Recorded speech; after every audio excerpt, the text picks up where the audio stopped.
Yo, yo, yo, yo, yo. What's up, what's up, what's up? Give up the rock. And hello to my fellow revolutionaries. You know who you are. It is Friday, the 27th of February. Almost at the end of the month. Another one. Mental, isn't it? Just mental. But yes, happy Fry yay to all of you members of the working class who know what it's like, giving it your all in service of the man, or another abbreviation or euphemism for the boss. And you've made it to the end of another working week. If you're lucky enough to enjoy standard working weeks, that is. You've made it to the end of the working week, and it is the eve of the weekend. You made it. Congratulations.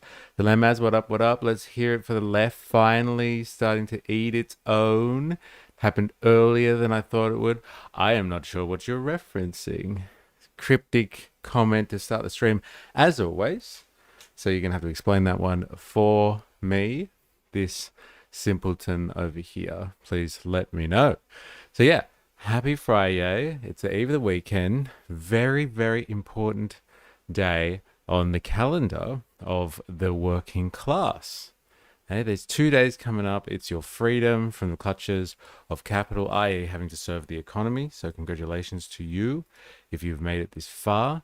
It really is a feat every week as we push through and get to the weekend. The fallout between Labour and the pro-Palestine crowd. I didn't realize there was any fallout. I guess I wasn't I didn't get the memo. So like maybe this is a right-wing construction that you're gonna have to fill us in on so we know why we're falling out and ultimately unawares at the same time. But like, yeah, I'm keen to know. I would like to know more, as we like to say on the stream. But yeah, congratulations for making it this far. Enjoy your Friday. Those Friday vibes are absolutely wonderful. You all know what I'm talking about. If you're watching this and you are able, say hi. If you're just lurking today, so be it. If you're watching on YouTube, make sure you hit the like button. That's right. You know what to do. It's just polite. The contradictions are starting to collapse the ideology, and now Islam is bashing gays in Sydney. Fair enough. Interesting. Again, I haven't actually. Someone put it in Discord the other day. I can't remember where it was, but yeah, someone put in Discord some reports about this stuff happening. So, like, is that what you're talking about here? That now Islam, so the religion. The entire religion is bashing gays in Sydney. Interesting framing there. But like, fair enough. Whoopsies, looks like a crackdown is going to send the crowd into a frenzy. How do the gays for Gaza feel about this? Look, I've missed the memo on this one completely. How do gays for Gaza feel about being beaten up because they're gay? I would say they don't feel very well about that. But as someone who is not part of Gays for Gaza, I don't want to talk on their behalf, but I'm just going to go with the whole logical position on that one. I'm sure they're not very happy about it. I'm sure they've been pretty fucking upset, actually. And I'm sure, are you insinuating that the people that are doing the bashing are all Palestinian exiles? Or are you just lumping every single Muslim as being the exact same on all positions and everything? Wookie, can I say hello today? You can. It's good to have you, Wookie. Ravy, hey yo. Okay, Islamists are bashing gays. Better framing. Yeah. If you want to go with the dog whistle kind of stuff, then absolutely. You could just say Muslims. People who are Muslim are bashing gay, but like whatever. Islamists, the entirety of Islam is bashing gays in Sydney. Are you going to run with that one? I use Islam as a general term of Muslim, but like, is Islam, is that what you're saying? Like the entire religion has manifested itself in a human form and is now bashing people that are potentially gay in Sydney? Is that what we're talking about here? My father-in-law used to go gay bashing in Aussie white gangs. It's a thing. We talked about it the other day. I was actually talking about it in the context of what was happening to pro-Palestinian, no, let's say anti-Herzog protesters the other day, making that connection there. Look way too deep into it. Looking way too deep into it. Okay, right. Haha, personified and all. I knew it. Islam has finally taken human form, and it's coming after the Sydney gays, because they're the worst gays, aren't they? Like Sydney gays. Like you gotta give it to them. Like there's a lot of obnoxious, self-righteous gay people out there, but like the Sydney gays, that's where you'd start. If I was the human manifestation of the entire religion of Islam, I would start in Sydney. Muslim/Islam, whatever. Incompatible cultures. Look at you, hey, sticking up for the gays. Dilemmas, hey. You are taking a gay culture upon yourself and saying this is our culture, and Islam and Muslims are incompatible with our gay culture. This is our gay culture. It's good to see that you're, so quick on the defense of the gay community in Sydney. The Lakemba gays, the betrayers. Wookie, I keep hearing Herzog and thinking people are protesting the filmmaker. Ravi, plenty of people hate LGBT folk who are white as a sheet of paper and atheists. What? It's not just a religious thing? Interesting. I'm sticking up for Australians. And what about the Muslim Australians then? So when the Muslim Australian beat up the gay Australians, who do you stick up for then? Oh my God, it's a paradox. When society reverts back to gay bashing, the world is going backwards. Oh, that's apparently the breaking news today. Ninja Nurse. It's fractured the left. The pro-Palestinians don't know what to do now. I completely missed the memo on this one though. But the left is fractured. So if you didn't get the message and you consider yourself a lefty, then you are fractured. Watch out. Watch out. Oh yeah, there's hate everywhere, unfortunately. Just way more in the Muslim community. Big call. There's a lot of fucking hate everywhere. That's a massive call. But, fair enough. He is going for the gold medal I am going for the gold medal in mental gymnastics. But, I'm taking the cake here. This is the thing. Which Australians are you sticking up for here? Dilemmas. The gay ones or the Muslim ones? I need to know. May 1,000 blossoms bloom. It's so good. Oh, man. Oh, my God. It's so good. How about Joe? Well. If it isn't my favorite day of the week... Yeah, watch out. The fucking favorite day of the week has started off sinister today. I know it goes sinister. We end up in some weird discussion about, getting schooled by Thomas Sowell on phrenology or, white supremacy or something. But, here we've started off with, it would seem a right-wing take on the left being fractured at the moment between... support for Palestine and the contradiction of the support for Palestine when it comes to Muslims reportedly assaulting gay people in Sydney. And you lefties, you figure out that paradox. Good luck. You'll never be able to resolve those two things. Hey? Big and easy call. So easy. LOL. Citation required. Remag in the house. There you go. I make this point. Hate keeps going on. They started hating the trans and the non-bees, and now they're hunting the gays. I have arrived for Far Right Friday. I can't believe what a fucking crowd Far Right Fridays draws now. It's really interesting, can I just say? Because people were pretty offended by Far Right Friday at the start. We're the very first one we did. Chairman of the Court, Jerry Poppins, made a playlist, and people were like, we shouldn't be doing this.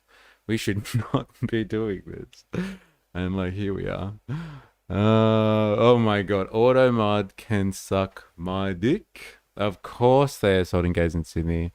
You gave up your guns. There it is, hon. See, dilemmas, you gotta come out and strike while the iron's hot here.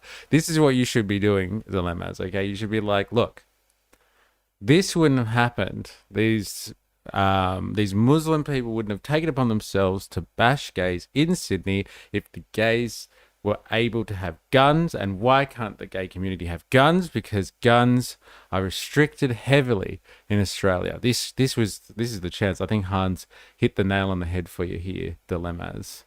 They gotcha. Wookie LMAO. 4AS in the house. What's up? What's up? Also, these gay bashers had to have Grinder on their phone to start with. That's pretty gay.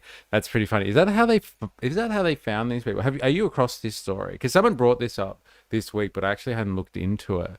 So yeah, is this actually part of the story, or is this all just like speculation and stuff like that? Give up your pack versus Afghan war. Yeah, interesting. Asher had put something in the stream about it actually. We're gonna cover that. I don't know. I think it's Grinder or Sniffies. What's Sniffies? When I go out bashing Muslims, I use Goat Finder to find them. Oh man, that was too easy, hon. Sorry, man. That was low hanging fruit. That one. Eh? So will they get premeditated assault? I don't know. I don't know the circumstances. Someone actually got the story. Someone did put it in. Oh, here's your citation. Remag, you're asking for a citation. Spandok's delivered the goods. I hope Spandok is as critical of statistics as he usually is, being like, no, it's crap. It's a bad study. Either a goat or 6-year-old best bait. It's becoming a lot less of a priority to justify my worldview. I just got to sit back now and let events unfold. Then say, I told you so. Ambitious claim. You might be waiting a while, but I'll give it to you nonetheless if you think that's how it's going to play out for you, brother. All right, let's have a look at this.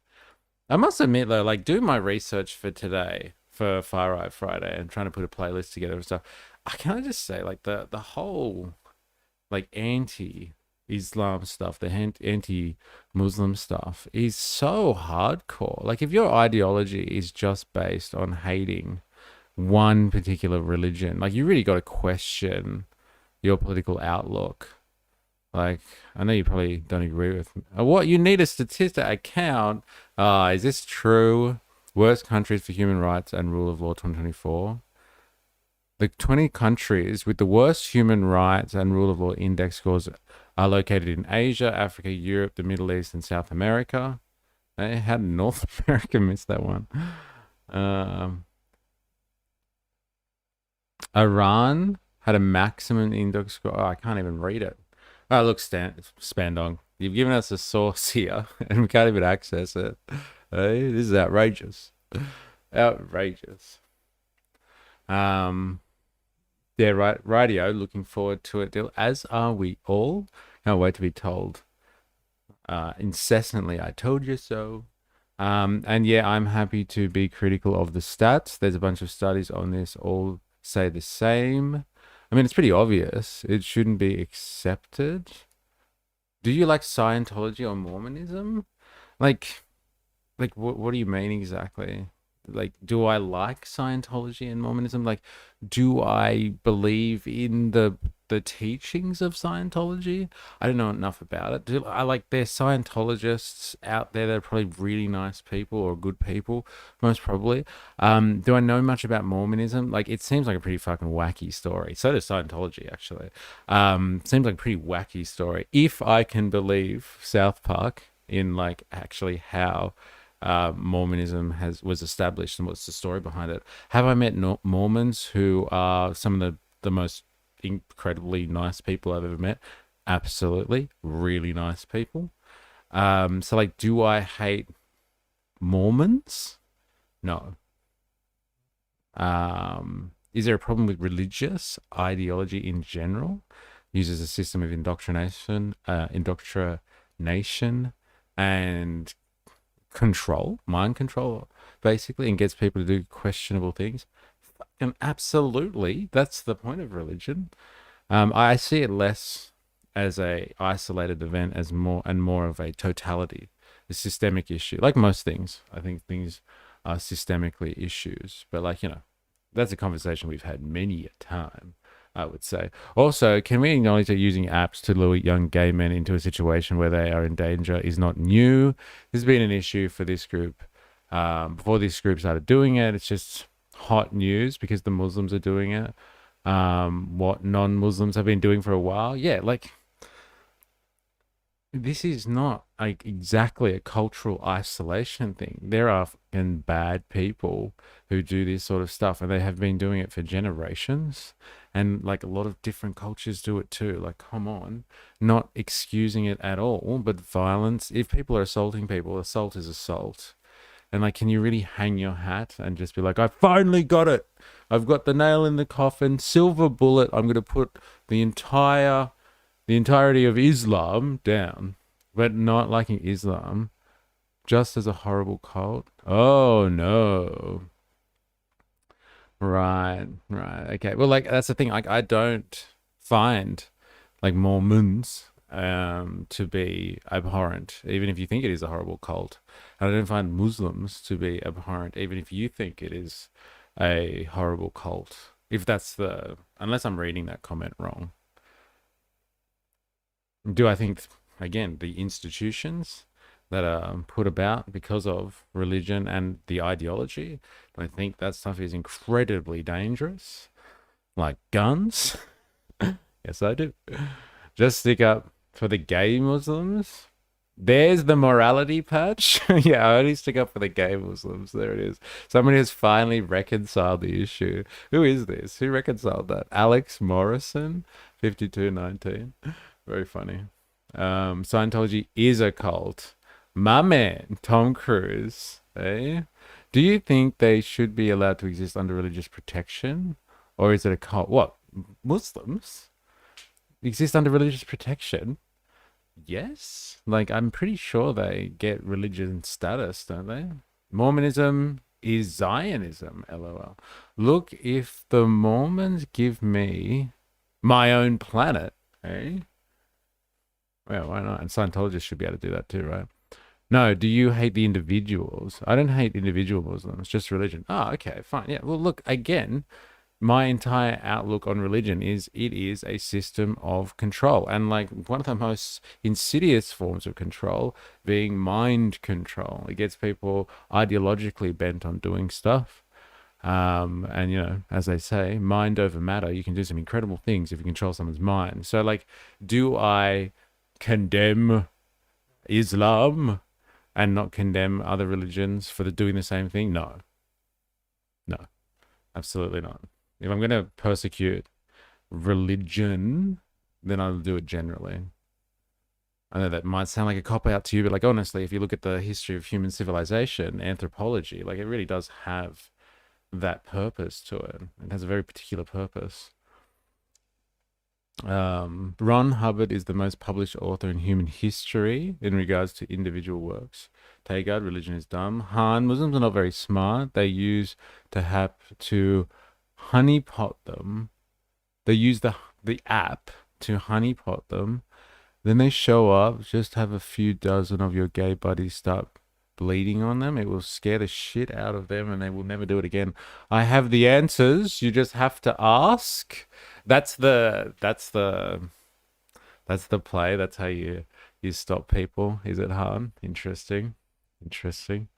Mandy Moorhole. Does Australian Pipeline flush the other direction?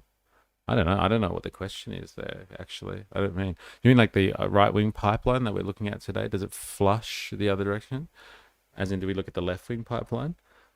If you could just tune in daily to get some of that. My wife escaped bad Mormons, so she has a real negative view, says Wookie. Dilemmas. Fuck, this is such a controversial topic. Dilemmas? What have you done?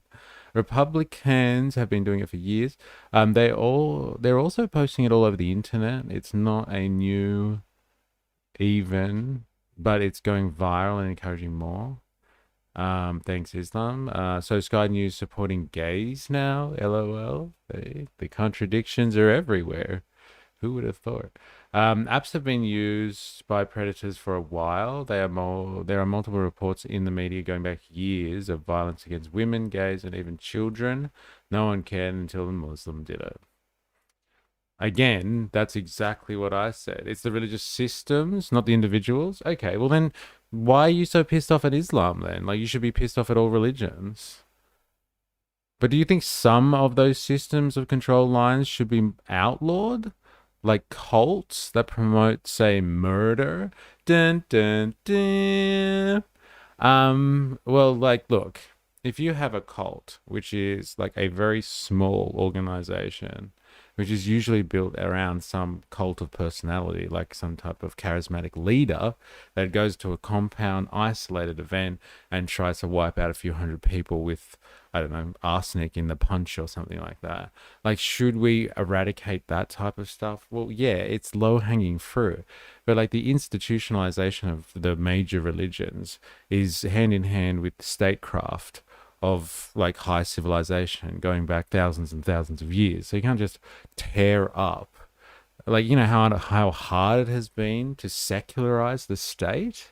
Like, that was an almost impossible task, and one that like liberal society, and I mean that generally, like the idea of a liberal world, took a long time to do, and it failed anyway. So like, if you think you're just going to be able to take away religion, and just be like, well, one religion needs to be outlawed, and not, you know, really and realistically talk about outlawing any other ones, then no, I don't think it should be outlawed at all, because then all religion would have to be outlawed simultaneously. It's so much easier to go after, yeah, small cults that wouldn't even have religious status anyway, or be recognized religions, let's say.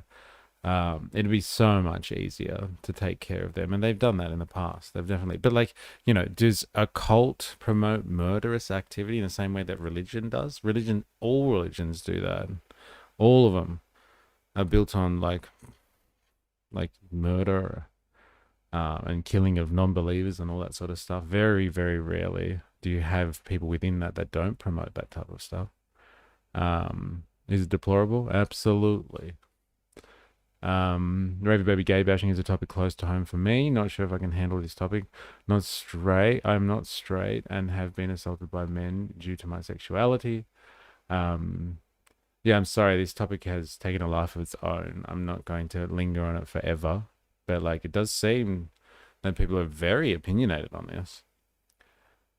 Sky News doesn't know which side to support. Well, either does Dilemmas at the moment, right? Hey, do we support the Australian gays or the Australian Muslims? I just want to support all Australians. Do you think some of those systems of control online should be outlawed? Ravy baby needs a gun. Christianity is really messed up religion. What the fuck is going on, Mark? 14, 51 to 52. Why is that kid naked? Dilemmas, I keep bacon in my pocket as a Muslim defense mechanism. I throw it at them and yell pocket bacon. Sorry for this triggering her. Mandy, what's going on in all of the Quran? Why marriage at 6 and consummation at 9? I'm tapped into the zeitgeist. White war. The toilets in Australia flush in the opposite direction as the states. Google it. Oh, that's what you're talking about. Right. That's funny. Somebody's been watching some Simpsons. Sydney School is tracking girls. Oh, okay, I'm not reading that. My triggers are my responsibility, friend. I'm pissed off at all religions I view as cults that cross lines of promoting violence and non-secular acceptance. My Catholic school did that too. Mormonism, Scientology, and the biggest, Islam, all the same. Well, like, if you're really gonna go down that path, like they are like not just Mormonism, Scientology, and Islam, like all the religions do the same thing, man. They do it all. They all do that. They justify unjustifiable behavior of lots of sorts. That's what they do. They're institutionalized.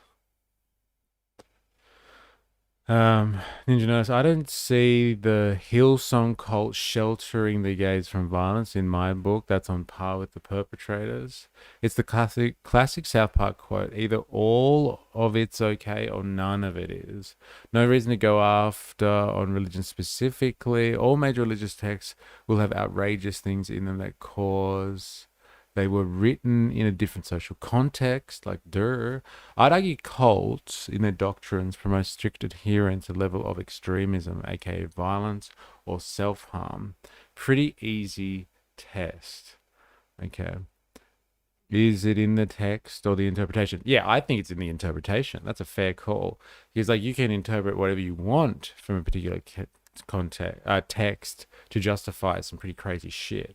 It doesn't even have to be a good interpretation. My guns are at my grandparents' place in the safe. I grew up in country Victoria. I support people not being assaulted and having the means to defend themselves if someone does. Social issues do not stem from religion itself. Religion ideology is an expression of contemporary structural, social, economic, and political systems. Fix the economic, political issues, and the religious expressions will change. Yeah, I can get down with that. Like, let's just change the economic, the political economic circumstances, and a lot of the social ills that come with this stage in our existence will fall away. I can get down with that. Everything else is secondary. Religion, race, sex, creed, whatever.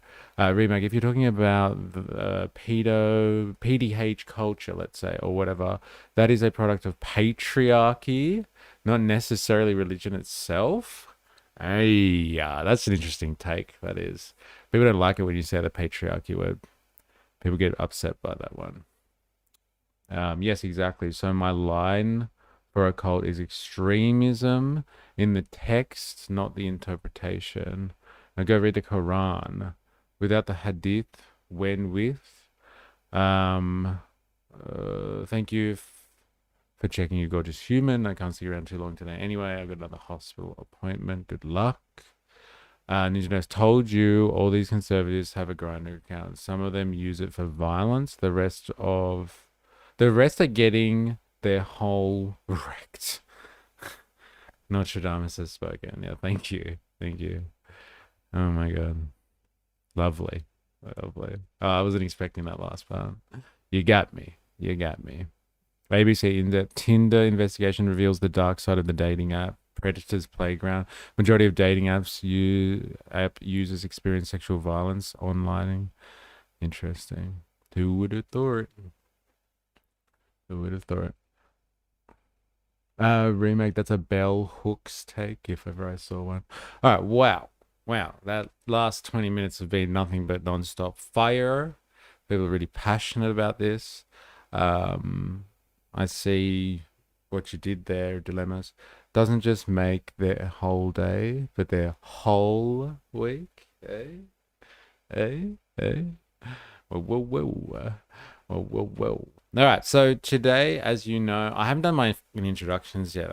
It just ran away from me. Can we just take a moment, all of us, to detach yourself from the fucking culture war of religion right now, please, and just acknowledge the fact that we are about to move towards the weekend, the 2 days a week where we get freedom from the service of capital. This is something that we all share.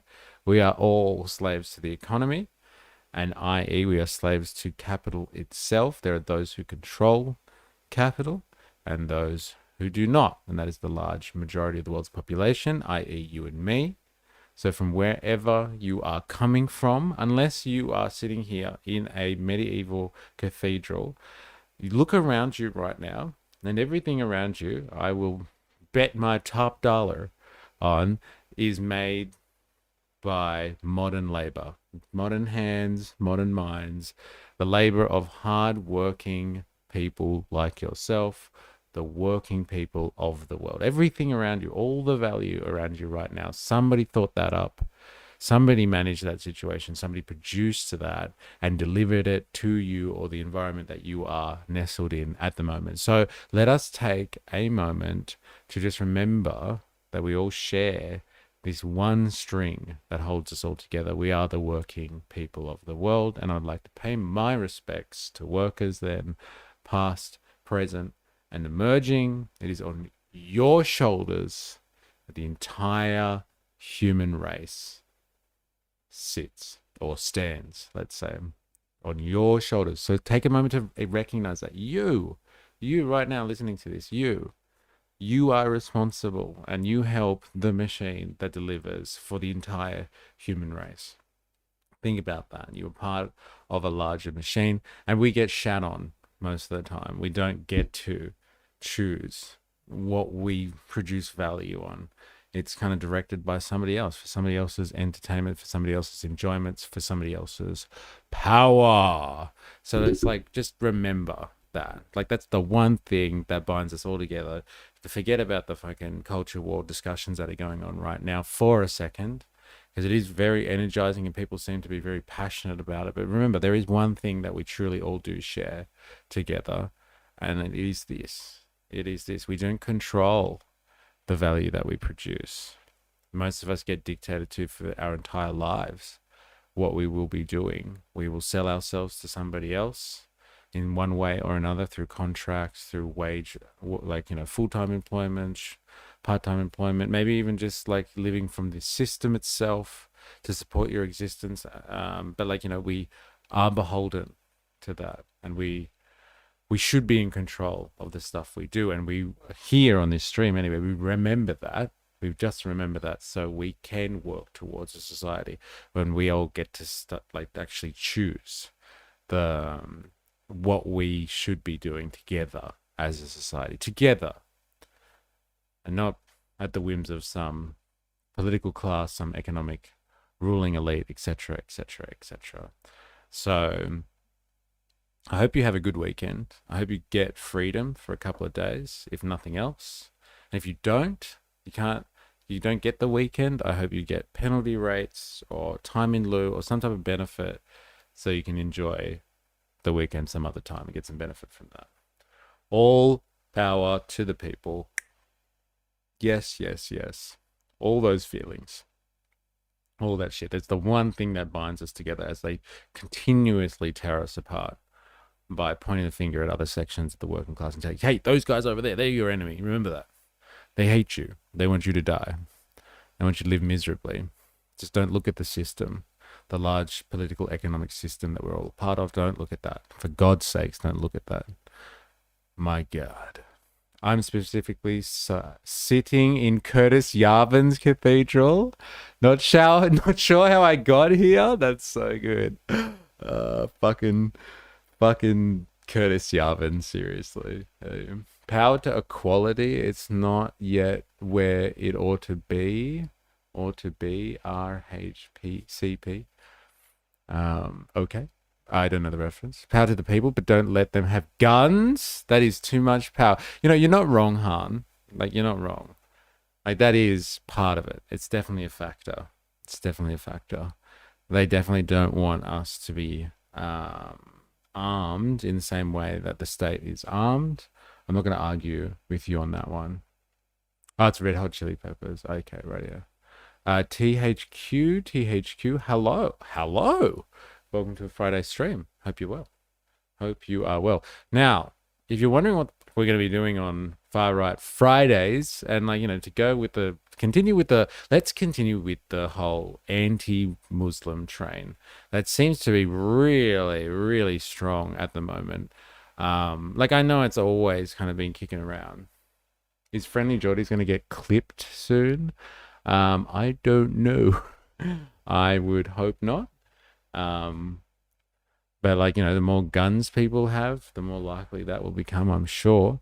Ravy Baby, armed with facts and logic in the marketplace of ideas. Not even guns. Don't even have pepper spray, tasers, or a blade longer than 10 centimeters. Yeah, in carrying on, my commie comment got censored. Oh, really? You poor thing, you. Let's have a look at your censored comment. Robin Hood, that commie thief hero, said the best. One for all and all for one. Hey, very good. I thought that was the Musketeers who used to say that. Did they say something like that? Maybe they did. But yeah, Robin Hood, let's go with him. Original English commie. And everybody likes that story. As the answer to the person on your Discord, ride does not have a sexual connotation in ancient Arabic. There were two meanings, literal riding and being crowded, where everyone is metaphorically riding each other. What's this in relation to? This is the thing in your... I just have one question, Asher. When... okay, is that in relation to that? Okay.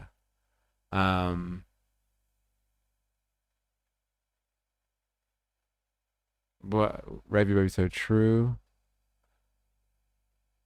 I feel like we try our best to distract Eve from the topic so we can joke around all straight.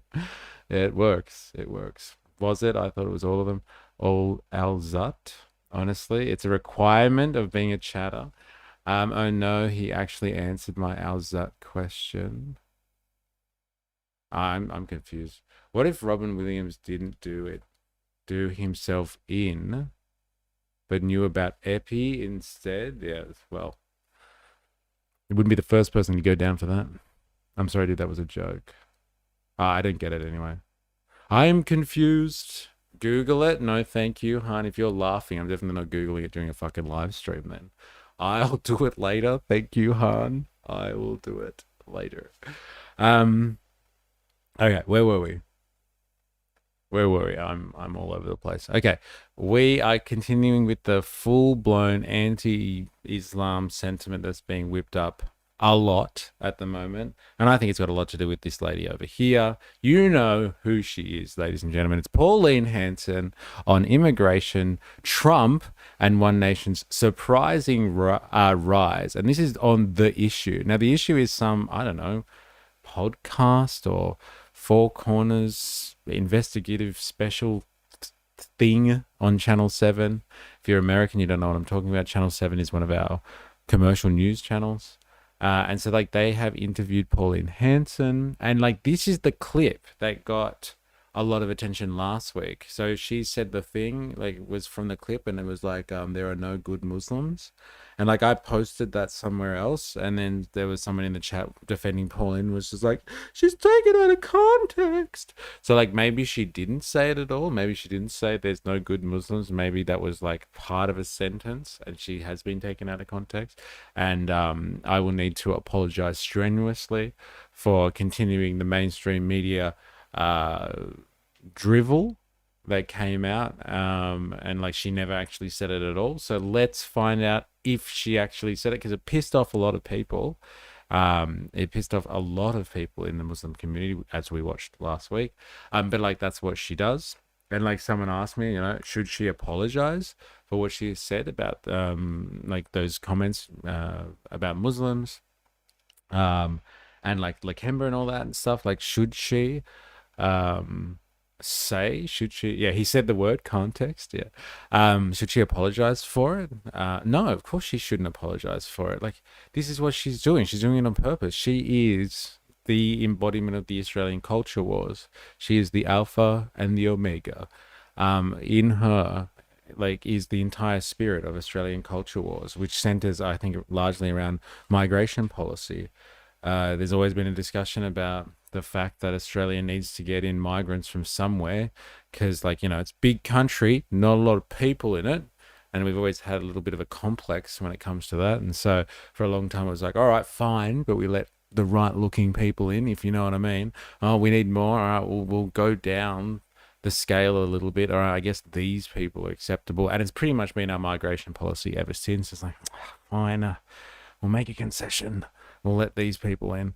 And so, like, the last concession group allowed into the country, or one of the last, I guess, was like Muslims and people from, I guess, mostly, I want to say mostly Arab Muslim countries, especially, like, you know, Asian Muslims or Southeast Asian Muslims and stuff like that. And so, like, they are the social pariah of the age.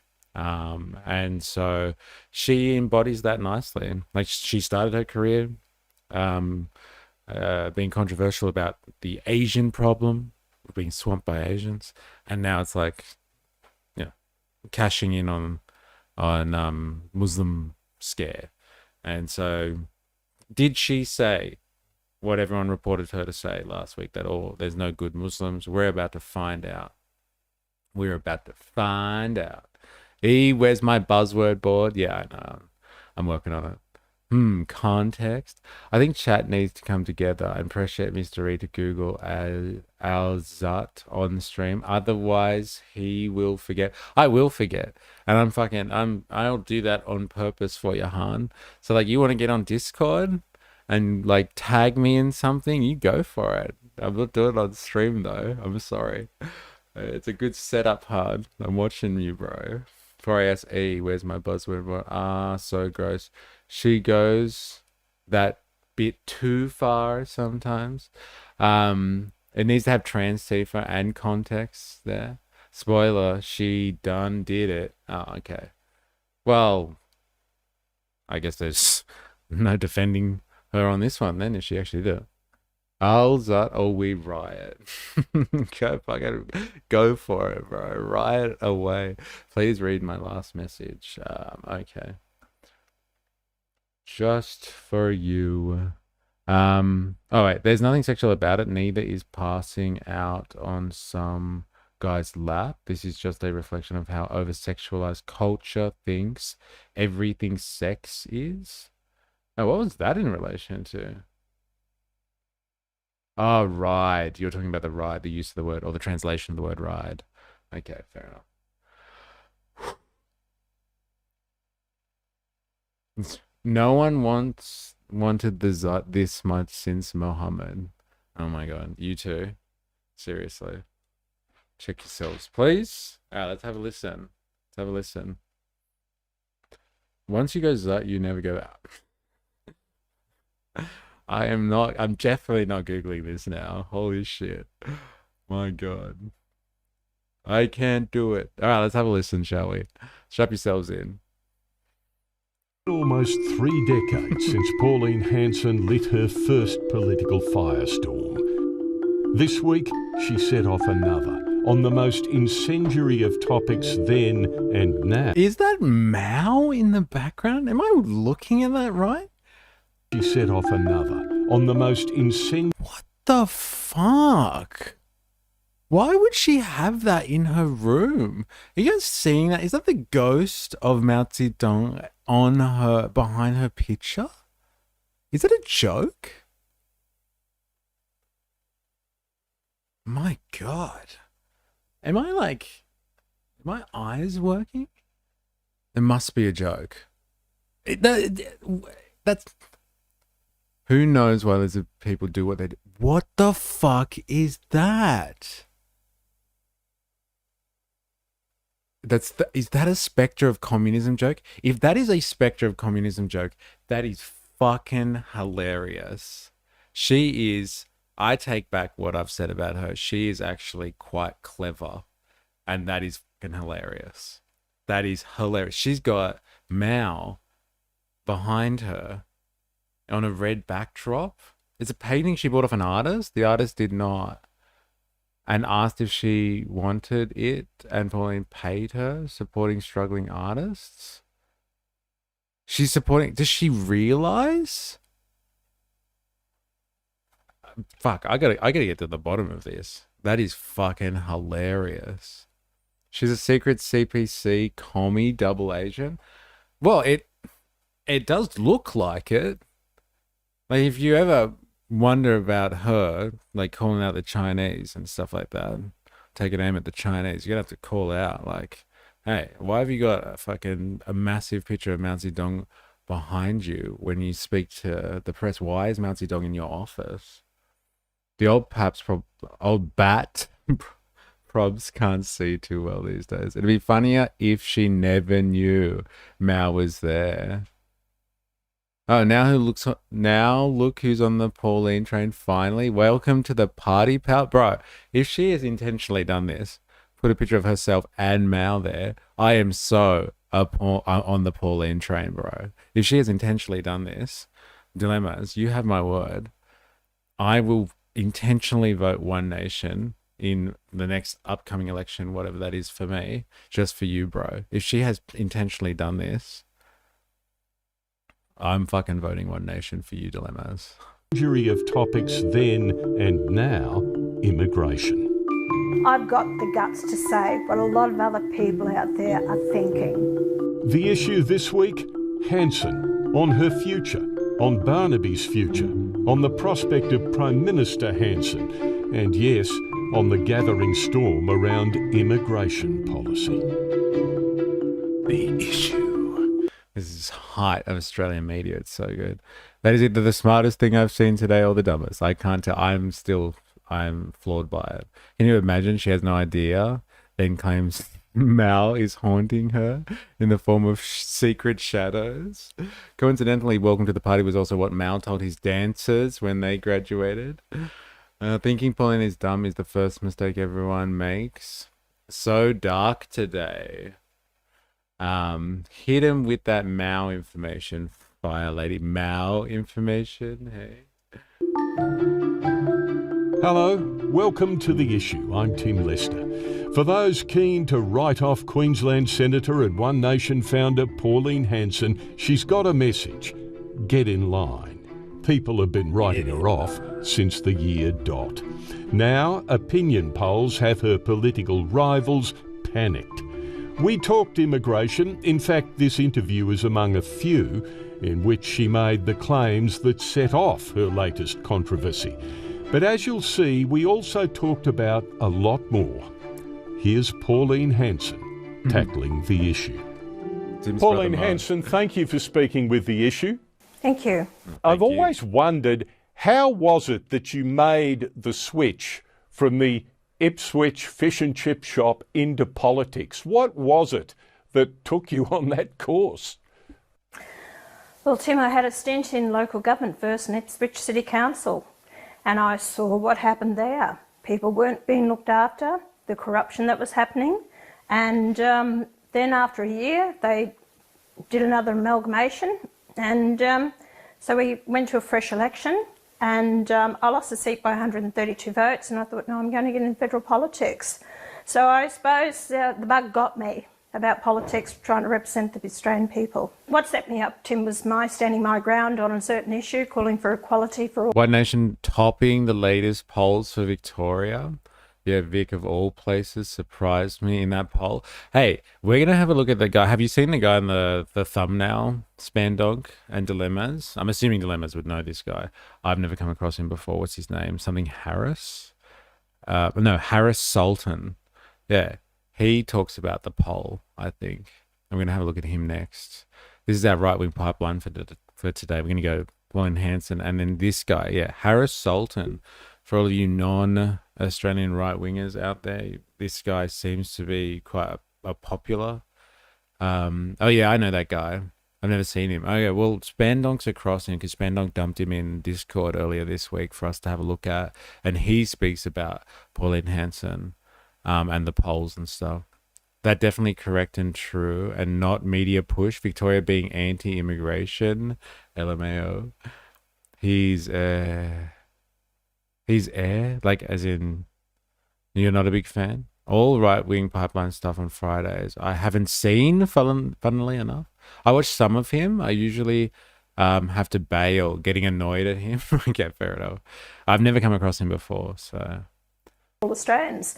And John Howard didn't think that I could actually win the seat for the Liberals anyway. So he decided to disendorse me. And I went on to stand as an independent in that election, won it with the biggest swing in the nation of 22% swing. And that was the seat of Oxley, the safest Labor seat in Queensland.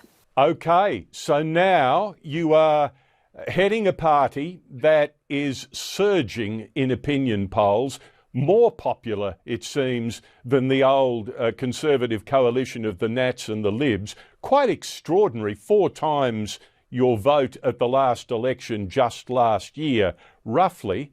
What's going on, Pauline? Tim, I think that the Australian people are starting to wake up and they look at me and they say, well, she's been consistent. She's warned us about a lot of things. she's pretty much being right all the time. And they want representation. They don't feel they're getting it from the two major political parties who think they're the elitists and they know better than what the Australian people do. And the most important issues, mass migration, that's affecting just about every Australian out there, the cost of living crisis, and of course the climate change scam that's going on.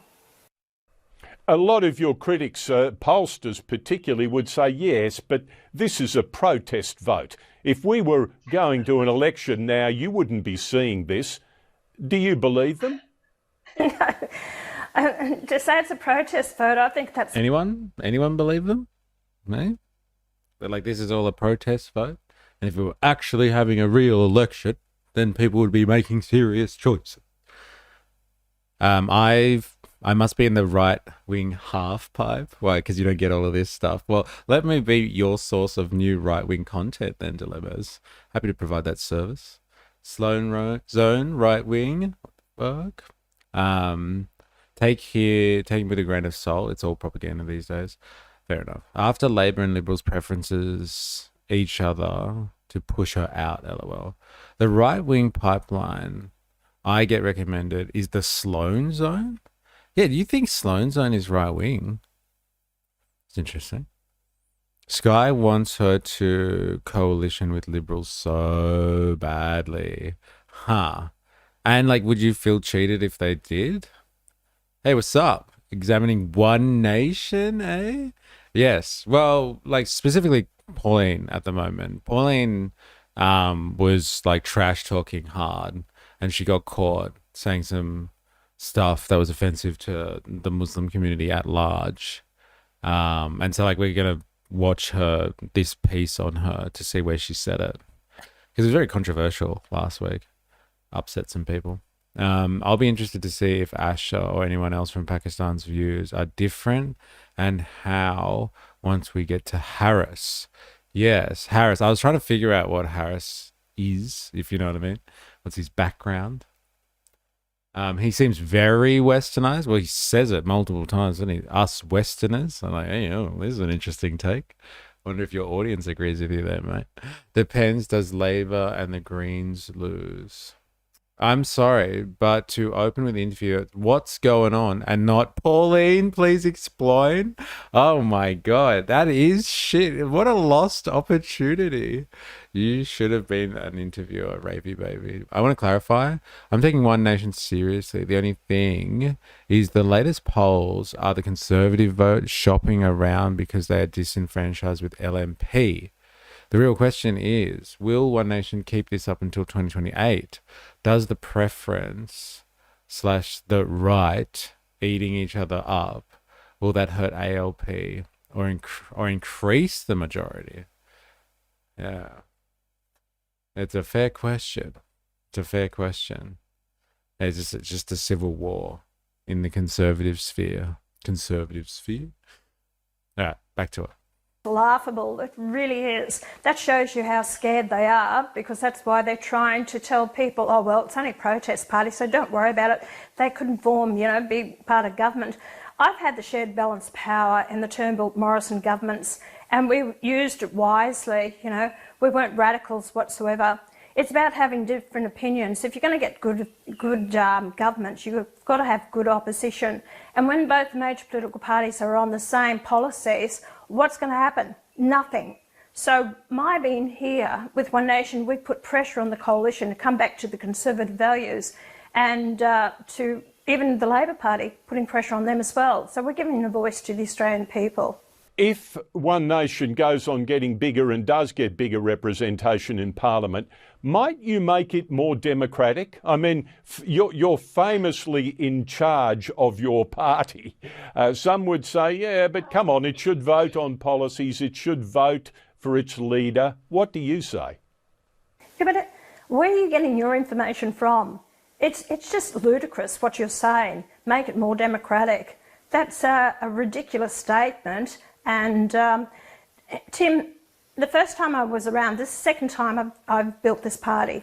And I came back into it in 2015, nothing. I had to fund it myself, to a lot of money, to actually get it up and running again. Because the first time around, these people, they wanted their democracy, and you know what they did? Undermined me and destroyed the party. They've gone, walked away, so here I am, rebuilt the whole lot again, getting people elected to Parliament. Go and ask my members of Parliament, do I dictate to them? No way in the wide world. And it's about maintaining that vision over the party that no one is going to come in again to destroy it and white-ant it. So I won't apologise for anything. And actually, since last August, we've opened up branches around the country. Yeah, like, why did they clip that part? They clipped the thing about, like, her saying there's no good Muslims. She's like, fuck democracy. It's so good. What is she rubbishing? That she should make her party more democratic, or democratic ideals are important? No, it's about her party. Like, he was given a flack. He was like, apparently you run it like a Stalinist regime. We knew it. And she's like, look, I'm not opening up my fucking party to be destroyed by fucking opportunists. I'm the only fucking opportunist here. Fuck these guys. And so she's lamenting the fact that she's been screwed over in the past. And she's not going to let this pesky democracy claim ruin her visions for a unified party. Everybody follows the party line. She's like, look, I don't run it like an evil dictator, just a normal dictator, a benevolent dictator. So democracy, stick that up. Yeah. You woke douchebag. I have a question for you. What do you think would happen if someone tried to make a party like this that says what she says about Muslims, about the Jews? Oh my God. THQ, THQR, THJ. That might be one of the most incredible insights of February 2026. I think that, like, if somebody actually made a party and said this sort of stuff about the Jewish community in Australia, that there are no good Jewish people or Jews or something like that, then, like, they would be put in prison. We have just brought new laws in and, like, you can't speak like that anymore. Something called social cohesion. All right. And, like, that'd be undermining it. But this is fine. This is not undermining social cohesion. Talking about being a dictator and hating Muslims. That's not about anti-social cohesion. That's just par for the course in Australian politics. That is a fair fucking point. That is a fair point. And I'm going to have to leave that one with you and the chat to speculate on that one. Because, I don't know, man. I don't think you get away with that. Man, look, we tried democracy and I got voted out. We ain't doing that again. Gumma cheese wing. Pauline, are you going to merge with the CCP next term? Yeah, under the guise of Mao Zedong. THQ. It's called the Greens. I see what you did there. Comment of the day. Pauline is pro-Israel. Who knew? Citation required. Country, about 150 branches. To bring the public in, we've opened up branches around the country, about 150 branches. To bring the public in, that they have a say in who their candidate is, to actually give ideas and policy for their communities, for their electorates. So that's not been, dictatorship. As you'll hear, Pauline Hanson is thinking about her age. She's 71 and candid about what that means. Also, is she the Aussie standard bearer for Trump's America First? And what does that say about which Trump policies she might push here? As well, the extent to which she's willing to deal with other parties to get the job done. But first, there's a few standout political issues to touch on. Jeff Kennett says the Victorian Liberals ought to do a preference deal with One Nation. Is he right, Pauline? Of course he's right. Jeff Kennett has actually changed his tune to what he was, about 30 years ago. Whereas, he said he'd chase me up and down rabbit holes. As I said to him then at the time, I didn't realise he was so feral.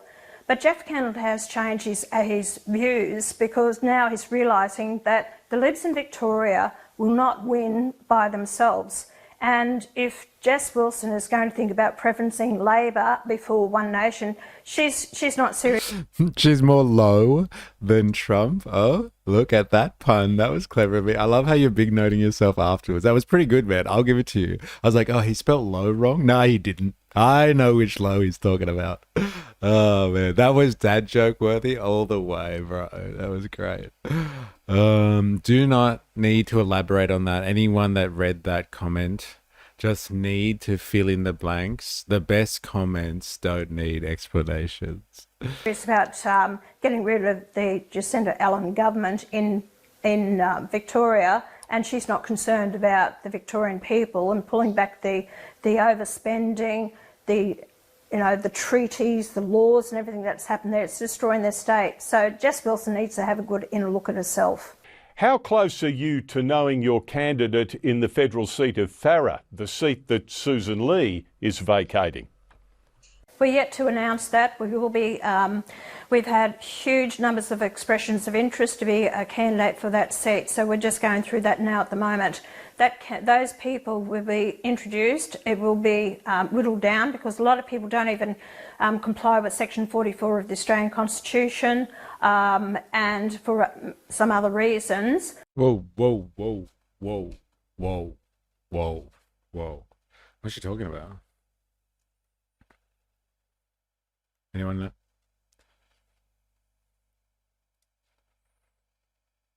Why don't the people that are applying to her meet Section 44 of the Constitution? Search the Constitution.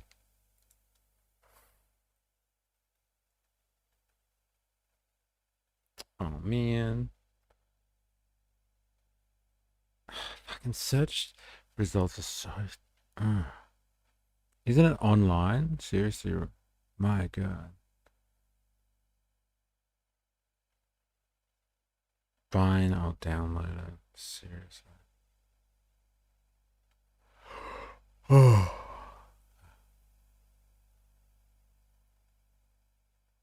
I can control F, right? Oh, thank God. Qualification for senator, maybe? Is that what she's talking about? The Senate? Nah, can't be that. Any person... Oh, this is both houses of parliament. Disqualification. Any person who is under any acknowledgement of allegiance, obedience, and adherence to a foreign power. This is so good already. Oh, man.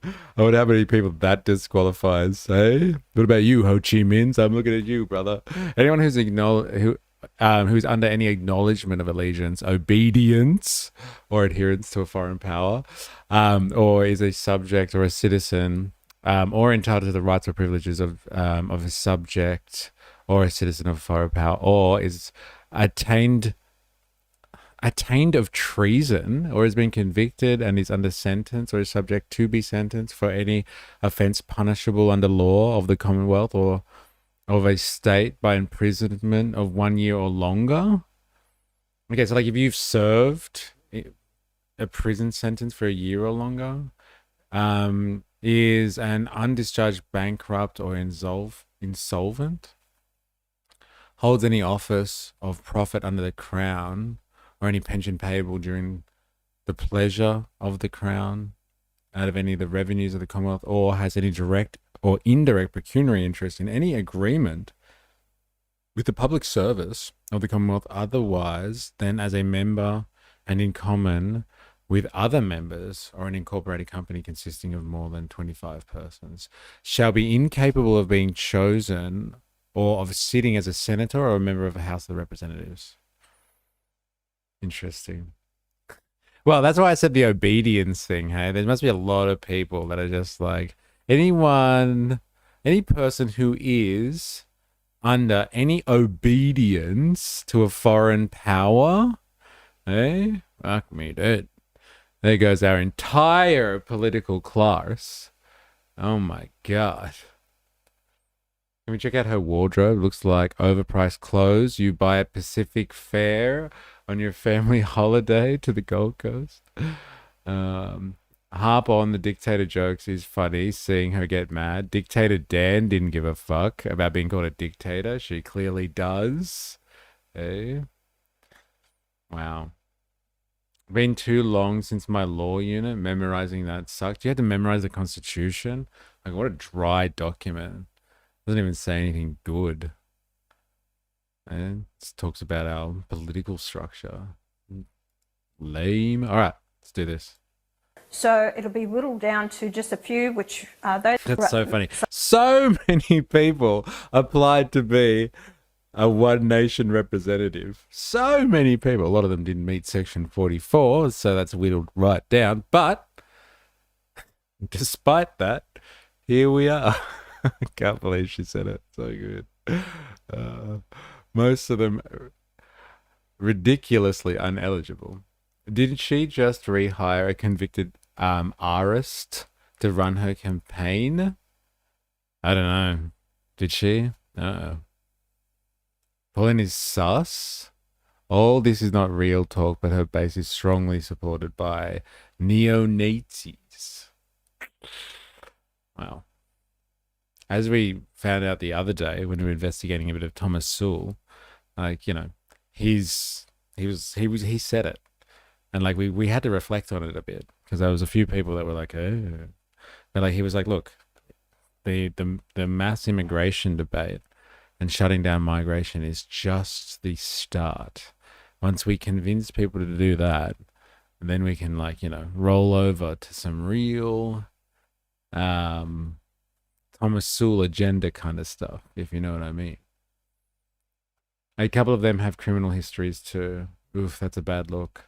Like an accused is bad, but convicted, damn. Well, she's striking people off the list. She's trying her hardest here. Some other reasons, so it'll be whittled down at the moment. Those people will be introduced. It will be whittled down because a lot of people don't even comply with Section 44 of the Australian Constitution and for some other reasons. So it'll be whittled down to just a few, which those people will go before the branch, and it will be up to the branch and the executive to decide who will be the candidate for Farrer. So we're yet to announce that. Be brutal with your political chances here. Could you really win it? I think we're in with a good chance. I don't count my chickens before they hatch. It's going to be a test case. Are we just for talking us. about Susan Lee's electorate here? Is that what we're talking about? Susan, double S. Susan. There's a lot of people disgruntled, especially to do with the Murray-Darling Basin. That issue hasn't been sorted out at all, and neither party has really looked after the communities in that electorate with regard to the water issues. Barnaby Joyce and, of course, former Senator Cory Bernardi. That is hilarious. Did you write that yourself? Santa Claus making a list, checking it twice, going to find out who eats potatoes or rice? Hopefully not the latter. Am I right? Eh? Either she should be banned or neo-Nazi parties should be allowed to. Once you give Jews superior protection from hate speech than others, your non-Jewish country has become Jewish supremacist state. Massive takes here. Jesus, Hookie. Yes, you made that? That's great. You should fucking claim that somehow before somebody else takes it. Look, I don't think, to be honest, that the neo-Nazi party, whatever they were called, what were they called? They were putting a party together. I think it was just the White Australia Party or something. I don't think they should have been banned. And like they weren't. They were getting numbers together, but then they by default banned the NSN. I think that was a bad move. It was a really bad move. Like it might not be a bad move now, but like look at what's going on in Germany. Like I think the Germans tried really, really hard to kind of not talk about their history and made it illegal to do all these things. And like look at how hardcore the Nazi style resurgence has been in Germany. Like they should have embraced it a little bit more instead of playing the whole shame campaign on that one. And like, because it's come back anyway. So like the NSN, they've knocked the NSN out. They stopped them from actually getting a political party together, which they could have just bled into insignificance and everyone would have just forgotten about them. But like, you know, they'll be back, and it'll be fucking worse next time, I'd say. NSN made them martyrs. Yeah, oh, NSN. Oh, well, look at this. An acronym you don't know. National Socialist Network. Our friend Thomas Sowell. Well, fascists never disappear. They go underground for a while and then rebrand with shiny new black shirts. Yes.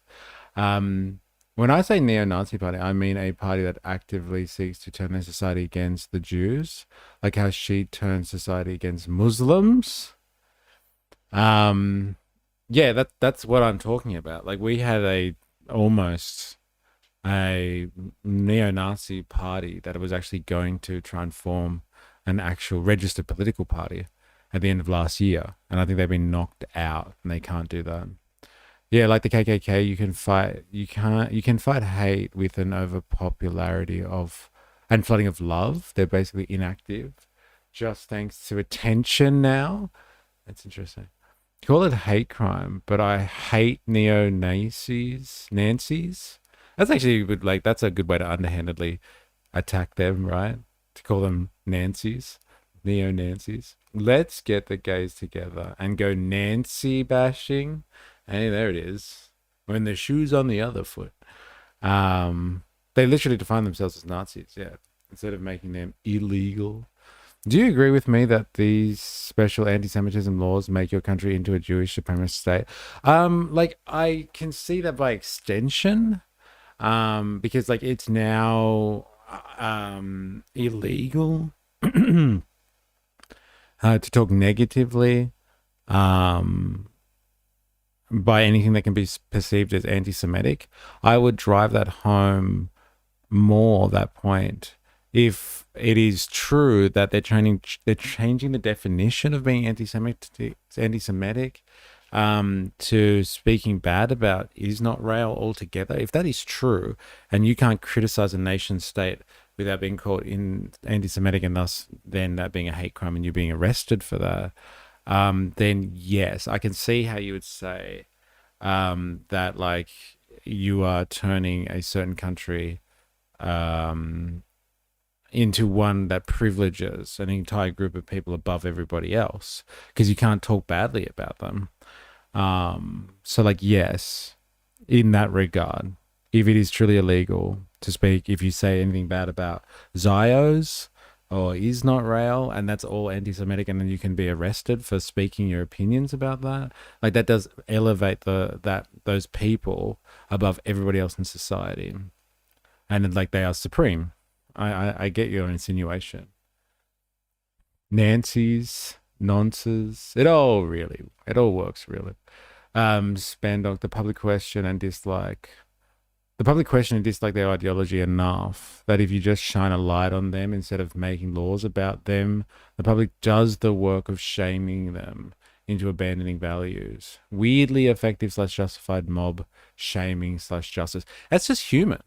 Like, one of the things that keeps humans in check is actually other humans being like, and like making fun of them. And like they reality check themselves and go soul searching. It's nothing like, but like being in a group of people, like, and this can be micro or macro, being in a group situation and like you saying some outrageous stuff or having some outrageous opinions, and like everybody checks your behavior and the group decides that whatever you're doing is like kind of unacceptable. And like it's like the pub test and all that sort of stuff. Like, that's what humans do. And you can do it on scale, you can do it in little groups of people, but like we constantly, like families do it all the time. You see them. Like when someone gets out of line, someone tells a bad joke or like whatever, or like just big notes themselves, when you have someone who's being an egotistical as fuck and everyone just like knocks them down a few pegs just because they're being an egomaniac. Like that happens in like friend groups and social settings all the time. It's like, get over yourself, buddy. And like that's the sort of stuff that like that's what humans do. You want to talk about human nature? I know we've had that discussion here before, but like this is what we're talking about here. Spandog is like that like shaming and that like that checking of behavior that humans do amongst each other. And that's why institutions are so bad, because institutions set up hierarchies and authority. And so like if you're a subordinate to someone, you're not going to fucking check their behavior by shaming them. when they do something questionable, because you can, I don't know, be reprimanded for it.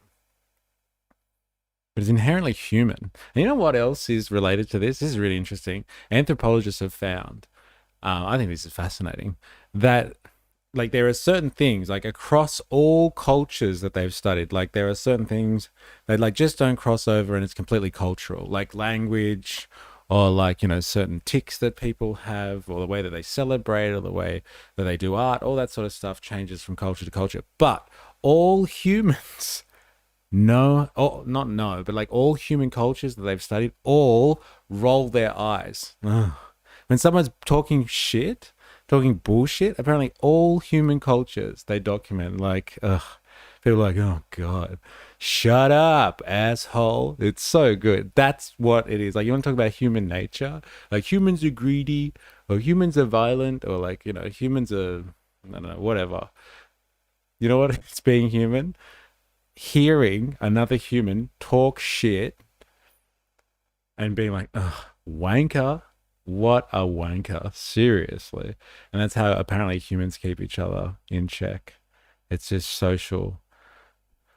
It's just being social, apparently. It's what humans do. It's what humans do. Just got back from the interview. Oi, bro, how did it go? Did you get all fucking scorched earth on them? Tell us, please. THQ, not even just Israel. With these last laws, Jewish people that hate Muslims can come up to them and call them terrorists, throw bacon on their front lawn with no punishment, and if they get mad and say something back, they will instantly be arrested. This creates a giant power dynamic. Look, I wouldn't go that far. Like, if you started screaming at people because of, apparently in the laws, based on hate, and then like throwing bacon at them or something like that, like you could get arrested for that as well. But like I agree with you. Like, the law itself is specifically written. It says combating anti-Semitism, extremism, and hate. It is being singled out as top priority. So I agree with you there. But like, I'm sure still, if you started throwing bacon at someone, and like you had hate, somehow they found out or they were able to prove that it was a hateful thing, you could be charged for that as well, even if you were Jewish. Germany whitewashed their crimes and assaulted guilt by doing this weird Jewish exceptionalism and pro-Israel thing. Big surprise when other ethno-nationalist and supremacist ideologies came back again. Yeah, that's just social norm, 100% shared values becoming collective norms. Like, you actually think about it from a material perspective, I guess. Very human, very inescapable. The design is very human. If you try to it actually has a negative effect on your sociology wise. The eye roll works across cultures. That's one thing for me. A new one. Yeah, apparently that's what like anthropologists say. I love that frustration / sarcasm is universal. Yes, like, let's celebrate some real human stuff that I think, you know, Aussies have mastered. Like, can I just say, hey, fucking showing when you're frustrated and using sarcasm nicely to demonstrate that. It's what makes Australians the supreme race. There, I said it. I'm a supremacist. I said it. The interview went okay, but when I went home and stopped for some fuel, the attendant reminded me my shirt was on inside out. Get fucked. Bro, that is hilarious. That is so good. Oh, man. Oh, bro, that is so good. That is so good. I wonder if they'd noticed. They're just like, his shirt's inside out. Do we tell him? No. Let's just hear what he has to say. Oh, man. That's so good. Hopefully they were blind and it doesn't matter. They will say that Jewish calling the Muslims terrorists is a political opinion, but the Muslims calling the Jew... Look, you've got some strong opinions on this one, THQ. I can see that. We'll have to see how it plays out. But you know what has been offensive so far? Calling people Nazis, apparently. There was a cafe that got charged, or like they were showing art of like, I don't know, Trump and JD Vance and stuff like that in like Nazi uniforms. And Bibi as well. And like they got shut down under the new laws. So I'm fucked, aren't I? Look. Honestly, let me just tell you this from my experience. I have done so many interviews, like from the other side as an interviewer. I have done so many fucking interviews. And like when you're an interviewer, like unless you've already got someone from inside the organization or something like that, you know you're going to give the job to. If you're actually doing it based on merits, like all you want to hear as an interviewer is what you want to hear. Like that's it. Like if you ask a question, you just like you already have the answer in your mind, like how you would answer that question if you were sitting in the hot seat, and you just want to hear them regurgitate what you would want to hear in that circumstance. And so like it really does come down to what you say, because they mark and they score you on that type of stuff. And so like, you know, as long as you didn't look like you just rolled out of bed and like you were there on time and like you spoke well and you seemed like a decent person, like someone that won't come into an organization to be toxic as fuck. Like they don't give a shit if you've got your shirt inside out. Fucking hilarious though. They'll talk about it. And if they give you the job, it'll be a joke. And they'll do what other humans do. They'll give you shit for it. They'll give you shit for it forever. But like, no, I think if you interviewed well, like that's what really matters. His shirt was inside out. Whoa, what a power move. Yeah. Could you imagine? They're just like, damn. I've never even seen anyone do that before. God. Got them on the symbology, technicality with the non-editing of the swastikas on the sleeve. Got them on the symbology, technicality. Right, okay. All right. Back to Pauline. Let's do this. And now in the team, who else is coming, Pauline, and are others coming? I don't expect you to announce them ahead of time, but is that just two and done, or are we going to see more activity there? There will be more prominent people coming on board to One Nation, but Tim, you're not getting an exclusive out of me because I have no intentions of actually telling you who these people are. Yeah, no, as I would expect, Barnaby Joyce now says, if you ask him to run for One Nation as the candidate in the lower house seat of New England, his current seat at the next election, he will consider it. Do you think that would be a good idea? Tim, it's about 2 years outside of the election. It's a moving chessboard at the moment, so a lot can happen. Barnaby did indicate to me that he would like to stand for the Senate, but that was in earlier discussions. We have decided we will look at it closer to the time and see what is best to move forward, not only for the party, for the people of Australia as well. Then it sounds like fair to say you are at least open-minded. Eye roll is amongst the animals too. This little expressive guy is very unimpressed with his own antics. Apparently the way the dogs have evolved as well is unique in the sense that they have picked up human expressions, and that's how they've actually survived well. They've actually got more expressions than like apes do, like other apes that we're actually related to. And I think it's because they've spent time with humans. That's what they say anyway. Do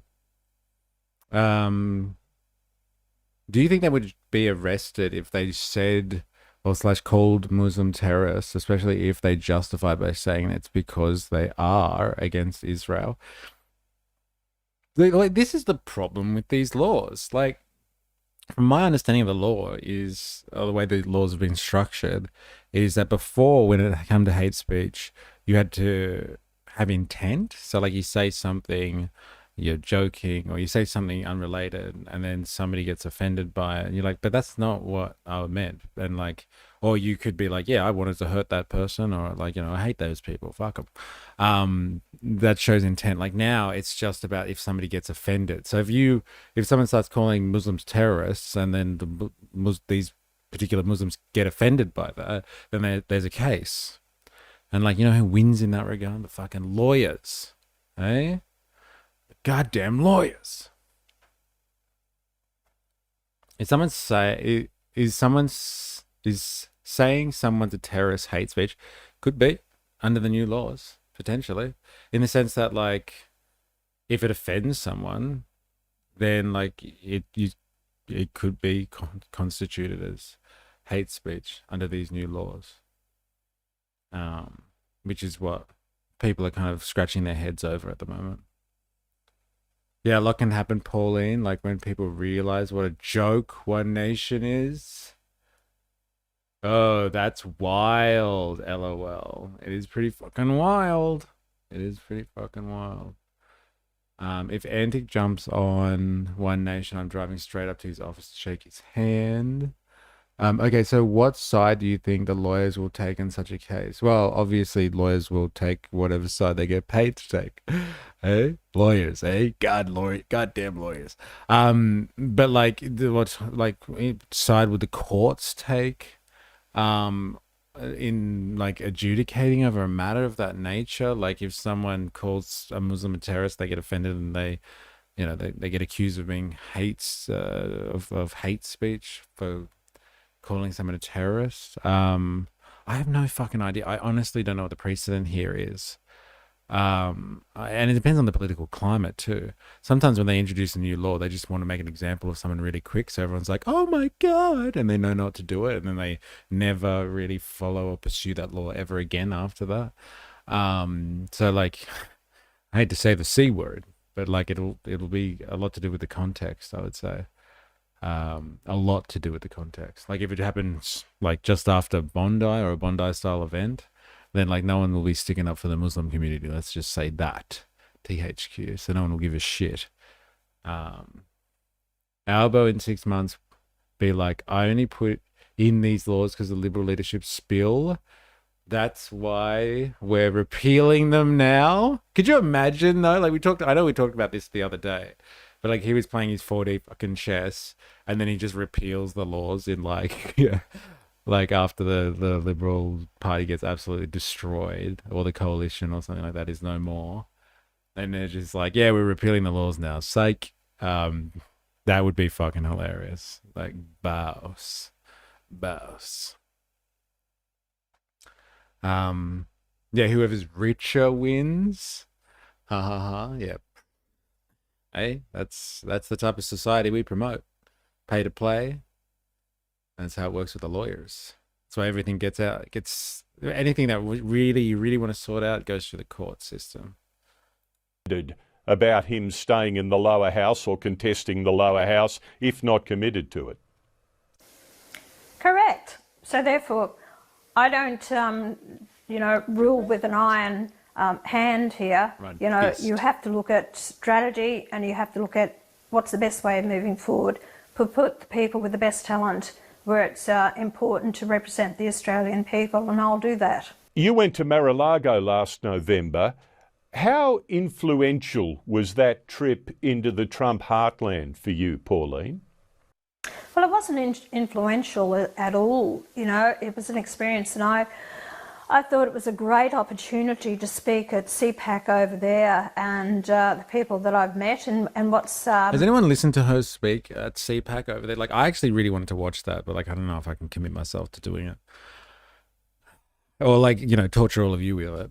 But like, has anyone watched her talk at CPAC? Like in the US? Like the Mecca. Like if she's, worried about the Muslims and stuff like that, her Mecca and her little fucking pilgrimage or whatever would have been going over to the conservative conference in America and talking there, right? That would have been crazy. And she's like, it's not that influential. I just wanted to speak over there. If that happens right now, they would say that it's understandable because of Bondi. Yes.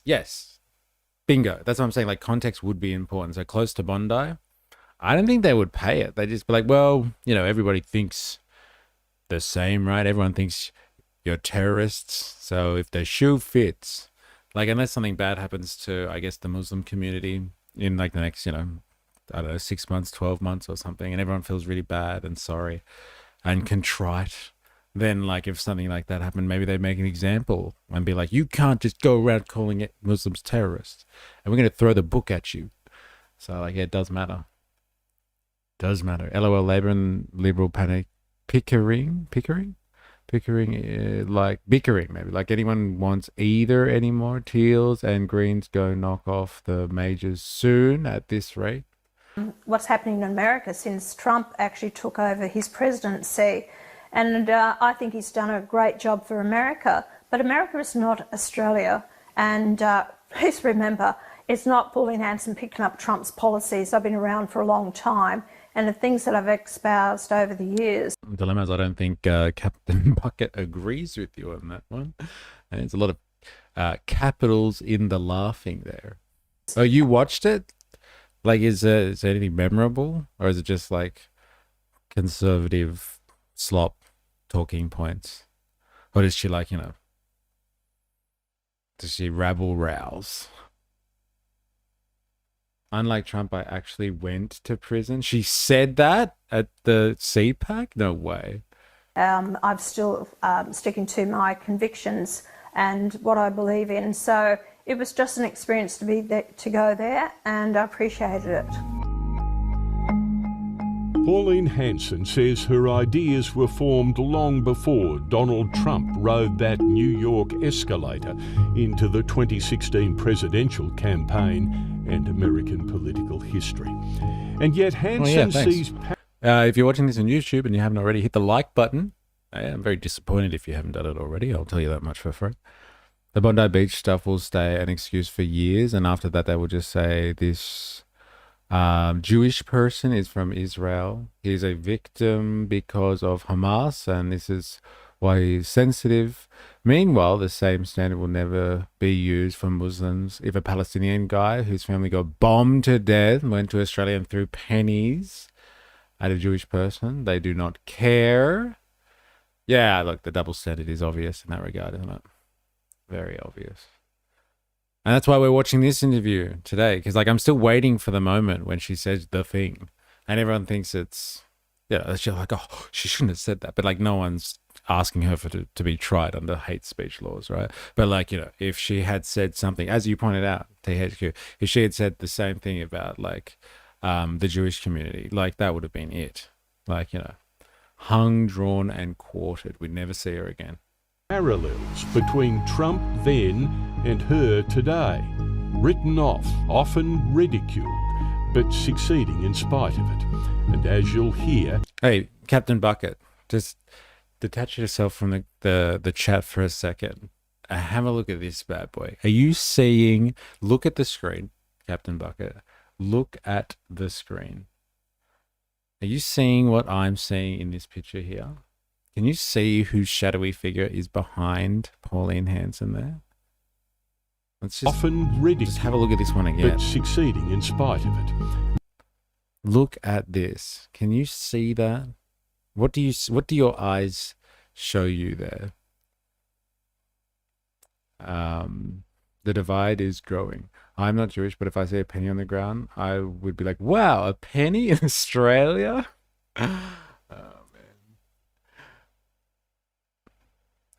Not like the Greens or Teals will. It's more of an example of how much our people hate the majors now on both sides. He's peeping. It's 100% Mao. It's so Mao. What the fuck is that? What is that? Why has she got that there? She must know that it's fucking Mao. And she's comfortable with that. You can even see the hairline. Oh, I love it. Big Mussolini vibes. Maybe she thought it was John Howard. It's so good. If only he had glasses on, you'd be like, yeah, that's Howard, right? Surely that's Howard. Oh, man. So good. Is that Chairman Mao?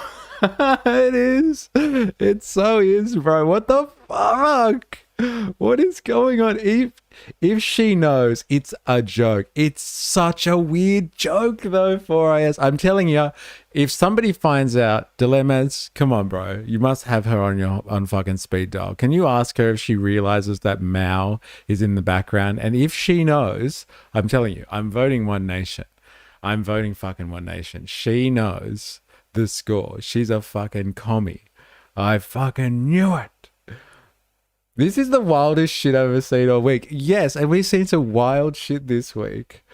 Asking a kid at Lakemba night markets to step on a face of BB. We saw that. And this is more wild than that. Or did she paint it? Yeah, could you imagine? She was just I'm just going to, can you guys leave the office for a sec? I just need to add something to the painting behind me. I didn't see the shadow. Bro, look at it. It's fucking crazy. It's fucking Mal. Oh, man. Plug for the new peeps. If you are, oh, yeah, if you're new and you're watching this, you know, hit the like button, subscribe for more, follow, you know the drill. Make sure you do. It'd be nice. And it's free. You can do it for free. And here is the invitation to our Discord. Here's the invitation. So this is where we share our propaganda and all that sort of stuff. It's kind of hilarious and eye-opening and sometimes scary, but like this is where we do our thing. So what is this? No way. Jackie Lambie. Hey, giving it to Clive Palmer. Very good. That's not bad. Hey, that's not bad. All right. Then yes, it's Mal. Vote One Nation. No, but she has to know, bro. Come on. Dilemmas. Get me on the phone to Pauline Hanson. If she knows, then I'm voting One Nation. Lambie, like Xena, of course. I hope you can feel the eye roll through the computer. No, I can't. No. Maybe that should be like a GIF or something that we can use in the chat. Eye rolling. For all the humans out there. And as you'll hear, she thinks One Nation can go all the way. Tim, for nearly 30 years, people are underestimated me and my ability. Wait, she had it hanging in her office, and she loves, and she's Leia. What the fuck? Clive Palmer was spot on though. That needs to be art. And about politics, and I'm still here, right? And my support is growing. But it's just not Pauline Hanson alone. There is a team around me. There are elected members in state and federal politics. So it's about everyone working together to have change. So, you know, I haven't got tickets on myself. All I am is myself, what I stand for, and I don't lie to people, you know. It's Mal Nation, bro. What is she doing? Captain Bucket, I know you have some strong opinions on Ozpol and some deep analysis. Like, what's going on there, bro? What's going on there? It's confused the chat for hours now. You want Mr. E to feel you through the computer? I'm on the wrong stream. Mal Nation. Pauline Hanson holds up half of the sky. I will be bringing it up at the Oddcast Discord for sure. Then when Topher meets Pauline in Farah next, he could ask her, for reals? Yeah, come on. We've got to get to the bottom of this, please. What's going on here? Breakfast? Hey, Voltatura in the house. How you going? Hope you're well. We're doing our, it's become pretty much a tradition here. We're doing Pauline Watch. I will legit follow this up for the chat. For the chat. Hey? Still the GOAT. But it's some good Australian political art, isn't there? Hey? And what did we learn? Gina tried to get this taken out of the gallery because she was pissed off. Hey? Which brought more attention to it. What's that called? The Streisand effect, is it? One Nation United under Mal. Oh man, so good. Streisand effect. Thank you, 4S. I knew you'd know. Exactly where you stand with me. And I think that people find it refreshing, as they do with Donald Trump. You know, your major political parties have always thought, oh, well, it's just a two-party system, so we'll disregard everyone else. Well, the public don't want to anymore. So, you know, whether it's, you know, Pauline Hanson or, you know, Barnaby Joyce or someone else that is actually going to, hopefully, after the next election, have more of a foot in the door with the, you know, government. And I think that eventually in time, One Nation will either get government or opposition in the states, and then eventually federal in time to come. But I'm at the end of my career. Well, I've got a few years left in me. I will stand at the next election. But it's something that I want to leave to in the hands of someone else who has the dedication and passion for this country. That's interesting, Pauline. You say you've got a few more years. You will stand at the next election, but it sounds like you might not at the one after. Tim, I don't know. You keep asking that. If people keep asking me about that at my age, I'll tell you I will stand. So I will decide at the time when I think it's the right time for me to retire. The age that I am now, you have to take in consideration my health and other issues. So I'm being realistic. Okay, so that's what it's all about, is being realistic. You know, you still got Trump, 79, 80, and you've got Biden who was still in there at that age. So it's not out of the question, but I'm just trying to be realistic. You mentioned your and health. how's it going for those two, right? Am I right? Am I right? Trump's getting a bit slurry these days. Just a little bit. The realistic goal is that Mao Nation take the Conservative vote after the next election, but we'll see if it's a flash in the pan. One Nation, One Nation's Got Talent, top show. Mao Nation's Got Talent, top show 2028. She ain't retiring. She's trumping it. And like if she is really dictatorial, why would she give over the party? You take that party until you die. What's going on here? The breakfast scene. What's this? Oh my god! Why does it do that? Fucking ads. Seriously. Am I gonna hit up for copyright with this, Voltato?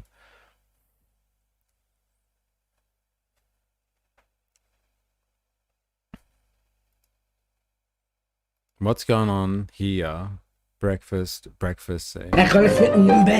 Judgment Day.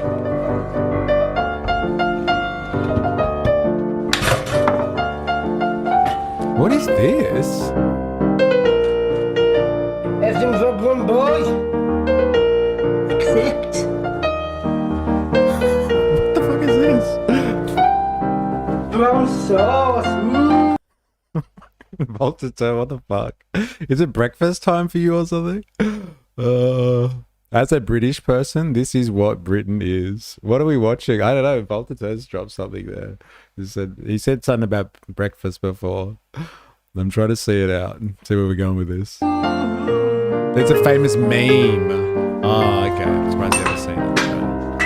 I know, I'm pretty bad with fucking internet culture. As you would know. What is going on here? Breakfast. I think I have seen that part. You can't eat this. Your cholesterol will go through the roof. Do you want to drop dead when you're 35? Nobody lives forever. Nobody lives forever. I'm making you some bran flakes to clean your stomach out. Back off, sister. My mate runs man food. If you were really his mate, you wouldn't clog his arteries with that. You look at, let's not argue in front of the client. Let's go outside talking private. You're right, of course. How thoughtless of us. What the fuck? What the fuck? I'm telling you, it's very abstract these days, humor. I'm just not getting it. I found something on the painting. Seeing Red, Pauline Hanson's Chinese communist background revealed. Oh my god, you've actually found something? Oh man, the mystery. I preferred it when it was a mystery. But now we know. Oh my god, am I gonna fucking paywall by this? Oh no, I'm not. Oh man, fuck off. One Nation leader Pauline, when was this? 2023, okay. One Nation leader Pauline Hanson had a portrait painted by Queensland artist Mary Sparks, as declared last week on the politician's parliamentary gifts register. When CBD tracked down the work, we were surprised to see that Hanson had been painted in the style of the Chinese dictator Mao Zedong, framed in striking communist red. In fact, look closely and you can see the chairman's silhouette lurking in the painting's background. It's an odd choice for a woman who, throughout her political career, has worn at Australia's danger of being swamped by Asians, but the portrait clearly came from a place of love. Hanson frequently goes on TV wearing Sparks creation on t-shirts, even rocking one at an anti-vaccine mandate rally back when that was a thing. She also posed with Sparks, who even trimmed the One Nation leader's hair for the painting because she couldn't get the hairdresser during lockdown. The artwork was entered unsuccessfully into the year's Archibald Prize. There's no general observation. There is a general observation from many. The Archibald appears to be woke, lean to the left, and is biased. Sparks wrote on Instagram. That is not how I think, the artist clarified.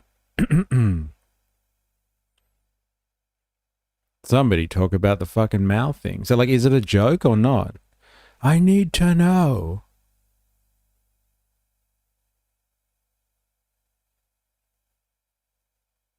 Oh, man. It's still a mystery. Oh. Is it a joke? It's an odd choice for a woman. It clearly came from a place of love. Oh, man, this just raises further questions. I think it's satire. I guess. So she knows how to take a joke? I'll give it that. Oh, that was a tease. I don't know, man.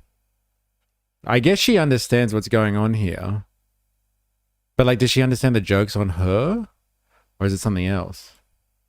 I don't know. I still prefer Dilemmas to follow it up with his people and get us a response. Because, like, my vote for One Nation is riding on this. Eh? Commie for me, not for thee. It doesn't explain much. Oh, it was so close. I still prefer it, though, as a mystery. Let's just go with that one. It was Hanson Dong. Eh? Hanson Zidong. Oh, man. Crazy. Noel Fielding was the best when I was a stoner teen. And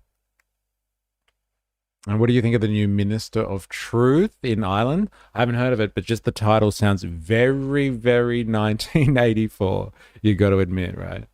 Very, very 1984. Oh my God, your memes.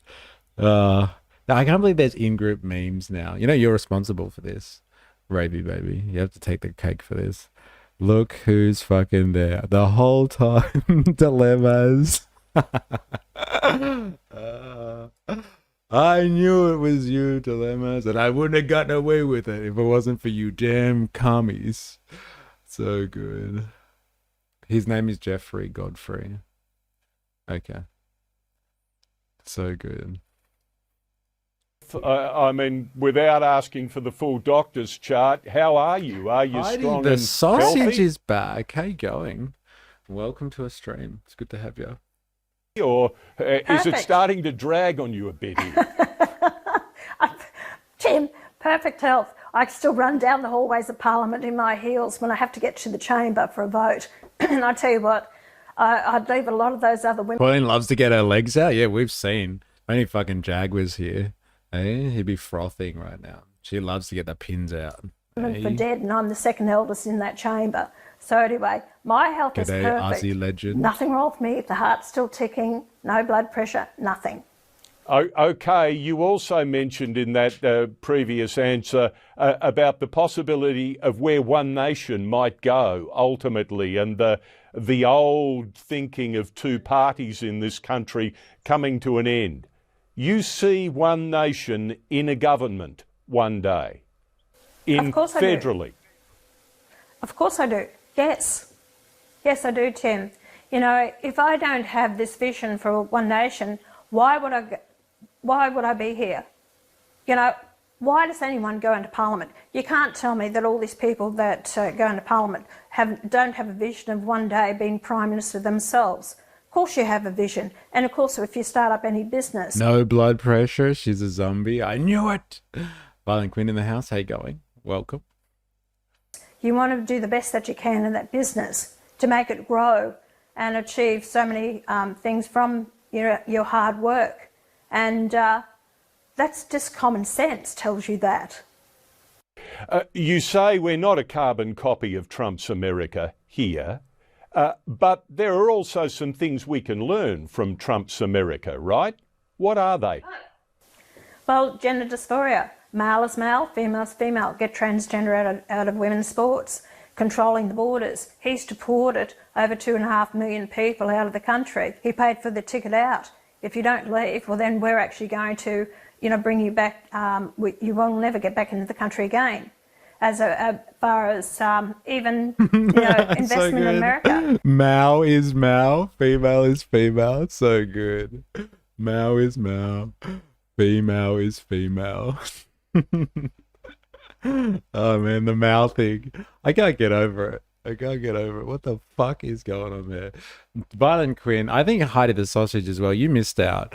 Pauline Hanson has got a portrait in her office, and it's got Mao behind her, like the specter of Mao behind her. Seriously, like it's mental. It's absolutely, it's mental, and I'm struggling to understand why it's there. Maybe it doesn't have a hidden meaning. Maybe not. He's got investment of over $19 trillion into the country of investing, and he's put the tariffs up. I spoke about tariffs in my maiden speech in 1996, that I believe we should have tariffs on some of our product. If we had have done, we may have still had the car industry. We've lost, steel industries, everything that we've lost here. We don't make footwear or clothing anymore. Everything that we've lost here, that's a diversity of jobs that we don't have, and we're relying on imports from China. Even, losing all our resources to overseas, and we don't utilise it ourselves. And as he said, dig baby dig. I agree with that. Use our own resources to our own benefit to lower the cost of electricity. And of course, immigration has been a lightning rod for the Trump administration. Our conversation on what Pauline Hanson sees as right in Trump's Washington was always going to lead there. We can't lose sight of the fact that we have to take murderers and drug lords and people from mental institutions that were dumped into our country through open borders of the Democrats, of Biden, and we're doing a great job. What about his ICE operations in cities like Minneapolis, Los Angeles and elsewhere to rid America, as he sees it and his supporters see it, of people who have no right to be there? Is there an equivalent in this country? What is she even talking about? She's a backdoor man. We're about to find out, actually. I would like to know what she thinks about Minneapolis. I wonder if she'll answer the question. Okay? Yes, you should shoot your own citizens if they get in the way of your deportation efforts. Fuck them. Get rid of all of them. LOL, what did that statement even mean? If someone entered illegally, that means they ignored your saying they couldn't come in last time. It makes it so much better knowing it was her as Mao. Her spiel here, how to support without actually saying it.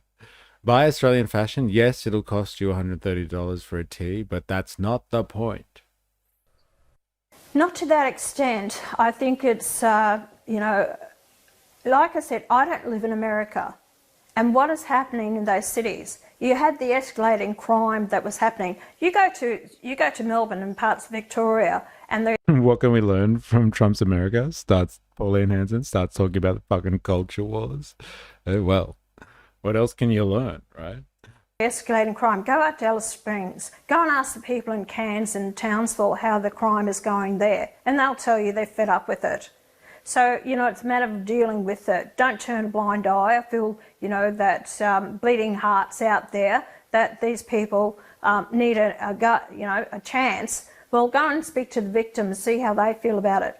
So how would a Hanson-led government deal with the 100,000 people in our country? She get in live, she agreed with it, dodged the question. Well, she kind of said, this isn't America, so we can't really do the same stuff. So she kind of half paid it and then walked away from it and said, but the crime in Cairns and Alice Springs, hey, I'm sure there's a lot of migrants hanging out in fucking Alice Springs, right? All those people that go over there to have a look at Uluru, fucking tourists. Go get them. Pauline is a Mao bride. Don't let her settle back in. That's hilarious. And we've got the evidence. We know that she's a Mao bride. So good. What the fuck answer was that? Didn't sound any better the second time. Why does she always sound like she's about to start crying? Yeah, she's like our version of kind of RFK. You're kind of like, what's wrong with his voice? Why does he sound like that? Yeah, she does sound a bit on edge with her vocal tone, right?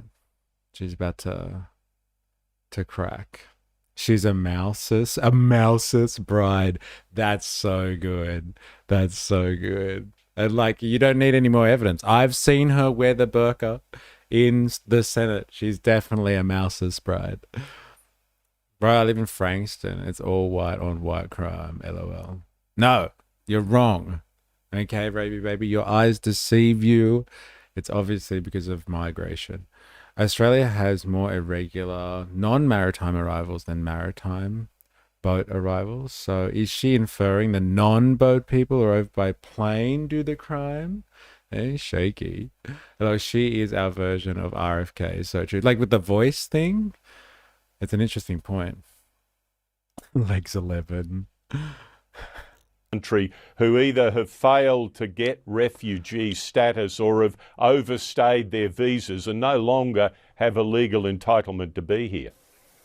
You actually then you go and seek them out and you deport them out of the country, and it sends a clear message. But a lot of these people. Is this your people, Ravy? These are my fucking people. These are my spirit. This is my spiritual homeland. Let's check it out. I own Frankston. We're about to get some treatment essays. Let's have a look. Khan lad.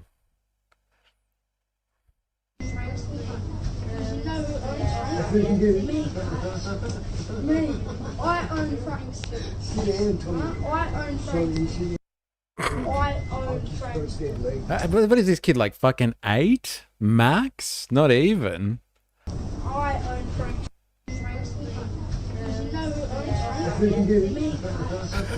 Me. I own Frankston. He's definitely a migrant. He's definitely a migrant. No one grows fucking hair like that in Australia. That's for sure.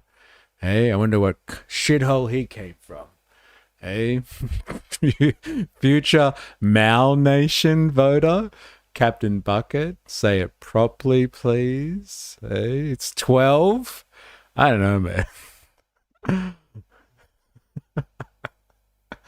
Sit down, bro. It's probably UK.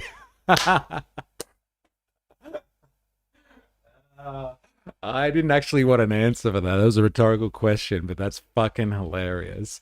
What shithole country did he come from? Oh my god. People coming from places that possibly I'd say you shouldn't be getting a visa in the first place. Why get them to fill out a visa in the first place if you're not going to follow it up? So I blame the government for this. And those people that are in the country, Tim, we've got about 2,700,000 people in the country that are on visas. We've got 4.8 million people that are not Australian citizens here. So when you've got a housing crisis and you've got this happening in Australia, well, something has to give. On those 100,000, though, don't you, if you have the policy... You think that's true? Has anyone gotten some information on this, come across information on this? Is it 4 million people in Australia at any one time that they shouldn't be here? They're not even Australians. Like, is that true?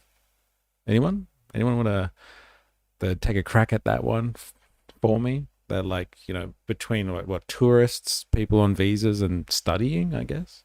There's 4 million deplorables in this country that shouldn't even be here in the first place. Captain Bucket, to be honest, I would prefer if Pauline wore the burqa more often. That way we don't have to see her ugly face so often. Yeah, fair enough. Fair enough. Well, like, look, let's just normalize it, okay? Like, if she wants to start wearing a burqa all the time, like, fucking let her do it. It's her goddamn right as a free and sovereign citizen. Racism for suckers. Hardcore nationalist bigotry is where it's at. Then you can hate POMs too.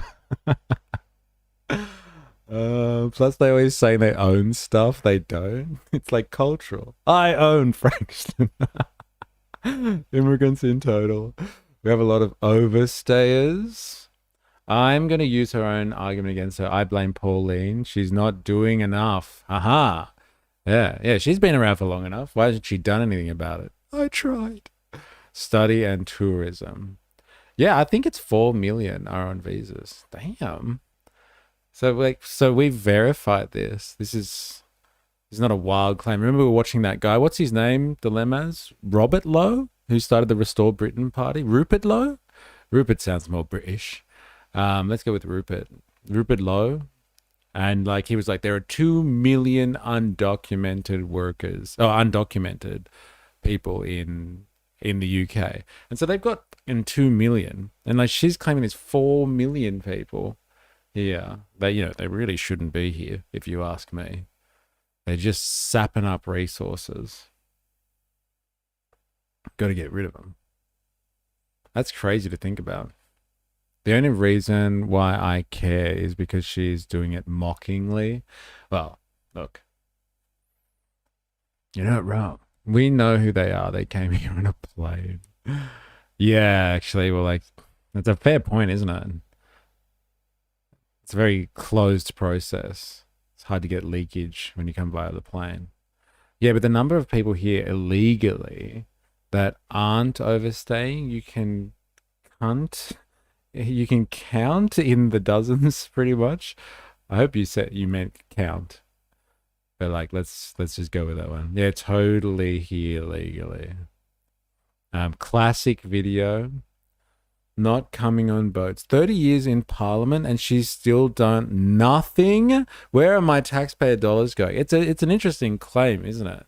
Ninja Nurse. Like, that'd be a way. Like, well, look, you've been at this for 30 years. Like, why haven't you done more? Crikey. Some of them came on cruise ships. Not a fan of that part. We took in over 1 million in 2 years. We're talking about like people on visas though, right? LOL, I meant count. I was surprised YouTube didn't censor me. It got past the keeper. She thinks she's making an argument that is a problem to wear it for communication or recognition, but in reality, the only people cared is because she's mocking. Oh, right. Yeah. She was obviously doing it to cause a stir. That's for sure. And it fucking worked. But like, now she's done it. She could keep it up. What about this UK immigrants importing their warm beer and bland food? That's a threat to our culture. The warm beer parties. You say of forcing them to leave the country, eventually get to what Donald Trump has been doing in Minneapolis and elsewhere. Got to do a Harold Holt. See you guys soon.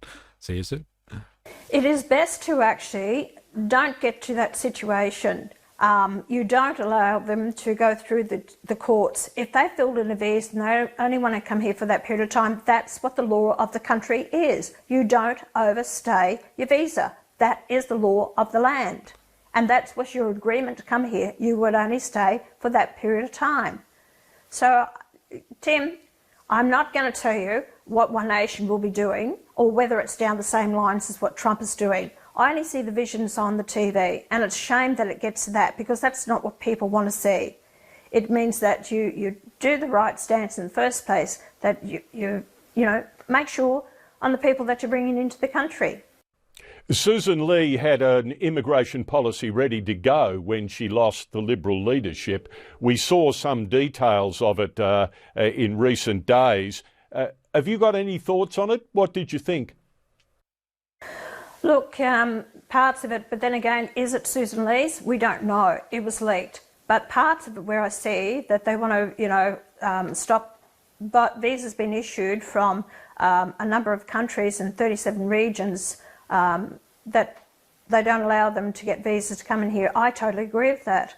We need to clamp down where these people are coming from. So do you see in the future us banning migration from whole countries? I don't know. I suppose there are some countries that we need to keep an eye on because, Tim, there are radical Islamists in some of these countries, and I don't want to take the risk anymore. I've seen, from whole countries. I don't know. I suppose there are some countries that we need to keep an eye on. Because She's not really answering a lot of the questions, is she? Like, just say it, man. Like, this is your shtick. Like, if you don't want to fucking let people in from certain countries, just say it. I'm sure your voter base would actually love it if you said it. Like, just go for it. Go for it. Fucking own it. She didn't say no. I'm surprised she didn't go harder with that one. Probably answer, I don't know. Finally, an honest answer. Something in messing with that housing market. Coming in and messing with our housing market. LOL. Tim, there are radical Islamists in some of these countries, and I don't want to take the risk anymore. I've seen, people being murdered, and the massacre that happened in Bondi. We've had previous terrorist attacks, and I think that it's about time we realise that we can't just open up the borders to anyone. Like the ISIS brides, I don't think they should be allowed back in the country. Like Gazans, 24 hours, checking out who... Like, honestly, though, are there heaps of Gazans coming here? Like, has anyone else heard about this? Like, I thought they couldn't get the fuck out. They've been, like, kind of locked in. Like, they can't even get flotillas in there. They can't even open the fucking crossing properly. Like, I'm confused. Where are all these Gazans coming from? I don't get it. She looked like what happened, someone assimilated. She looked like what would happen if someone assimilated. The people I have problem with aren't the refugees. It's the British and the American economic migrants coming over here to take advantage of our lower dollar value. Yeah. And then living here and taking away from our Medicare. It's weird. She's pussyfooting on this. It is a bit strange. I thought she would own this. This is her fucking wheelhouse. One nation could go around saying screw the majors, but one nation, and they would still have growing support. I love that the Muslim community invited her to eat with them when they stopped fasting. Yeah, what a gesture, eh? The Gazans can't come here because Isn't killed them all. Savage. She's not got NFI. She's got NFI. Let's apply this to decolonialism. The only Palestinians in Australia at the moment are the ones that were here already. UK and China are our two biggest migrant groups. And two largest foreign investors to our housing market. Hey, the goddamn pound. That's the worst. The only refugees that we've taken in any kind of number last year have been the Ukrainians. Oh, wow. Just say. I will say it again. Imagine if they said this about Jews. We must look at our radical Judaism, and we need to keep the Jews out of the country. And then I wear an Orthodox Jewish suit and a hat to Parliament to mock them. It's a fair point, man. Like, we get it. You made a really good point before. Like, imagine if she did that.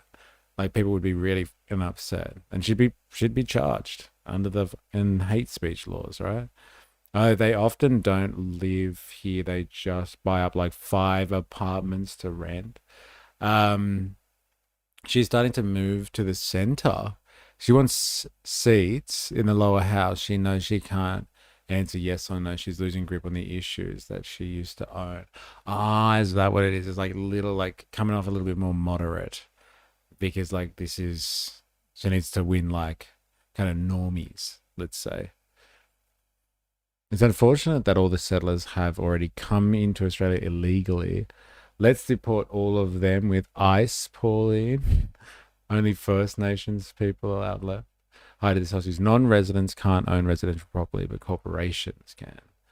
Violent Queen. Yes, UK, us, China, Japan own half of our country, and it's the best half to rent.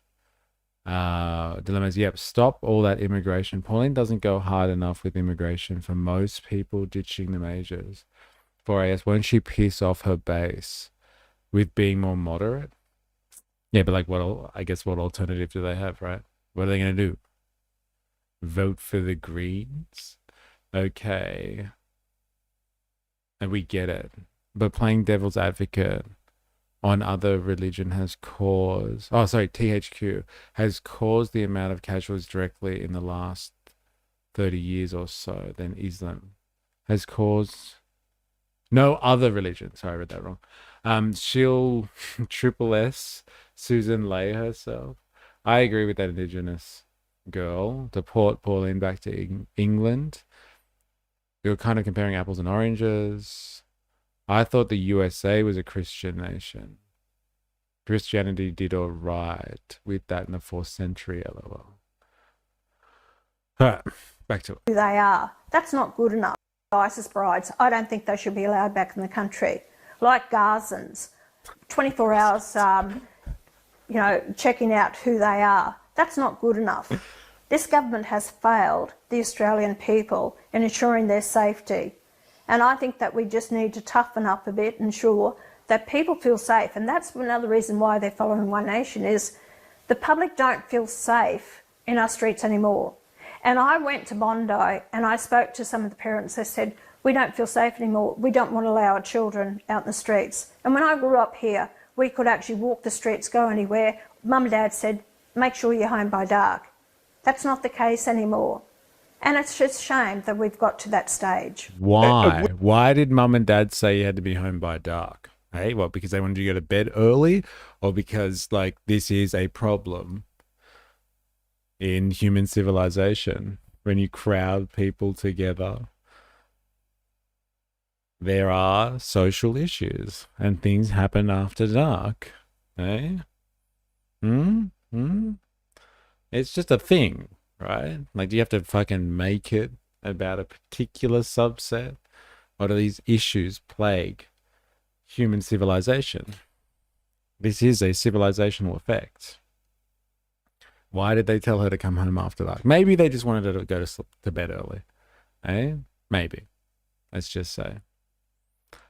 Crime is caused by poverty, not by ethnicity. Eh? Maybe people felt unsafe because there was just a mass shooting. What is wrong with Pauline? I mean, the kid on the bus was scary. I shared some videos showing the new Zero crap is actually doing the rural areas. Mostly male on male violence. Mao on Mao violence, more like it.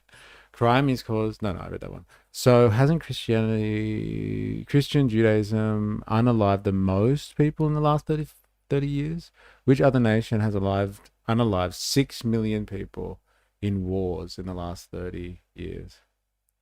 Now we're getting it. Think past Pauline. Look at One Nation reps at the ground level, running the ground game, talking to the locals, showing up in the rural areas. We can get into the numbers across the Middle East and Africa and other places without Western involvement too. If you want to talk about war. How? ? The most deaths would be due to Christianity from Bush's own words, crusades against the Middle East, and secondly due to Judaism in Palestine. It's just that if some guy shoots up a mosque in Australia, you excuse it by saying it's white supremacist ideology instead of Christianity, even though they invoked the crusades. Outside of war, we're talking Islam by miles. Miles. I'm going to say I would never let my children have a sleepover at Pauline's house, aside from the fact that they would come home hungry every chance you get. Oh my God. They would come home hungry. We know that people like her end up on lists, epi lists. Eh? Dude, come on. You like animals, so why do you want them to die? How can you talk about the Middle East and Africa without Western imperialism? It is completely incoherent. You never ask why and how the Middle East and Africa are kept in impoverishment. Hey, Remag, can I just say, I don't know if you were here when we watched the Parenti stuff, the Parenti interview after Parenti died. Perini had a really good take on the idea of like underdeveloped countries that are kept impoverished or underdeveloped. He called it maldevelopment. It was really interesting because he was like, it's maldevelopment. They were deliberately kept underdevelopment for malicious purposes. Let's call it what it is. It's maldevelopment. I thought you might appreciate that because I really liked it when he said that. Because it's not just because like usually the rhetoric we have is just like, yeah, like, you know, the imperial core keeps the periphery undeveloped on purpose. Undeveloped, he's basically making the case is like it's too light. Like they're deliberately like mistreating the periphery, right? It's definitely done on purpose. It's not just like kind of a it's not just them being kept undeveloped. It's a malicious thing. It's a long range tactic. I like how he framed it anyway. Where are we? Where are you guys? Are you guys speaking too fast today? I can't keep up with you. Also, I bet you Pauline's house smells funny too. Like not clean. Needs a mop kind of house with a hint of boiled potato in the air. You're doubling down on it. Outside of war, then you have the USA's control of the world economy causing mills to starve every year for the free market. Hey, I can get down with that. Hey, the free market is the problem. Definitely people starving because of the free market. And it's not because we don't produce enough food. That's for sure. Net zero is saving lives, saving the planet. Koalas are endangered in Australia. Shame, shame, shame. What, Heidi? I think I missed context there. Spendock, even if you include right-wing extremism as Christian, outside of war, there's more Islamic than Christian or Jewish extremism. It's not even comparable. Look, I think, I actually want your take on this, Spendock, to be honest, because like this is the take. Like you will brandish a Muslim nation, right? A nation who is predominantly Muslim, and you'll say, well, like they're responsible for all of the deaths that happen inside their society. And then you take a Western nation that is predominantly Christian, and you're like, oh yeah, but they're not really Christian, they're secular or something like that, right? And so like you can't really blame Christians for that. Like, is that how you argue this? That it's just like Muslim nations are Muslim because they're predominantly Muslim, and so all deaths in their nation are attributable to the whole of that religion. But like you don't apply the same logic to Western nations that are predominantly Christian, I guess. Is that how you argue this point? World hunger could have been solved since the 70s. You're damn right it could have. Pauline would cook you a steak on a sandwich toaster. Look, whenever I saw that, I really wanted to try it. What about ism? I really want to try this. I didn't know you could cook a steak with a sandwich press. I'm going to try this. The only reason it exists is to increase profit margins for companies like Monsanto. And now we're getting to the bottom of it. People use that like a slur. I've cooked steak in a sandwich press before. It's not the gotcha you think it is. Yeah, like I didn't know you could do that. Like, is it good? Dilemmas? That's the fucking question though. Like you could do it, but like, is it better than using a barbecue? Blaming all underdevelopment on the West is incredibly reductionist and short-sighted. Sorry, that argument holds no water. I don't know, man. Let's just not say the West. Let's say the free market and the core nations that really benefit off the free market. And so like you can include Japan in there if you want to. You don't have to just say the West if that makes you uncomfortable. But like definitely think free market developed nations have set up a world order since World War II to ensure that they continue to develop while other countries are left maldeveloped. And like it's not a race thing. Let's not make this about the West. Let's make this about capitalism, baby. Oh yeah. What's wrong with Mao's information? Question mark. No, outside of the wars, either Palestinians are constantly being killed outside of wars by Israel and Jewish settlers, and why would outside of war be a requirement? Is killing Iraqis kids better than Bush declared his crusades? How many military bases does the US have? Net zero. Harming the farmers at dilemmas. It's climate change affecting the farmers. Have you been to the North Sentinelese Islands? Who owns the IMF, World Bank, etc.? For every for every country in the world remade. She's the kind of person who would boil 2 potatoes for a family and then send your kids home because she only had enough food for family dinner. Doubling down again. Untouched by society. Pauline is anti-net zero. So have you watched the videos I shared then? What net zero is doing to rural areas? I only judge those nations if their laws and political systems revolve around their religion. I call that an ethno-state, Islamic ethno-state. Okay. I am anti-net zero. I wouldn't say the US or anywhere in the West does that with Christianity. So you're like deliberately singling out countries that have their political systems revolving around religion. Okay.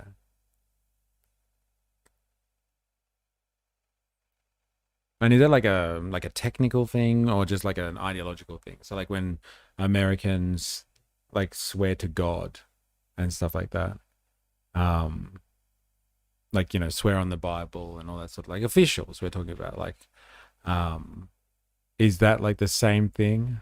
Like, is that instituted into their political structure or not? Jag, yo, give up dilemmas. I mean, Pauline's sexy ass games. Hey, whoa. I told you to take a while. We're still going on the Pauline thing. It's still going, Jag. Up to 50% of Victorian agricultural land needs to be replaced by solar and battery farms. That's Bowen's plan. At least 50%. We use sandwich presses in a pretty creative way during our lunch break in the hospital. It's not our preferred way of cooking, but you use it when you have on hand. It's still the lesser form of cooking, especially when you're importing your beef from Gina's farm. I would say that the mosque shooters that invoke the Crusades have more motivated by Christianity, even if they are also white supremacists. Then, for example, Osama bin Laden was motivated by Islam. 9/11 was a primarily geopolitical attack, while these mosque shootings are purely because of hatred for Muslims. Dilemmas, mate. When does the sun shine in Victoria? Am I right? You know how I said Valve beat a Rothschild yesterday? Yes. Today, Valve is being sued by a New York Attorney General for promoting gambling. Nobody wins in the end. No, not with bourgeois society that's predicated on lawfare. It's like they love the courts. Who would have thought? But you could argue on the flip side that China was never a proponent of the free market, yet they are emerging as the next empire. Why aren't they maldeveloped? Who, China? Why aren't they maldeveloped? Because they intentionally controlled foreign capital investment in the country and ensured that their foreign capital didn't come in, take over, and then fly out again. They had tight capital controls and ensured that any foreign investment in the country, which they needed to develop their industry, right? I'm not saying that they did it alone, but when they introduced foreign investment, they had tight capital controls and they ensured that Chinese companies or let's say interests were represented overwhelmingly in the corporate structures themselves. So they owned the technology and the industry. They didn't just be like, yeah, spend your money here kind of thing. Take over the system and then fuck off again when you're finished. That's that's how they structured it, if you're wondering about the maldeveloped thing. They systematically, like, people wanted access to their labor force, and so they had chips, and so they played it well. I think they actually played it quite well. They knew, and I think they knew because they're fucking Marxists. They understood that that's what foreign capital does. That's what capital does. I don't think it was even cultural. They're just like, yeah, we know how these people play. They're capitalists, and so they just did what they needed to do to protect their interests. China does have a competitive market, much more competitive than our market. That's why it's out-competing us. It's more competitive. Tasmania is almost entirely on renewable energy. Hydro, Heidi, what exactly are you saying here? They say it's communist, but has a competitive market. You keep saying competitive market. Is that on purpose? Am I missing something? Also, who is cleaning the sandwich pressing after Pauline uses still on the food? I doubt very much she cleans her own house. I doubt she's cleaning the sandwich press. She's going to Kmart and getting another made in China sandwich press. I'm not a fan of ethno-states, including the Jewish one. LOL, I met competitive. Okay. You meant it. You're uninformed, I think net zero. If you think net zero is a bad thing. And no, I don't think a few lines of religious sounding stuff in law or official documents makes an ethno-state. Okay, fair enough. But bit different. Separation of church and state is just a bare minimum, right? Well, like, yeah, in classic liberal societies. But it wouldn't seem that that's so important anymore. Secularization used to be a huge thing. And like it's not like that anymore. I think the Trump administration highlights that beautifully. Like they are going for full-on Christian nationalism and stuff. Trump does talk about the importance of being a God-fearing Christian. Like that's somehow linked to politics. Violent community, yeah, countries moving towards upgrade their energy supplies to the newest low-cost fuels continually, and renewables have free fuel. How about you? Wait, do you on a job site? We use questionable things to cook all types of food. It's why the UK lost control of the world to the USA. It's why the US lost control of China. It's losing it. It's definitely losing it. That's predominantly why they are moving to renewables. It's to ensure that they aren't cut off, which is what is happening at the moment. The US are cutting Iran out of the picture, and like that will mean that China won't be able to get its oil very easily. And so it's important for their sovereignty, I would say, to make sure they have an option outside of that. Western chauvinism is the most degenerate religion of them all. We'd all have free power. Who wouldn't want that for us, I wonder?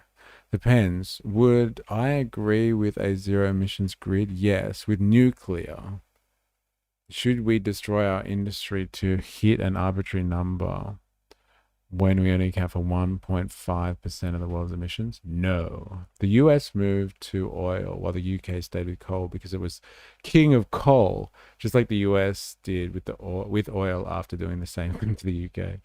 US exceptionalism, essentially. Nuclear has the most expensive fuel.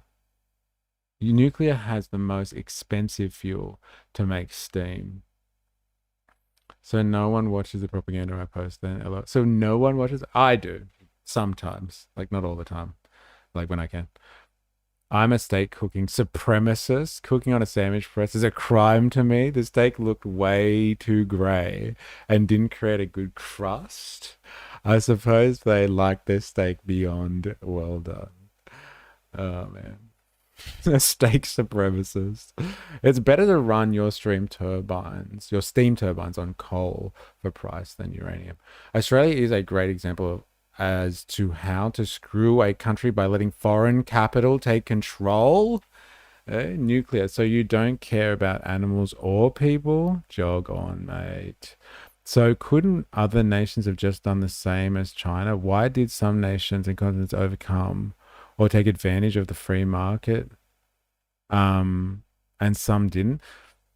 I said it before, because they're fucking Marxists. Like they understand how capitalism works, and they had the will. They had a communist party in that was strong enough. It was strong enough to withstand the foreign pressure. Not every country can face up to foreign pressure. Like look at what the US has done in the name of, opening people up to the free market in South America or Central America, for instance. Look at what they've done.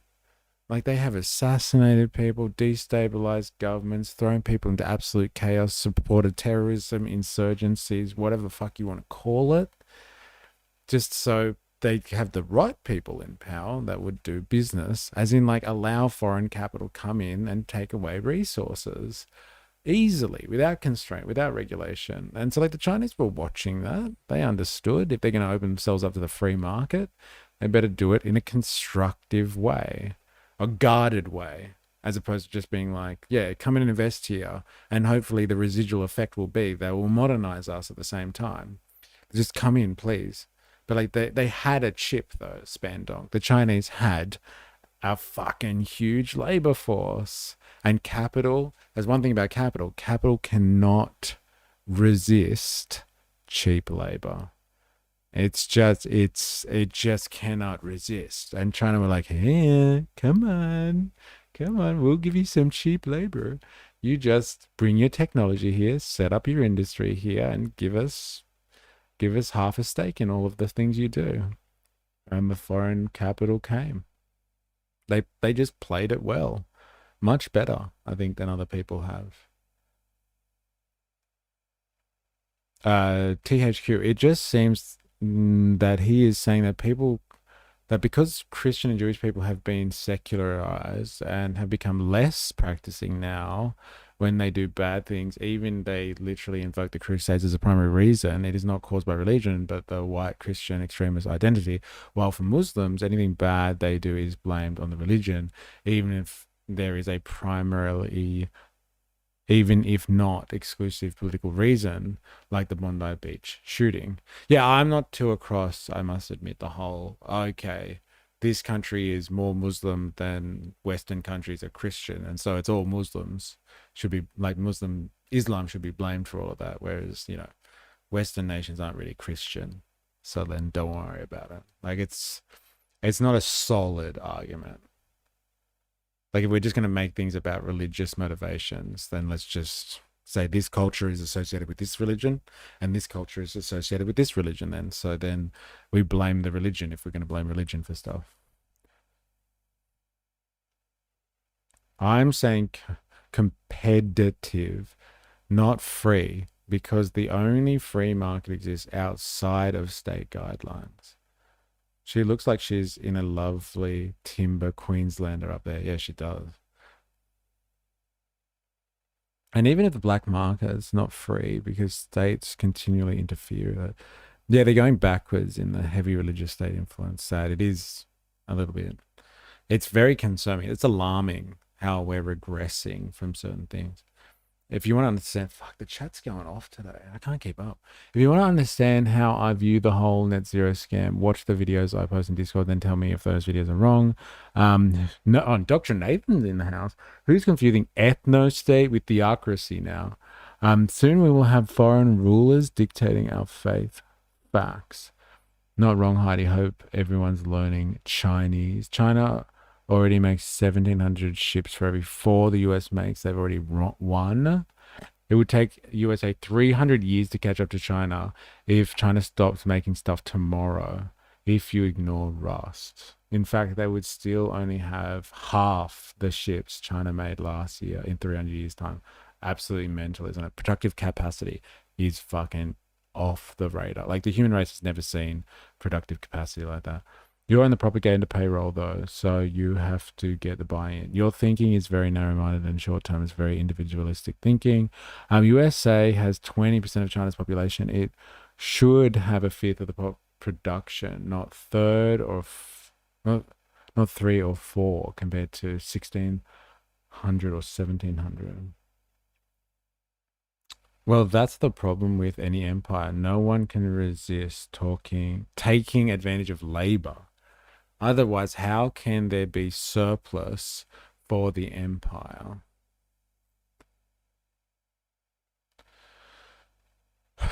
They must have messed up my bank details because I haven't gotten those checks yet. In fact, I seem to pay more for my power. And the US is a naval power. It can just say, oh, the seas and trade don't matter to us. If there were 2 versions of you, and one who was Muslim, the other one who was not, and both did a shooting, like the Bondi Beach shooting, and one would be called an Islamist extremist and the other would be called mentally ill or a leftist extremist, even though both of you did the attack for the exact same reason. I don't know why people prefer nuclear over renewables. Don't you want stronger systems, a system that can defend itself against outside attacks? Okay, so comparing the two, one nation has religious separation of the church and state, and their Christian book doesn't, in the text, promote violence of any kind. The other has zero separation, and does promote. Okay. Violence in the text, sorry. Just want to be clear, everything else, sure, debatable. Okay. So like it really just comes out in a question to like, well, where do you get your violence from, right? And so like instead of a religion promoting the violence and feeding that to the state, then we're just talking about, okay, the state is just promoting violence as the state. And so it's just like, well, we shouldn't let the religions do it. I just prefer my violence coming from the state. If I'm reading that right. I know I'm being sarcastic. Australia, a country known for severe weather events, droughts, etc., and nuclear is your go-to. This is just ignorant thinking. Renewables mean freedom. If you're a right-wing person, you should want this. What about solar farms got wiped out by a hailstorm, then had to be replaced? 50 odd shipping containers worth for hailstorm. Now that's secure. Is it for copyright reasons you aren't monetized on YouTube? No, I should be monetized on YouTube, and I got done. I made like one post about something that every other political person in the entirety of YouTube was talking about, and I got done. They said that I was supporting terrorism. And like I was talking about a topic that everyone else was talking about, and I got done. Like I wish I could be monetized again. Like I need to actually make a living off this. I'm gonna have to quit streaming. I haven't got long now until they come for me. So like I'm fighting. I'm disputing it at the moment. I wish I could be monetized again. I need to make this viable. I support rooftop solar. I want reliable, cheap baseload power from resources. I want all types, like what China does. They diversify their power grid. This guy be claiming the Bible doesn't have violence in text. And the Bible does talk about such things. You have read the book of Revelation, I guess. I think what Spandog's argument is, though, that like the Bible is not ingrained in the political structure like some countries actually are theocracies. So like it's different. Like how many theocracies are we talking about here, Spandog?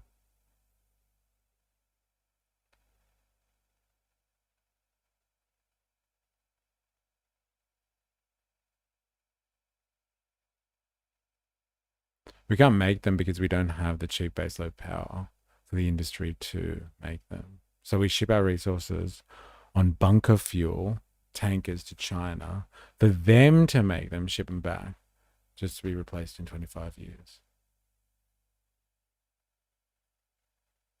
Damn. The effect that. Yeah, I know. Tell me about it, Wookie. Tell me about it. I need to get back on that.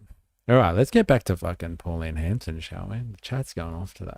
We are also a country made of immigrants to a very large extent, aren't we? And we owe a great deal of our wealth, our fortune, and our good ways. Please. I'm actually curious, like what countries are theocracies, kind of thing.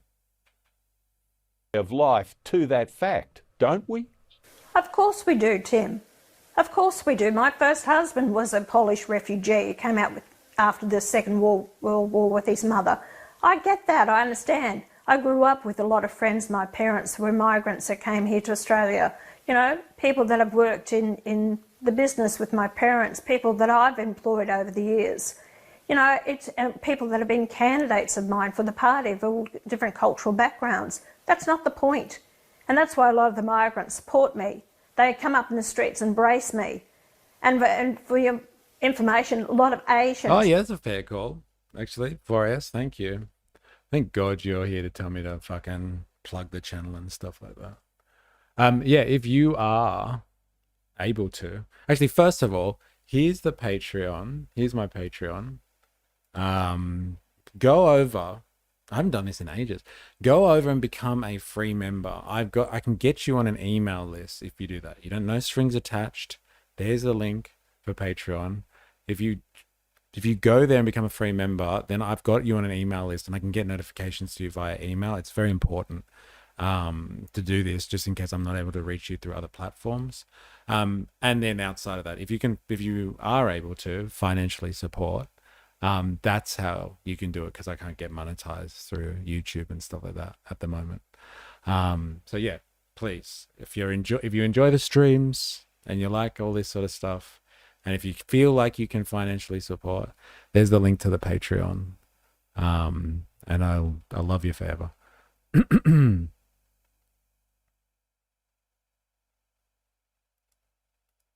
And even a guy from Iran, he said, you won't believe this, he said, but I'm a big supporter of yours. Can I have a photo with you? So the whole fact is these people agree with me because they said, we've come here for a new way of life.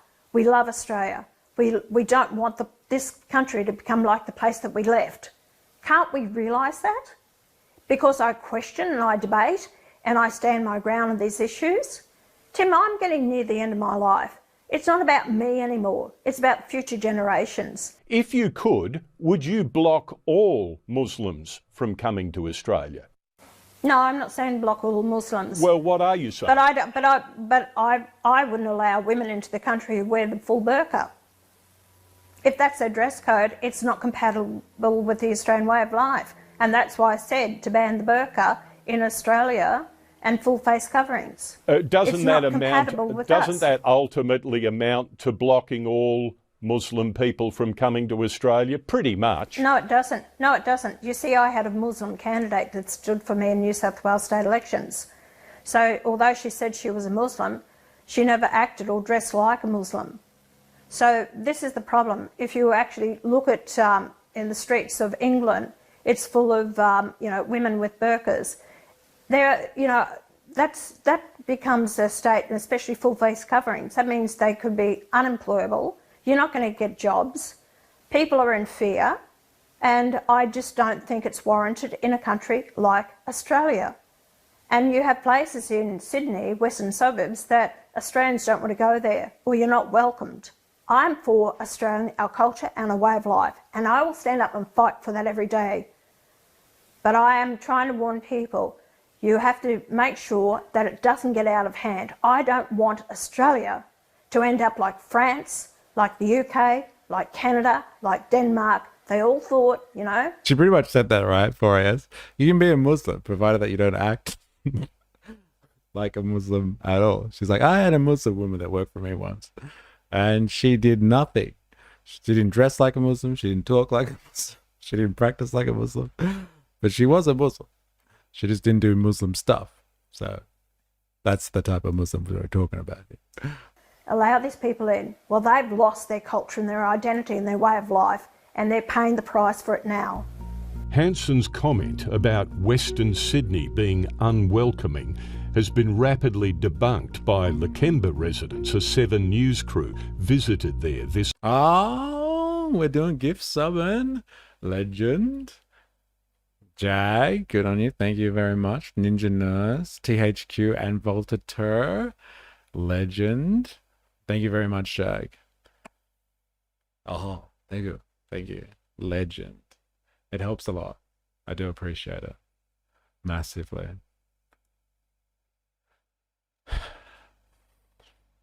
Enjoy the gift subs. This week. She's wrong. No, welcome for all Australian to come to Lakemba. Everywhere you go, people smile at you. Everywhere you walk, people are smiling at you. We recorded our discussion with Pauline Hanson the day before her comments about Islamic immigration exploded as a national issue. Our interview finished by moving off the topic to a less incendiary, lighter wrap-up. To close... Oh, come on. Did she not say the thing? Did anyone see it, or did I miss it? Did I miss it? I thought she said something like, there's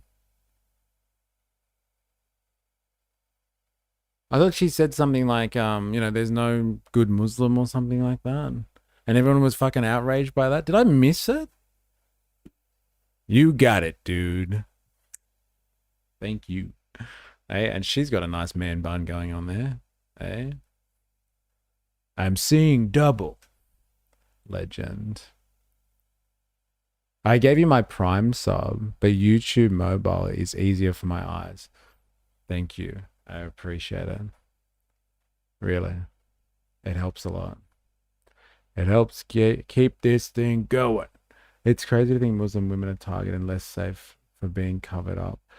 Did she not say... Can someone... Everyone, stop your side chats, please. Can someone tell me, did she say the thing or not? That there's no good Muslim? Because that was the thing that was clipped repeatedly last week. And she didn't even say it here. I don't think she said it. It's crazy. Ray Hadley said, I think in the last few days, after a similar kind of debate, sometimes she gets wound up like a spring and she says things she shouldn't say. Are you wound up like a spring, Pauline? Well, you can look at it whichever way you want it, Tim. Oh, you haven't I heard really it? don't care. But you know what? I've got haven't the heard guts to say what a lot of other people Maybe out they there cut it out. Maybe they didn't want to repeat it. are thinking. It's a privilege and an honour to be a senator and representing the Australian people. But as long as I have the support of the Australian people, I'm going to keep going. Who knows? I might be there for another 12 years. Who knows? Dude. I'll wind her up like a spring. Oh my God. The pins. The pins. Tim? I don't know. I haven't set a time on it. Pauline, I've seen you run in the corridors here and I believe you. Thank you. I'm Tim Lester. This has... Fuck off, Tim. First, people are mad at women for not wearing enough clothes. Now they're mad at women for wearing too much clothes. Yeah, it seems like there's a bit of woman bashing going on here. That's what the thing is. That's what we were talking about with Ray Gun yesterday. I still hold her, man. I reckon there was a bit of, get her, she's a woman. Stuff going on with Ray Gun. Similar stuff with this. Hey? People just like controlling women. That's what it's about. Even other women. Just got to control women. I like... She's got no filter. I'm done with lawyer speak. Out of ... context. Bloomberg just tried to take down Games Nexus for showing a Trump clip that they had edited parts out of. Oh, yeah, I'm surprised they didn't. I'm surprised they didn't show that part. She said it on Sky News, not Channel 7. Ah, I thought it was taken from this interview. Ah, okay, fair enough. Well, fair enough, whatever. At least we understand Pauline's points, I guess. Of course there would be, especially in Australia, a nation with extremely high domestic violence rate. We watched this for no reason. Yeah, I was waiting for that. Like, she had some controversial takes on Muslims and stuff like that, which is, But yes, we watched this for no point. We watched this for no reason. Dang it. I don't understand why she has a problem with it. Like, I don't know. This is just a snapshot of a broader issue in the West. This is why we did watch this, all right? There's still meaning, Voltaire. We can still get meaning from this. And this is a snapshot of, like, what's generally happening at the moment. Like, there's just, like... Muslim bashing and fear has been ripe for a long time and really took off thanks to 9/11. But it is a gift that keeps giving, really. Like, it just keeps bearing fruit for different political parties and movements and stuff like that. It just keeps giving people ammunition to whip up fear and scare. And that's, that's what we're seeing on display here. She's basically said it, and we've heard her say it in another interview as well. She's like, look, I don't have a problem with Muslims as long as they don't speak like Muslims, look like Muslims, do things that Muslims do. Like, I'm happy for people to call themselves Muslims as long as they don't rub my face in it. Like, we've heard that style of argumentation before, but it's just the point of this is, and wherever you sit on the culture wars with this one, whatever you think about Muslims or religion, the way that society, civilization works politically. And like, this is a problem that we need to deal with as a society. The way that you run a society, like a nation state especially, is you must have some type of ideological enemy. You need to have a boogeyman to heck, like some type of scary other figure there. So you can always point and be like, look, it's there, get him, like kind of thing. And that's how your political structure, your political hierarchy, your the status quo, the establishment, that's how they operate. If they're continually able to point to somebody else, like when there are systematic issues in your society, there are problems with the economy, people are struggling, people's expectations are not being met, like all of these things. If you have got a fucking group of others that generally people feel kind of uncomfortable with, then you can point at them and be like, look what they're doing. Don't look at us. Don't look at the systematic issues here. Just look at them. Look what they're doing. Isn't that outrageous? And every now and again they do something fucking outrageous. You'd be like, there, see, I told you. And everyone's like, yeah, it is them. Get them. That's just how you manage society. It's a tool in societal management. And so like today it's Muslims. Tomorrow it's, I don't know, who the fuck knows. Trans people. The day after that, it's women, that are doing something, I don't know, dressing not enough or too much, whatever we were talking about before. Like, there's always a group, and if you can point to them and say, look, you know, all your problems are valid, but did you know that they were up to this? It's scary, isn't it? That's how you really control civilizations very well. And I say civilizations because this goes beyond, like, my usual gripe is capitalism, baby, capitalism. But like, they have been controlling, like, governments, political classes, elites, whatever you want to call them, have been controlling societies for a long time. Ever since we came into high civilizations, they've been controlling populations with fear mongering against a significant other. Like the other is an actual, like, construction that is used often to make you forget about your problems and get angry about somebody else, so they can just simply control you. Now, you might have legitimate concerns about, I don't know, Muslims or Islam or something like that. You might be really upset about how they treat women. You might be really upset about how they treat other religions. You might be really upset about some of their ideas about what to do with anyone who's a non-believer. All legitimate concerns. But like, if this is being peddled by a political group or a political class, and it's being used as a tool to divide you or make you angry, just recognize that for what it is. It is a control device used in organizing society. These are legitimate things. Like, you can use pressure valves and control, like, tactics, control a population. And like, you can just insert any group in here to be the group that is going to be hated on. Like, and you can separate the two. You can be like, oh, they're just using a tactic they want me to think about Islamists, because that's the catchword of the day. They want me to think about this stuff, and I'm not going to succumb to it. But like, you can still have outside of that legitimate concerns about, like, how religion operates. Religion is used to oppress women, or is used to control families and, like, stop people having sexual liberation. You can still have legitimate critiques about religion or specific religions, but like, don't let it be used against you by a political class. Those are two separate things, and they need to be acknowledged. You can have legitimate concerns about religion. It's our right in a free society to criticize religion, especially religious institutions. And that's why it's so abhorrent, the laws that have been brought in, the anti-Semitism, fighting anti-Semitism, extremism, and hate. That's what's so outrageous about those laws as well, is that, like, it almost makes it like, and we came from this in the Middle Ages, and we came from a time where you couldn't critique religions, And like, you know, one of the things that we prided ourselves the most on as a free, when we moved into free societies, into liberal societies, was being able to to shit on religion and be like, hey, fuck that shit. You know, this is outdated. It's wrong. And like, you know, it's liberating being able to criticize religion. So criticize religion all you want.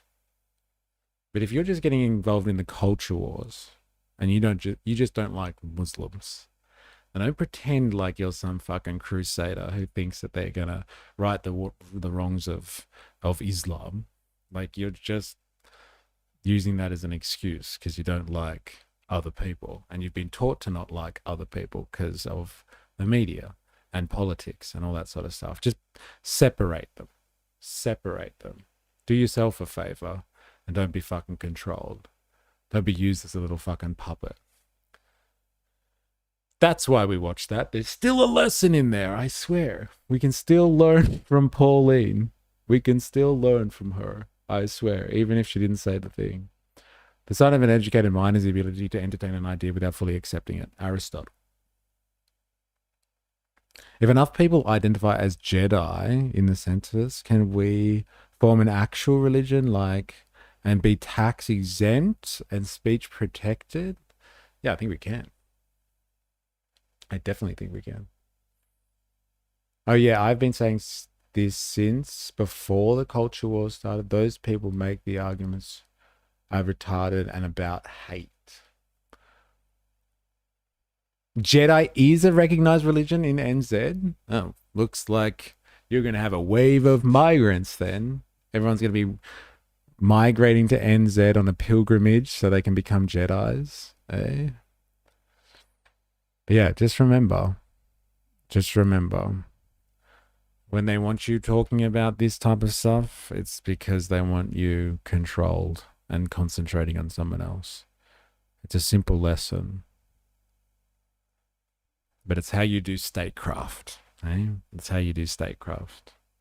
It's a thing. It's a real thing, man. All right, we're going to have a real quick break. And then we're going to be back. We're going to watch this guy. I'll show you what he looks like. His name is Harris Sultan. And so he's like some type of right-wing, I guess. It seems like it. Very right-wing, pro-Western content creator. And like Spandonk shared him with us like during the week, I'm pretty sure. So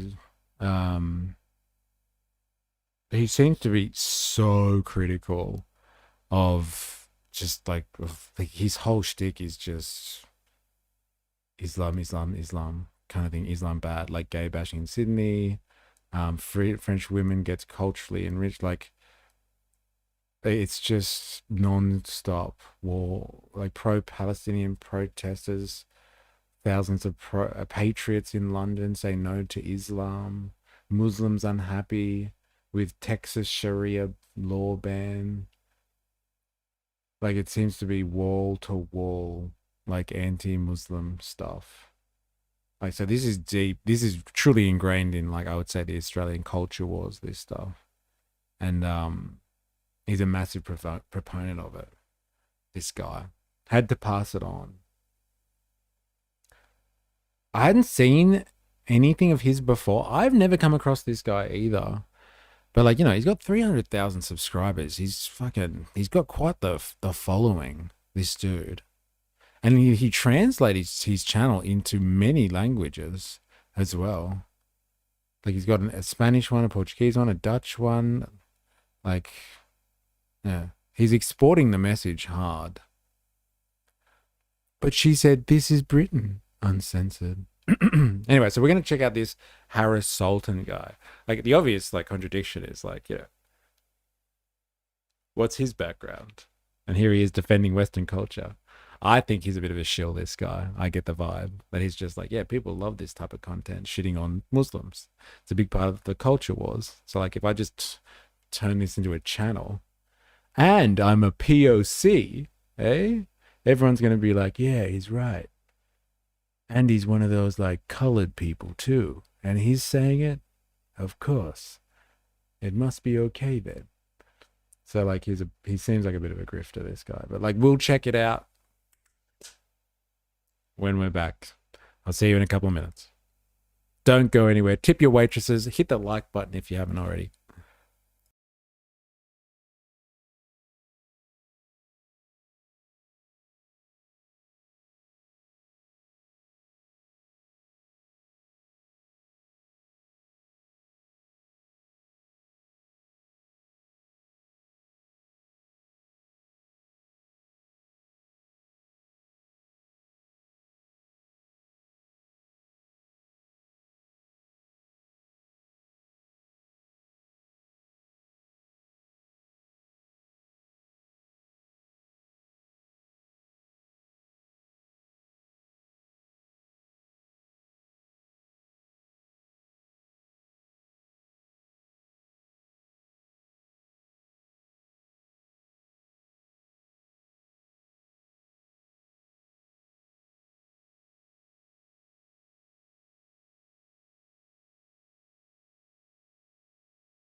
All right, we're back. You know how I know this guy's a bit of a grifter as well? Like, look, he's so across the marketing of this stuff. Like, look at his introduction says enough, I reckon. His description is partner with me to get your brand in front of a fast-growing loyal audience. Secure your spot here. Thoughtleaders.io reserves. Harris Sultan. Like, that's how you know. Like, he's not, his description isn't even like, yeah, I'm gonna ask the hard questions and tackle the real problems with society. Like, first of all, it's just like, hey, if you want to run ads here, I have got an audience of people that are so fucking furious about a certain section of the culture wars. They get into a fever every time I come on. And like, you could be in front of that. You can feed off the anger that I produce. Oh, yeah. All right. Let us do this, shall we? Let's listen to this guy. Are you ready for this? Like, if you thought that, like, Pauline Hanson was just the primer. She was just warming us up for this guy. No good Muslims, eh? And here are the no good Muslims hanging out in fucking Flinders, hanging out in front of the Opera House. We're under attack. We are under attack. He's so disingenuous. Explains why I haven't seen him before. Yeah, like usually they put their description as something like, you know, like a call to action kind of thing. But no, it's like call to the advertisers straight off the bat. I'll do that one day. That's the formula. All right, let's do this. How can you tell me they're a good Muslim? Some pretty inflammatory words from Pauline Hanson, saying there are no good Muslims. Pauline Hanson will always promote division. You can put hate in someone's heart with that kind of racist demagoguery. Can you? Because you got hate laws. What are you going to do about it, Ho Chi Minh's, eh? Every AI thumbnail now is so over the top. Yeah, hey, if AI did anything in the AI revolution, it just made them thumbnails like more cringe than they ever could have been before. I think these remarks from One Nation are absolutely disgusting. She's not fit to lead a major political party. And she was 100% right. Who's going to feed you and bathe you and wipe your bum when you're 90? Right? Because... Right, this is the thing, Dilemmas. This is the wipe your bum thing that you were talking about. Hey, who's going to wipe your ass for you? Hey, it's going to be fucking migrants. That's who. It ain't going to be your kids. Because if I get my way... they're going to be working on submarines. First of all, I'm going to use their own language, their own tactics against them. This is highly racist and extremely offensive to third world migrants. All right, folks, this is Harris Sultan. What's a third world migrant, eh? I'd like to know more. I'm sorry, my voice is going to be very monotonous today because... yeah, I want this guy to talk with Nick Fuentes to argue if he is white enough to be in Western society. Bro, just stop. THQ, just wait until you hear him talk about being a Westerner or whatever that means. Eh? Gotta have some culture war funds every now and again. Eh? And then otherwise, it's all stats. Marley is a little spooked. He's usually so cool and in control. I lost my voice a couple of days ago, so you're going to have to bear with me. That's okay, mate. Don't worry about it. So, Australia is fighting back. And who's leading the charge? One Nation's Pauline Hanson, who spent nearly 3 decades in the wilderness because Western civilization wasn't ready to understand, and maybe we didn't have enough data to understand that people from hostile cultures, individually, they may be okay, they may be good, they may not be harmful, but collectively, when you import hostile cultures into any culture, in our case, into Western culture, they're not going to integrate it. See this footage he's showing? Like, it took me a while to realize what was going on here. Are these Antifas? Are these like the usual people that riot in race riots in Britain and like burn shit and like hold the UK flag when they're doing it because they're like part of some type of anti-immigration rally? No. This was a Muslim event. It took me a while. I was like, well, which group is this? They all fucking cover their faces and wear black. Like, what's going on here? And later down the track, when the numbers boost, then they're going to be hostile cultures. Yeah, like whatever that means. Like, are you part of the hostile culture, my friend? Hey, be careful.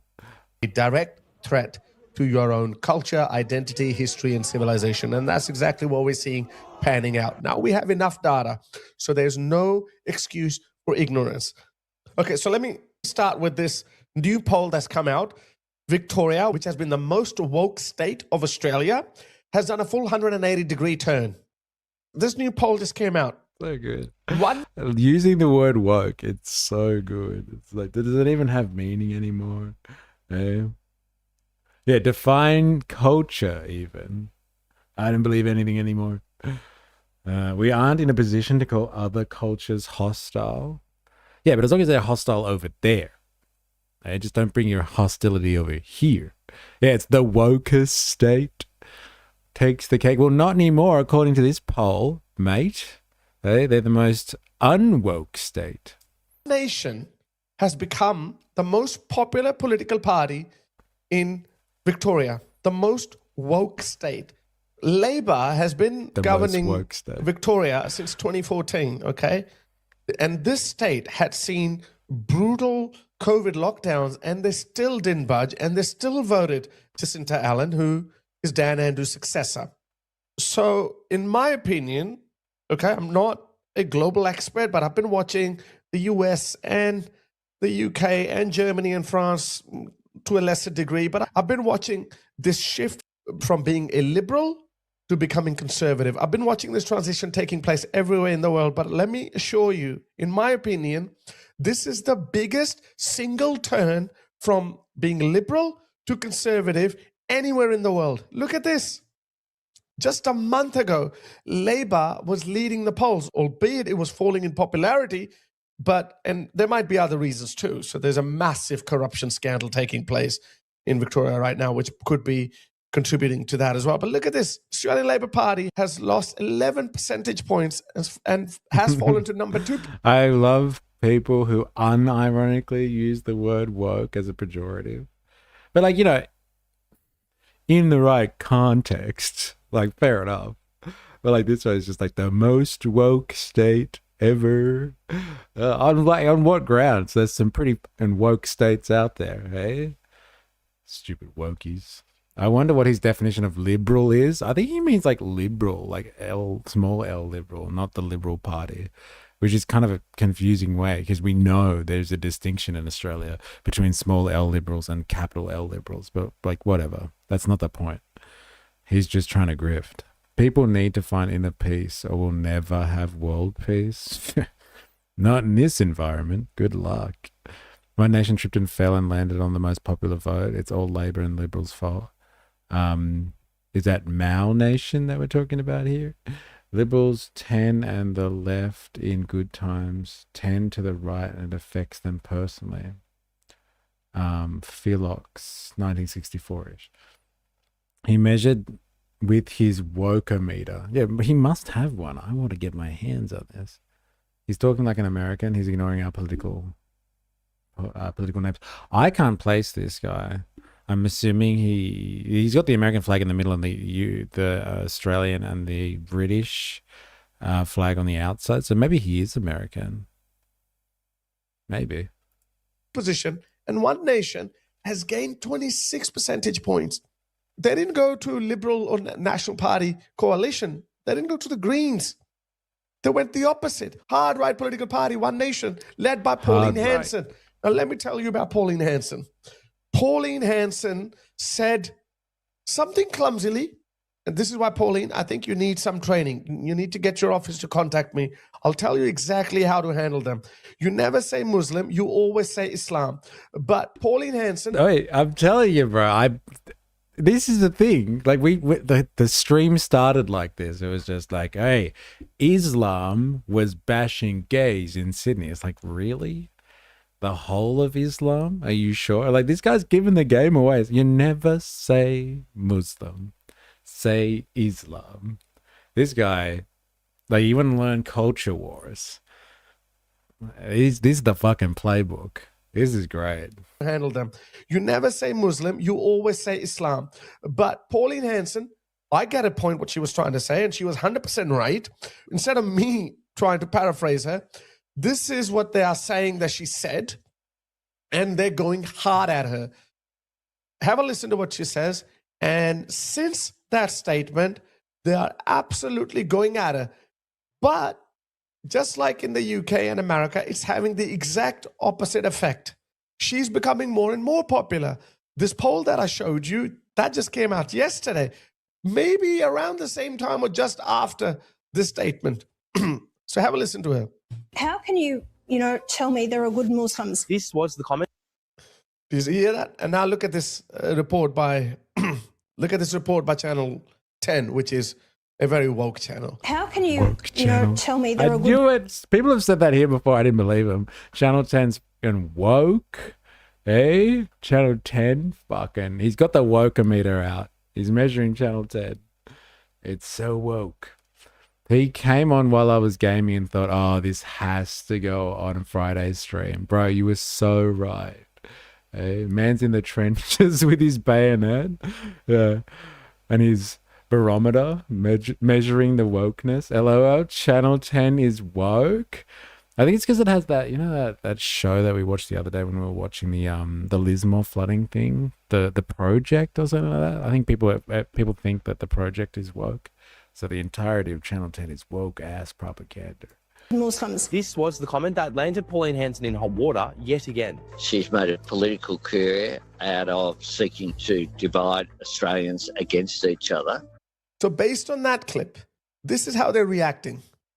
My heart goes out to the Australian Muslim community, really? who many of whom are feeling terrible and feeling scared right now because of this. Nobody's feeling scared. Muslims don't feel scared.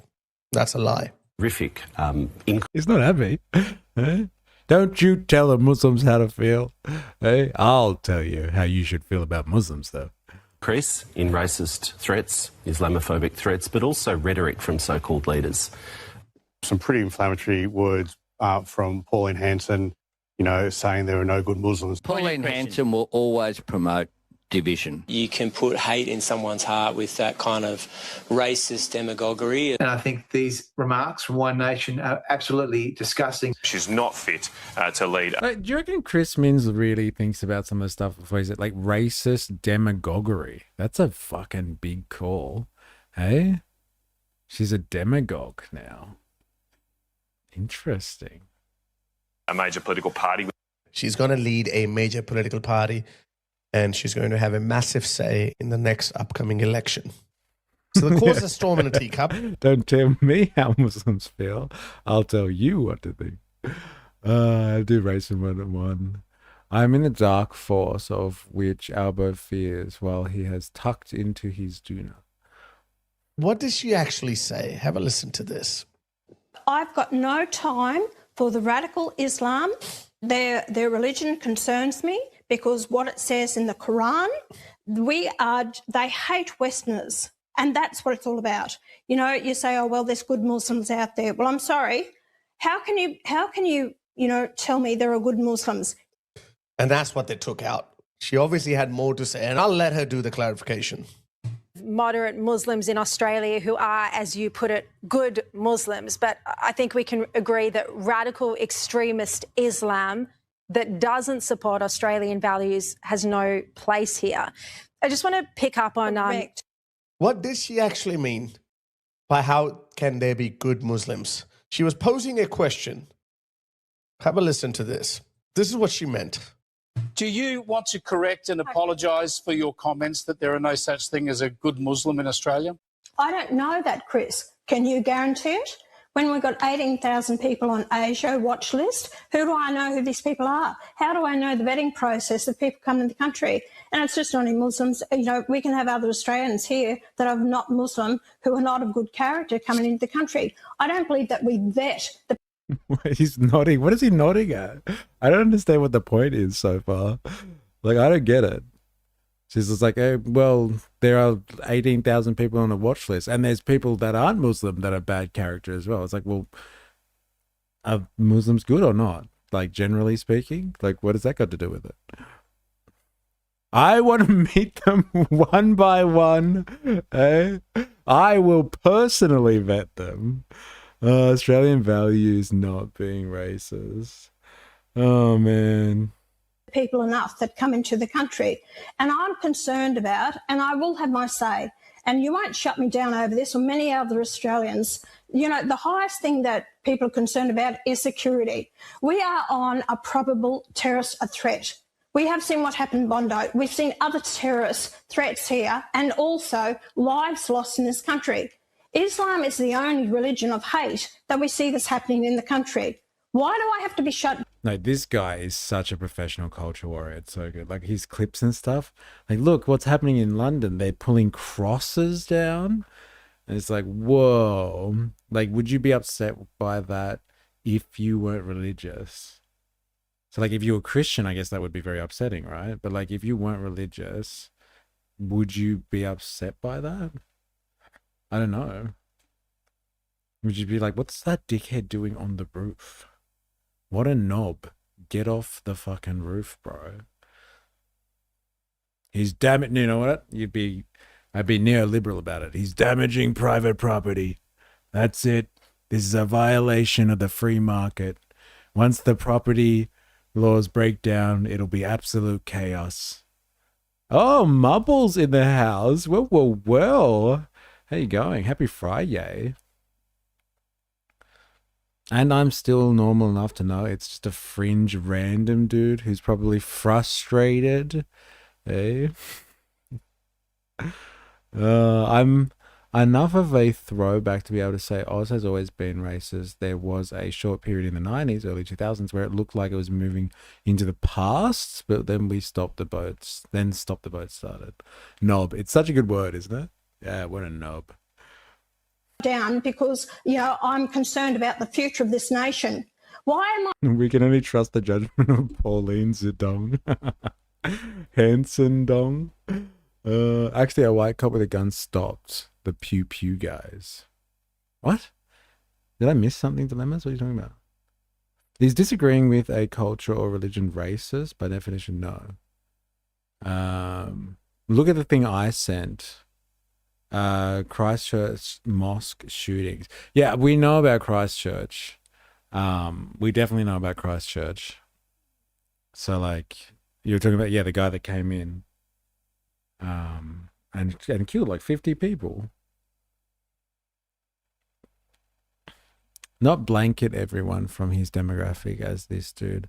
I've been sick past week, but I'm getting back to it. Good. Yeah, I'm glad to hear it. Hope you are. Hope you're well then. After multiple other officers drove past the scene for ... reasons. Now he moved up while the guy was distracted by his dad being disarmed.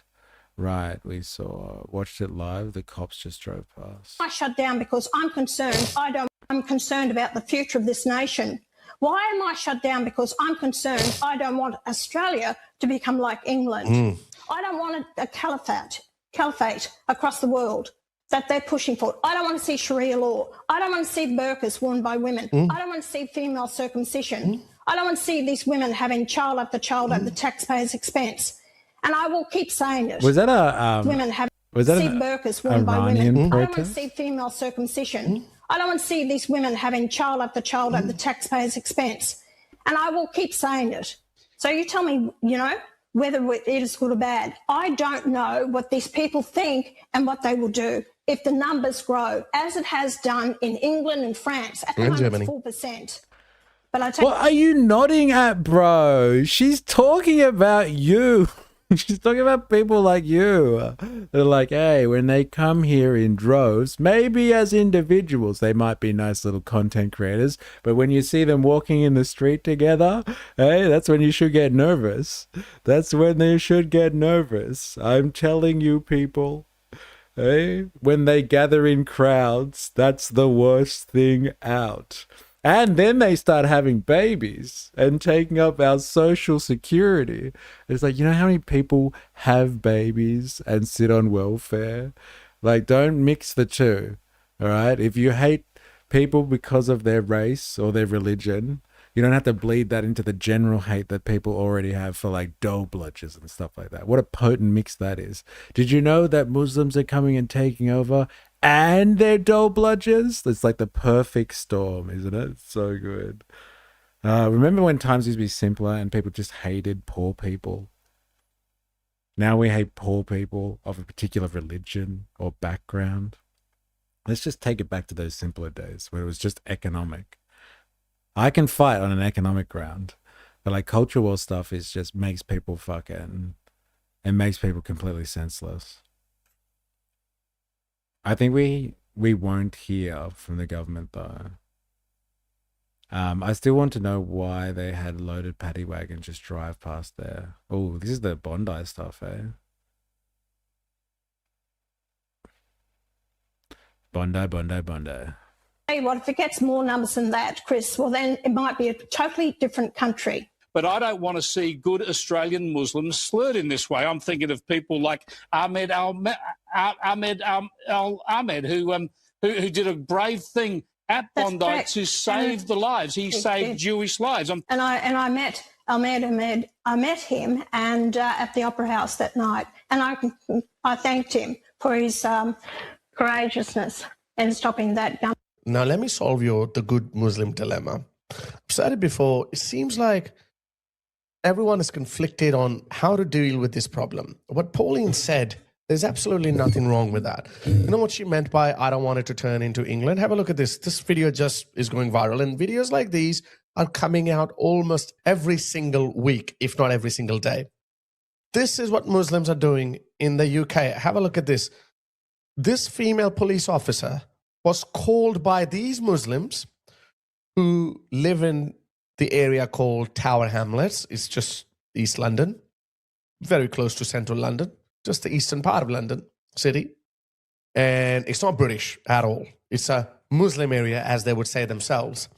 They are offended. They call the police because a Christian preacher is doing Christian preaching. That's all. And this is the first time I've actually seen a police officer standing up. That says a lot, because until very recently, until Britain kept bending over backwards in favor of these people to appease them, it kept complying with their demands. But this is the first time. Maybe something is changing in Britain as well, because Rupert Lowe has come out and he's saying, no, we're trying to change it. Rupert Lowe. All right. Hey, Rupert Lowe comes up on Far Right Fridays all the time now. All right. Culture in Britain. We're not there yet in Australia, but this is what Pauline Hanson means. Have a listen. Listen, we don't have control. And this is East London, this is Whitechapel. He said this is Whitechapel, this is East London, this is a Bengali area, a Muslim area. This guy's saying that Christian preacher should go to Hyde Park, not here, because this is a Muslim area. Keep listening. He's offending our prophet. No, I understand. He's offending our prophet. No, I understand. I understand that you guys don't want to hear it. I would recommend that you just move away and don't listen to him. Just move away, don't listen to them. This is England. This is London, guys. This is what's going to happen in Lakemba. You're going to stand here and Look at this. He must be Aussie then, this guy. This is what's going to happen in Lakemba. He must be Aussie then. Oh, man. No, you know what? I wonder what would happen if you like got on your soapbox and started reading the Bible in Lakemba. If people would call the police or not. Eh? This is a great clip. It's very interesting. Can he slow down? I can't understand him. Like these people, I can't understand what these people are saying. The audio is not great. So if we came outside, he's not in he's not in your home. No, by the end of the day, this is our community. This is our community. He's in our area. He shouldn't be preaching Christianity. Okay? This is happening in London, in the UK, day in, day out. This is what's happening in New York. Now they have a Muslim mayor. Look at this. This is Times Square. The United States is huge. Look, women at the back, men at the front. This is a show of force. This is a show of domination. Sorry, is this, did he say this is happening daily? Hello? Are there any Americans in the audience that are still listening to this? Anyone from New York? Can you tell me if there's daily prayer sessions in Times Square? I'm asking to verify an allegation that's coming out from a content creator called Harris Sultan. I need to know. Is this daily? There's prayer sessions daily in Times Square. I gotta know. This is our area. You people don't belong here. People who are native to the land are not allowed to move around freely on their own land. This is what happens everywhere Islam goes. This is exactly what Pauline Hanson is trying to tell you. Yeah, it was for Ramadan. It's, what did he say? It's domination. This is how they take over. First, they start praying in Times Square. Then they're praying in your schools. And then they're doing it in your lounge room. It's the silent takeover.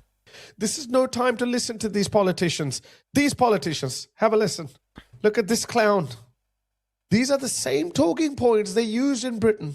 That, oh, we need third world migrants because the NHS will not be able to survive without third world migrants. Have a listen to this guy. Voters is who's going to feed you and bathe you and wipe your bum when you're 90, right? Because it ain't going to be your kids. Because if I get my way, they're going to be working on submarines with high-paying jobs so they can afford to own their home. That has to be built by someone. And who's going to do that work? First of all, I'm going to use their own language, their own tactics against them. This is highly racist and extremely offensive to third world migrants, that they will be wiping off bums while white Aussie kids will be working on high-paying jobs like building submarines in Adelaide. You are saying that third world migrants... Who's the wokey now, Are you from Victoria, Mr. Wokey? Because it's the most woke state. And now you're offended by something that a politician has said? Now he's offended on behalf of all the third world migrants out there. Why do they have to be third world migrants? Can't I get one of those good first or second world migrants to wipe my ass when I'm 90 years old? I don't want those third world ones. I want the good migrants from the nice places. Yeah, his Victoria is showing, bro. Vietnam. Very good. Far out. Like, it's incredibly stupid thing to say. It's just like, we need people here to wipe your ass. So let's, like, migrants are obviously the type of people that wipe asses and not work on submarines. Like, that's just fucking stupid. But like, this guy's just like, he's racist. He's definitely racist. I got you. Destroyed. Ding, ding, ding. Victorians love sledging us.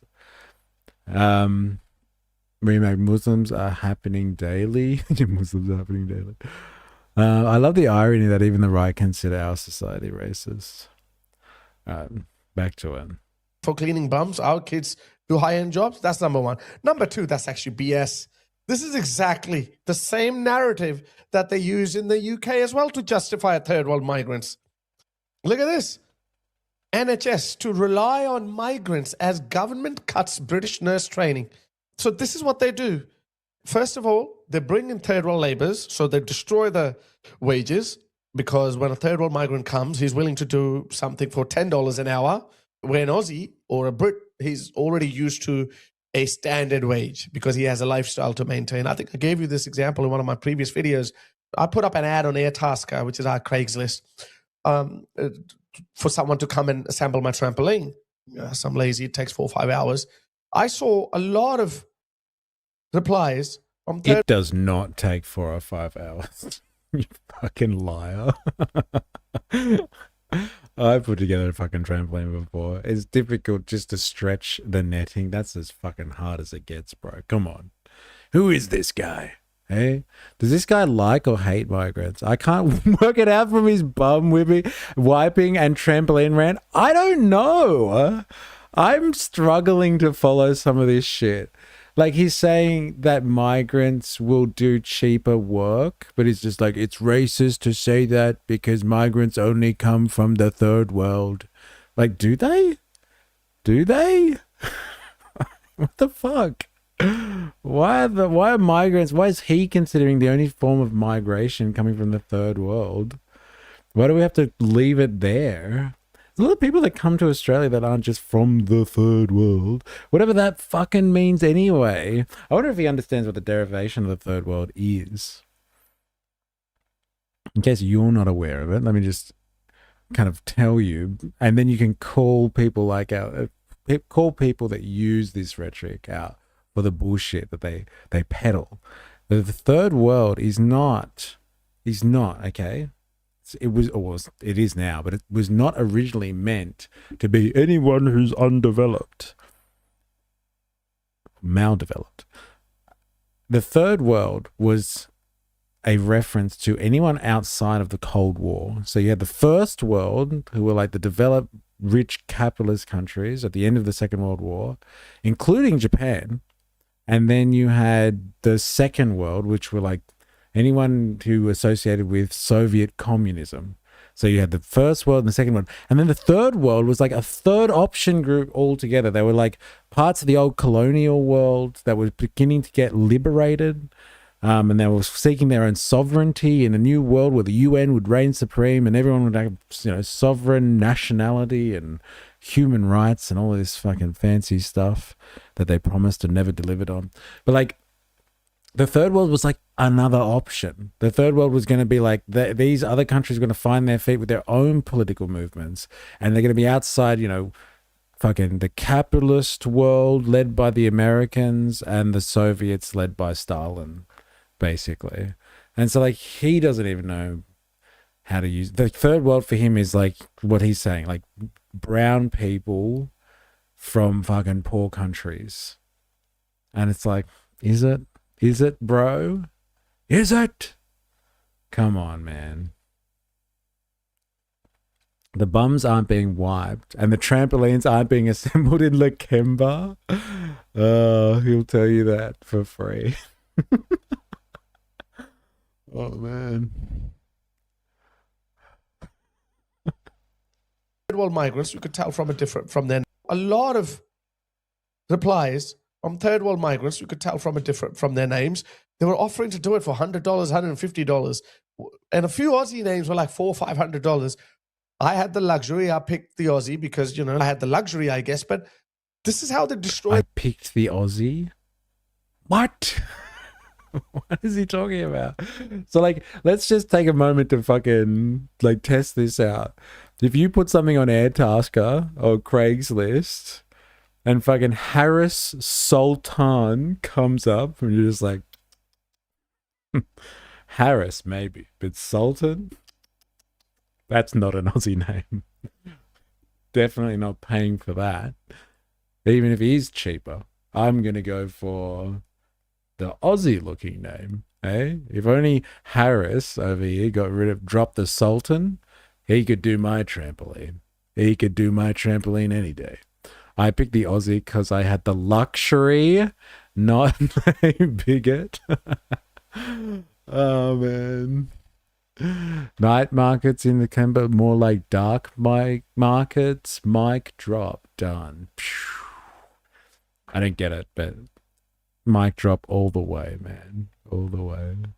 The local labor market. We're struggling with bricklayers. We're struggling with gardeners. We're struggling with everyone. It's because they've imported third world migrants who are willing to do these jobs for much cheaper price because they're not competing with Australian way of life. In one house, 10 people earning, maybe getting welfare payments too. That's number one. And then number two, they actually discourage the natives from doing these jobs. Look at this. The natives. They don't want the locals to get trained. And then they say, oh, well, we don't have any nurses, so we got to import people from Africa and the Middle East. This is exactly what they're doing in Australia, guys. I don't know if there's a conspiracy where some people have sat on a table, as people like to say, in WEF or something, or they are just being driven by the ideology of no borders.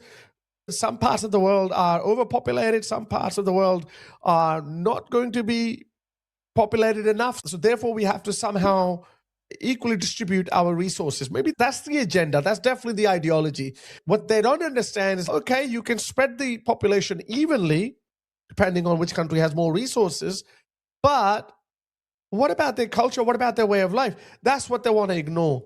That's what they don't want us to see. And that is the biggest threat. If these people did not pose a threat to Western way of life, I'm pretty sure these Western people, they would be okay. But this is what we're importing. Look at this. The Taliban have just allowed their men, not their men, men of Afghanistan, to beat their wives, so long as they don't break bones. That's the culture we are importing. Now, before you say, oh, Taliban are not the true Muslims, every Muslim country allows this because this is what the Quran says. As for women whom you fear rebellion, admonish them and remain apart from them in beds. And then, if she still doesn't listen to you, and beat them. That's the word, daraba. Muslims say daraba, and finally strike them. Muslims say, no, beat them lightly, gently. That's exactly what the Taliban said. There you go. That's exactly what the Taliban said. Don't break bones. So this is the culture we are importing.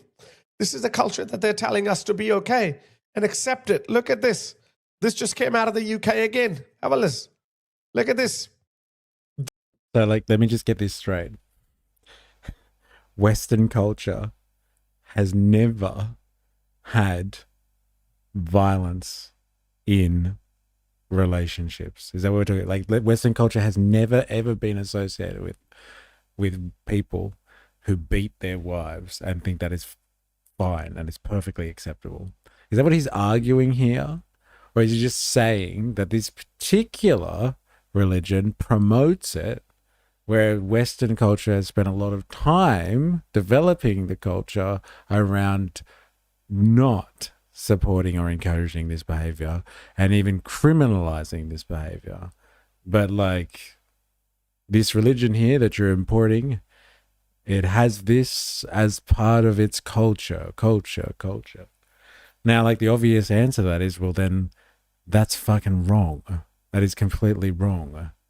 And so, like, if you have laws in your country that criminalizes this behavior because you've decided as a society that it's wrong and you don't promote this stuff, if anything, you criminalize it, you penalize this behavior, then, like, do you have so little faith in your criminal justice system that, like, you don't think that this can be sorted out? Like, once they can't, look at these angry guys. Look at this guy standing in front of McDonald's and he's got a megaphone. What an asshole.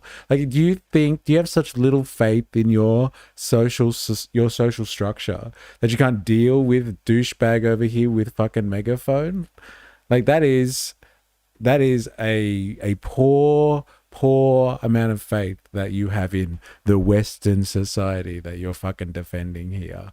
Like, if this behavior is unacceptable to you, let me be the first to agree with you, Harris Sultan. It is fucking unacceptable.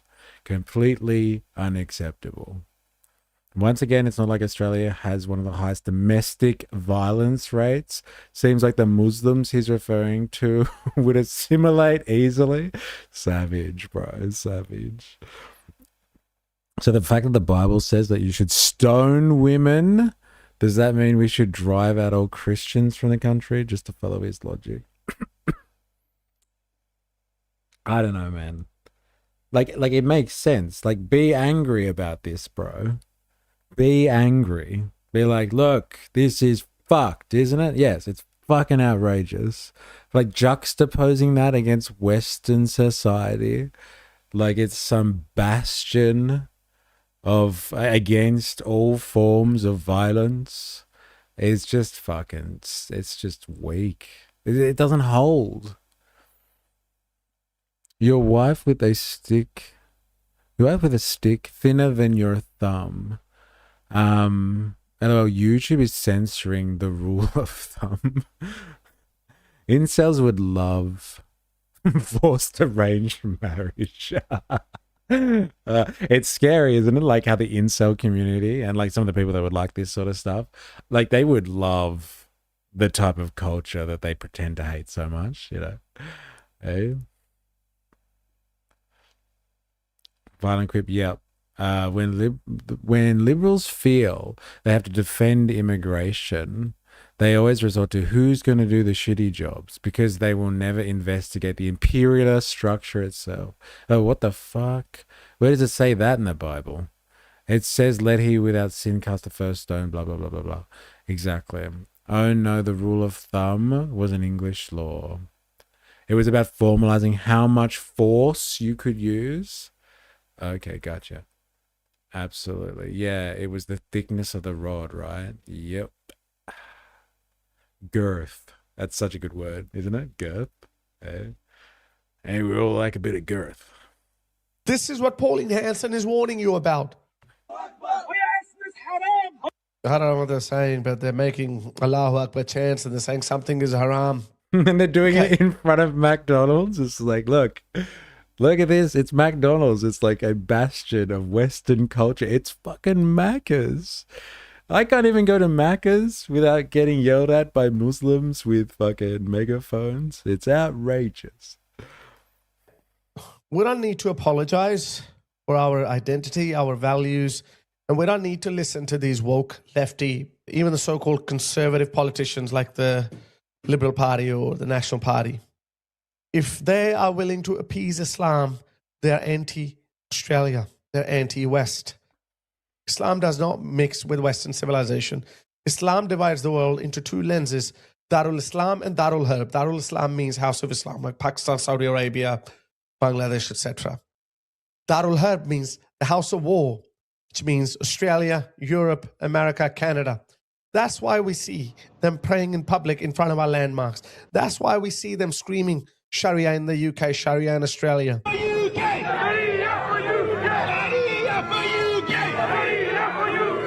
Yet that there is a Sharia of Allah subhanahu wa ta'ala waiting to be established. We forget that every single day that we live without the Sharia of Allah subhanahu wa ta'ala, we are being dishonored. We are being belittled. The blood of the Muslims have become cheap. That's why we see their leaders say this over and over again, because they're rallying their troops.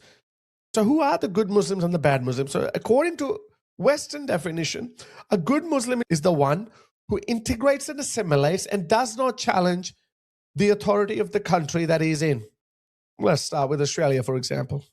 So are they Australian first? Let's ask them this question. Are you an Australian first or a Muslim first? Collectively, 95% of them will always say... Sorry, this is kind of spot on. Like, what's spot on? That, like, Islam delineates different parts of the territory? Of the world? There's the Islam world and the non-Islam world. Is that what you mean? This is spot on. Because it's kind of the literal words of the Quran, but says, but interpretations might argue. All believers are dangerous. They have chosen to allow someone else to determine their reality. The states of war and the houses of Islam, yeah. The division, right. And like, so let's just run with that for a second. So the Quran says something like this, and like, you're telling me all Muslim people are like, yep, it's true. I believe that too. And I am struggling to create this world. They're all sleeper agents, just waiting for someone to like play the right tune, the right song on the radio, or like set off the right firework at the right time, and then they'll all jump up together and take over the country, kind of thing. Like it's this type of stuff. Like, you know, yes, are there more than a handful of them out there that probably listen to that guy, that cleric in Bankstown saying stupid shit? Yeah, fucking oath. There's about, you know, there's a few hundred of them out there.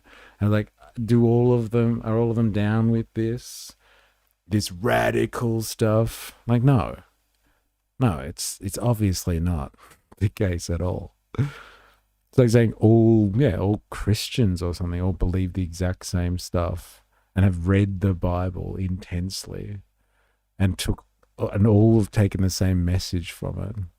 Not all Muslims by far. I'm a militant atheist. I firmly believe religion, most dangerous cultural artifact we invented, more dangerous than even nukes. That is pretty militant. Actually, that's just radical. What makes you militant? I want to know. A militant atheist. Spendock, like every Christian doesn't read the entire Bible. Yeah, it's true. I don't think that, like, I would say most Christians haven't read the Bible at all, actually. Durga like Team America.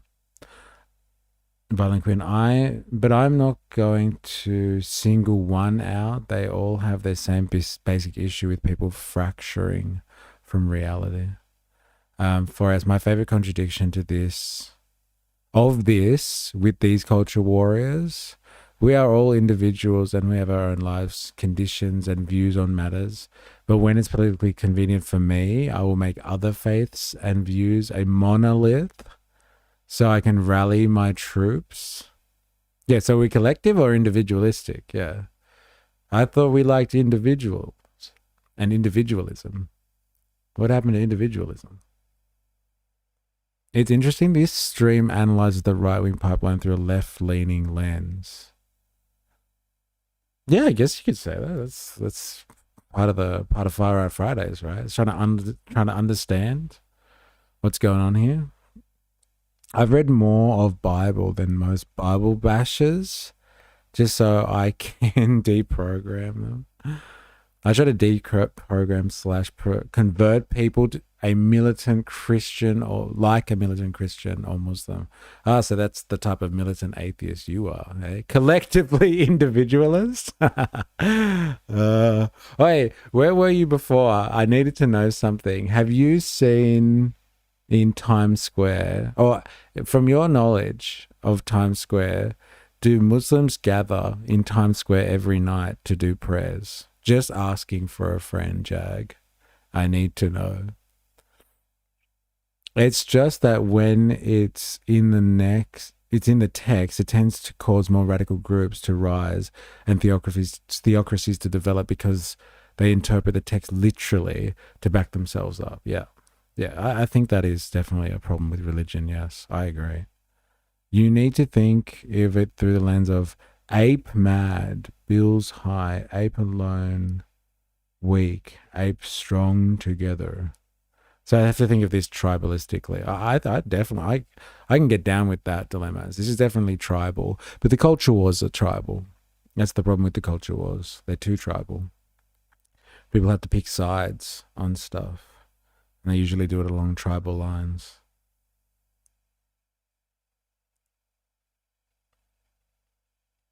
In that specific way. There is Dar al-Sal, the abode of truce, and Dar al-Ad, the abode of covenant. None of these are from the Quran, but are Arabic legal terms. I stay away from Times Square like the plague. There are so many people there you wouldn't know if there were, and they're all tourists. Uh-oh. I thought this would have been more contentious if this was happening. Far Right Fridays is lefties losing it without the budget. That's so good. It's depressingly true too. Without the budget. So good. The Bible is the basis for the morality of Western civilization, just as when is appropriate timing for assembling a trampoline and bum wiping. We're never going to let that one go now. Oh yeah, all those books are very contradictory. That's why I went and read so much, because everyone cherry picks for the current justification. Thank you, Jesus. Ye have given me the trampoline advice I so needed. No one paid attention to politics or corruption because cost of living was good for so long. Now everyone getting squeezed is radicalizing more and more. Dilemmas. Fucking hell. Hey, you've been spending too much time on this stream, hey? People only care about this type of culture war bullshit when they're actually being squeezed.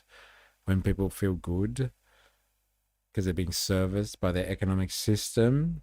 They don't get into all the bullshit. It's interesting. Religion is the opium of the masses. It will not and cannot be forcibly dissolved as long as there is a social need for meaning within a degrading capitalist reality. Religion is not the cause of oppression. Oppression fuels the need for religion. Hey, Remag. Spitting fire. I used to say there's a justification and counter-justification for every act in the Bible, but I think there's a few they missed.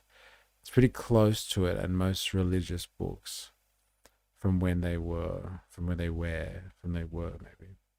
So if it's happening and people are getting offended by it, then there is a high probability that there are some southern tourists.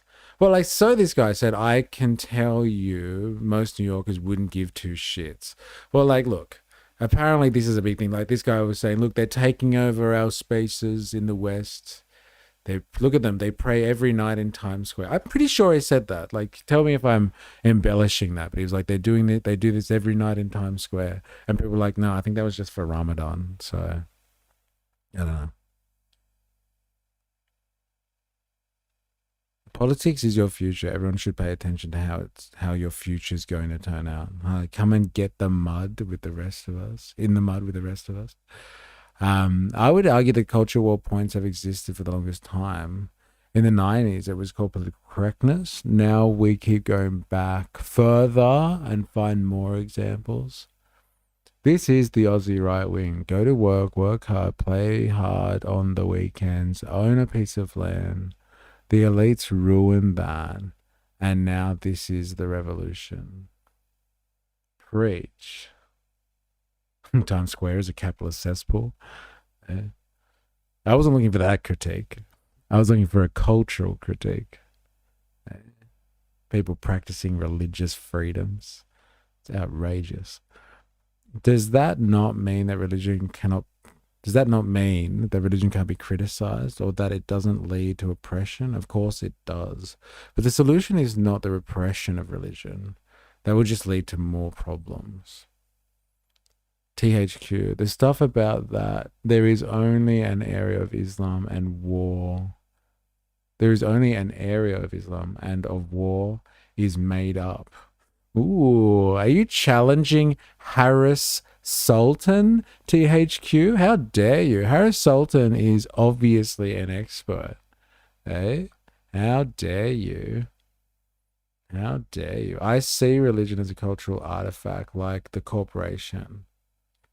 I don't think it's a neutral thing. It's a force multiplier that allows one or two to harness the labor of the rest. Oh yeah, I can get down with that. Get down with that for sure. That they are Muslims first. Not because they think that we're going to destroy Australia, but because that is their ideological position. That's what they've been indoctrinated with since childhood. So when the crunch time comes, the time for them to rise up and try to overthrow our government, not saying that's happening tomorrow, but that is what they're working towards. That is their goal. The reason why you have to fight them is because they are Jews and Christians. You should fight those empires around you, or those hukumat around you, which are Jew or Christian, until they give the jizya. And then the howness of that is in the hadith. 3 options that they're given. Either you give the jizya, or you do this, or you do that. Yeah. So these are the 3 options. Either you give the jizya, or you convert to Islam, or you be put to death. That's for Jews and Christian. And for the polytheist, there are only 2 options, which is either you convert or you die. We're not apologetic about that point. No, that is truth. Your religion has to have an expansionist element. Therefore, there is no situation or conceivability of peace being made between Muslims and non-Muslims. Islam is a warrior religion in many ways, and it's unapologetically so. It's about expansion. It's about conquest. Is he a good Muslim? Is he a bad Muslim? Our ABC is the ugly woke child of the BBC. Okay, ABC. The ABC is the ugly woke child of the BBC. So good. Eh? Can't they just be woke on their own? Why do they have to be the woke child of the BBC? Eh? Can't they be independently woke? Why make it about the BBC? Outrageous. I like my ABC independently woke. How offensive. Also, the stuff made about the praying is made up. It's not every day. And even if it were, what's the problem? No one is talking about the real issues. Everyone is talking about immigrants and Islam, and no one is talking about why Coles and Woolworths have hot cross buns on sale from January. Yeah, that's the real travesty, isn't it? Day after Christmas, and they're already selling hot cross buns. Hey, capitalists taking over cultures to commodify them. It's fucking outrageous. Remake, nothing can be neutral in a class society. That's an unfortunate statement, that is.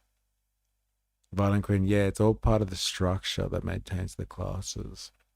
That's why anarchists have been breaking seemingly pointless things for some time now. Gotta love empires. Thanks, Ottomans. Heidi woke up. The woke ABC.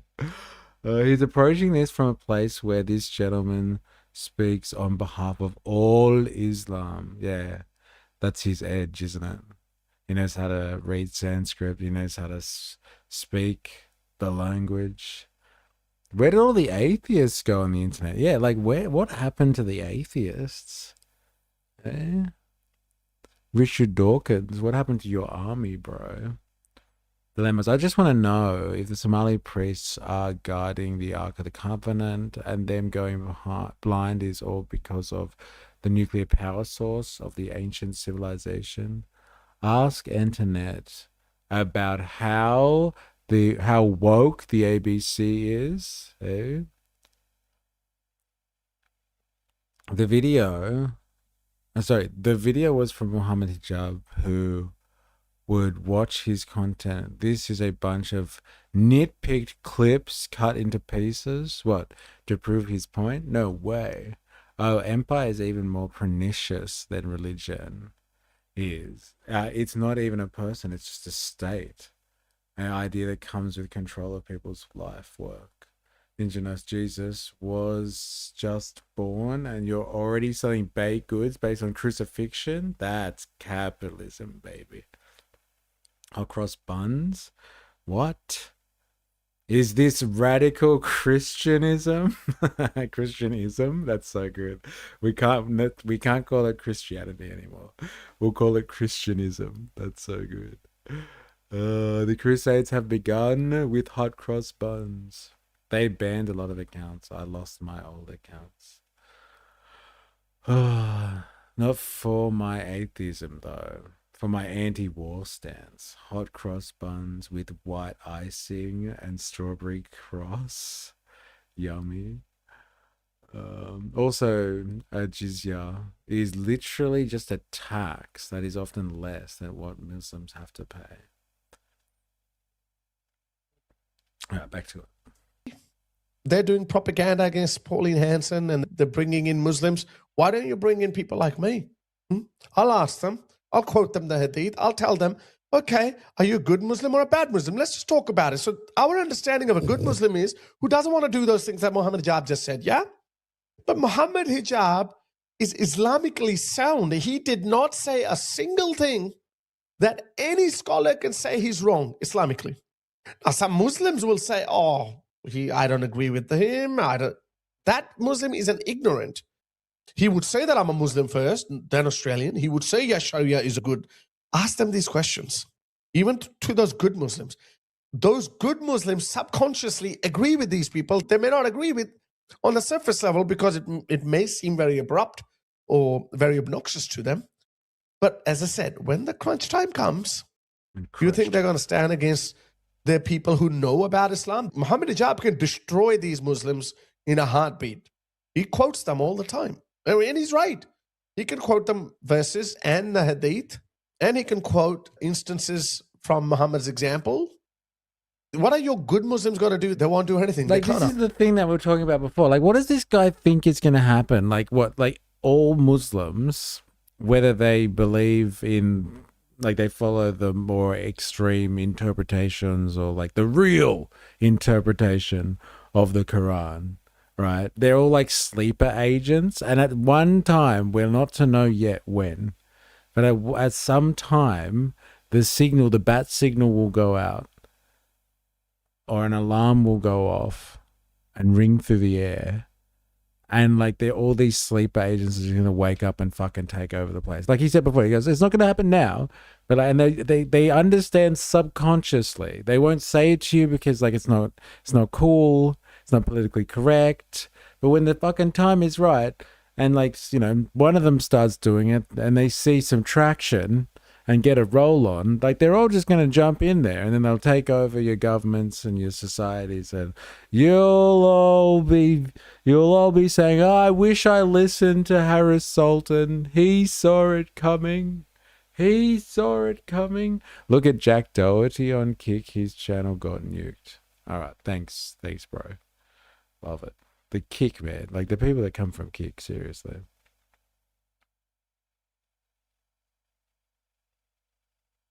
He does sound like he has an accent. I can't pin it though. I don't know where he's coming from. He must be Australian though. Even though he's got the American flag in the middle, he must be Australian. Children looking forward to Easter egg hunts, but they aren't making them hunt for Jesus. It's like you said, America is forcing Muslims to pay taxes or be arrested. But I think we already imported all the Shah's Bacchus. Spandog, LOL. Did you just compare jizya to modern income tax? I'm not sure, but I think I'd prefer Muslims to royalists. They always defer to proverbial crunch line. They are preparing for a fight they're never going to have. The equivalent of a shower argument. Well, I just wanted to confirm you were doing... at least we might have become independent. If it was Muslims, if we kept importing all these royalists, then we will never become a republic. Kick warning. Yeah, I know, right? Tell me about it. I think he's from Iran. No, Pakistan. Be bloody un-Australian otherwise. Didn't come here to fuck spiders. Just better buns. He says, apparently. Indianish accent. Is it? It's hard to pick. Oh, yeah, maybe Pakistan. But he looks Persian. Yeah, jizya is literally an income tax. And he pronounces all the religious names right. LOL, yeah, but I only applied to certain people. That's like if we just raised income tax for Muslims only, LOL. You should check out Mystery Movement on Kick. Yeah, that's right. You should. Yeah, take that, Kick people. Argue with them. What are they going to do? Are they going to become ex-Muslims? No, they won't. So Pauline Hanson needs to obviously sharpen up her skills and always use Islam, not Muslims. I know what she meant. She said that there are 18,000 people on Asia's watch list, exactly how 95% of people on Prevent's watch list were Muslims. 97% of people on our terror watch list are Muslims. Why is it always them? Why is it always them? And I can assure you, Asia does not have enough resources to monitor each and every one of those people. The guy, the Bondi Beach terrorist, he was on a watch list too. Of course, they don't have the resources. Australians, I know one thing that I'm feeling very happy about. They're going to keep attacking Pauline Hanson. Pauline Hanson is going to make some statements which may not be aesthetically pretty, but she is surging in the polls. And there is a clear reason, because we saw Bondi Beach. This is a Sydney mall. Look at this. What you're seeing is happening on a smaller scale in Australia. I encourage every Aussie and every American to go to So good. Is that Mao have a Zedong look. in the painting on his right? Hey, let me double check. Am I seeing the specter of Mao Zedong again? Hey, it seems to be something that's popping up a lot in this stream today. We have lots of Syrians here in SA. I see him peeking now. He's in every painting. She's speaking ugly truths. I don't actually know where he is, but he does look Persian and pronounce stuff like he learnt it.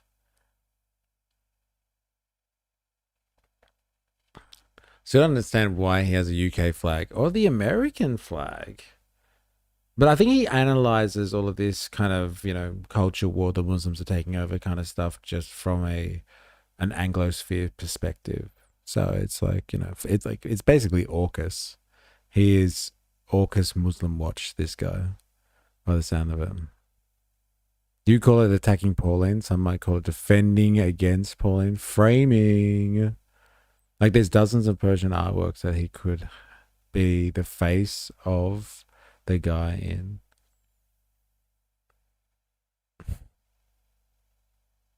Right, let's do this. Look at, and there is a clear reason because we saw Bondi Beach. This is a Sydney mall. Look at this. Whoa. What you're seeing is happening on a smaller scale in Australia. I encourage every Aussie and every American to go to England and have a look. There are entire neighborhoods. You would not see a single British person there. Single British. I'm not exaggerating. You would not see. What does this guy think a British person is? Like, if he was walking down the street in this area, would be someone would be like, there he is. There's a British person. So good. So good. Oh man. I don't get what this guy's advocating for. I'm confused. Single British person there. The video that I played, you can't even go there. Good luck throwing a woman there in a skirt. They will never pick you. You're getting deported with the rest of us. Like, what's his fucking point, though, right? Like, what's he saying? You will never find a British person? All right, fine. What do they even look like in the first place? Not like this. They don't wear black and cover their face. That's for sure. If I had any money, I'd put it on him being a first, second generation Pakistani immigrant who realized that he could make a buck out of espousing values he moved here for anyway, just the culture wars. Candace fan. This annoys me though when immigrants start saying we have to stop the bad immigrants. Yeah, he does seem like he's grifting, right? Spandonk, like he definitely gives that vibe, apart from the fact that his entire page is set up so he can get sponsors and all that sort of stuff. He is wearing black himself. Yeah, I know, right? He's trying to blend in with the migrants. He's going undercover, going to do some investigation work and get back to all the British people about what he finds.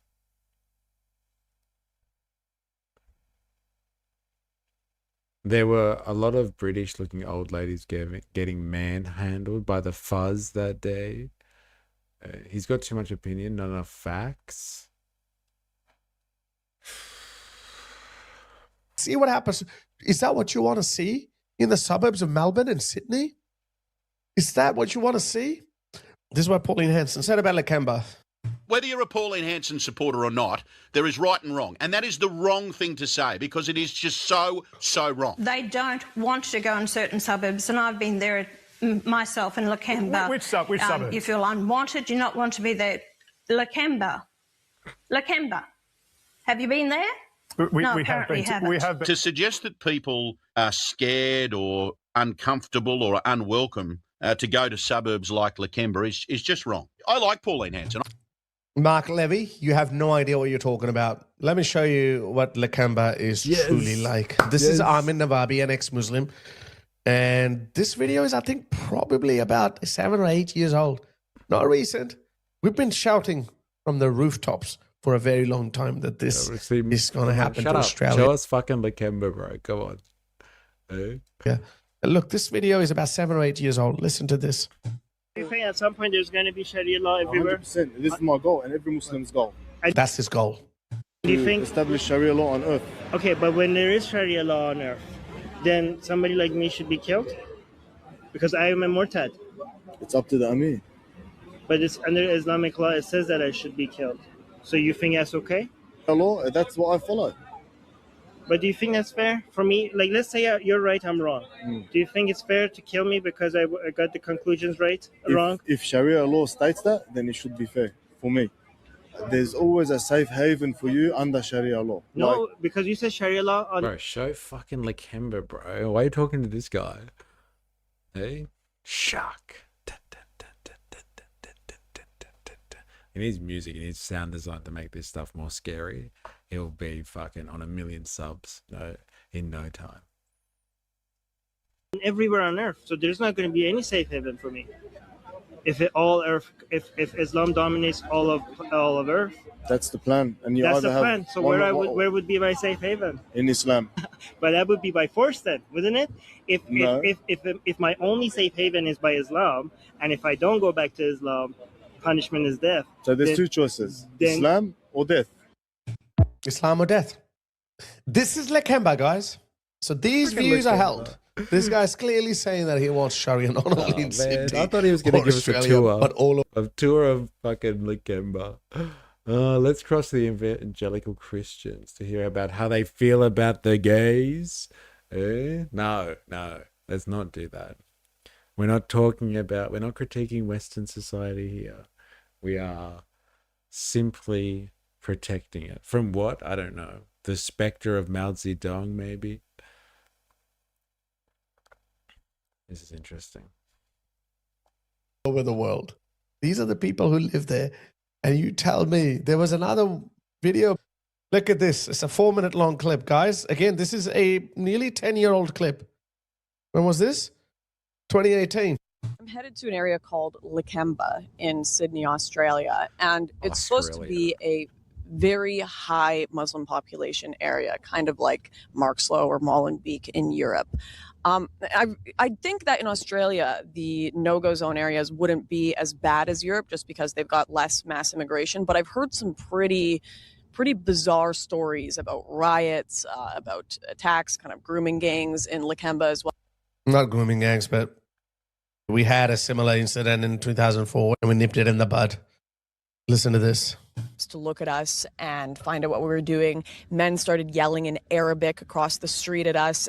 I hadn't even been in Lakemba 10 minutes before someone had tipped off the media. Look at And this. they came running to combat me and tell me this was a perfectly safe area and I had nothing and no reason to be there.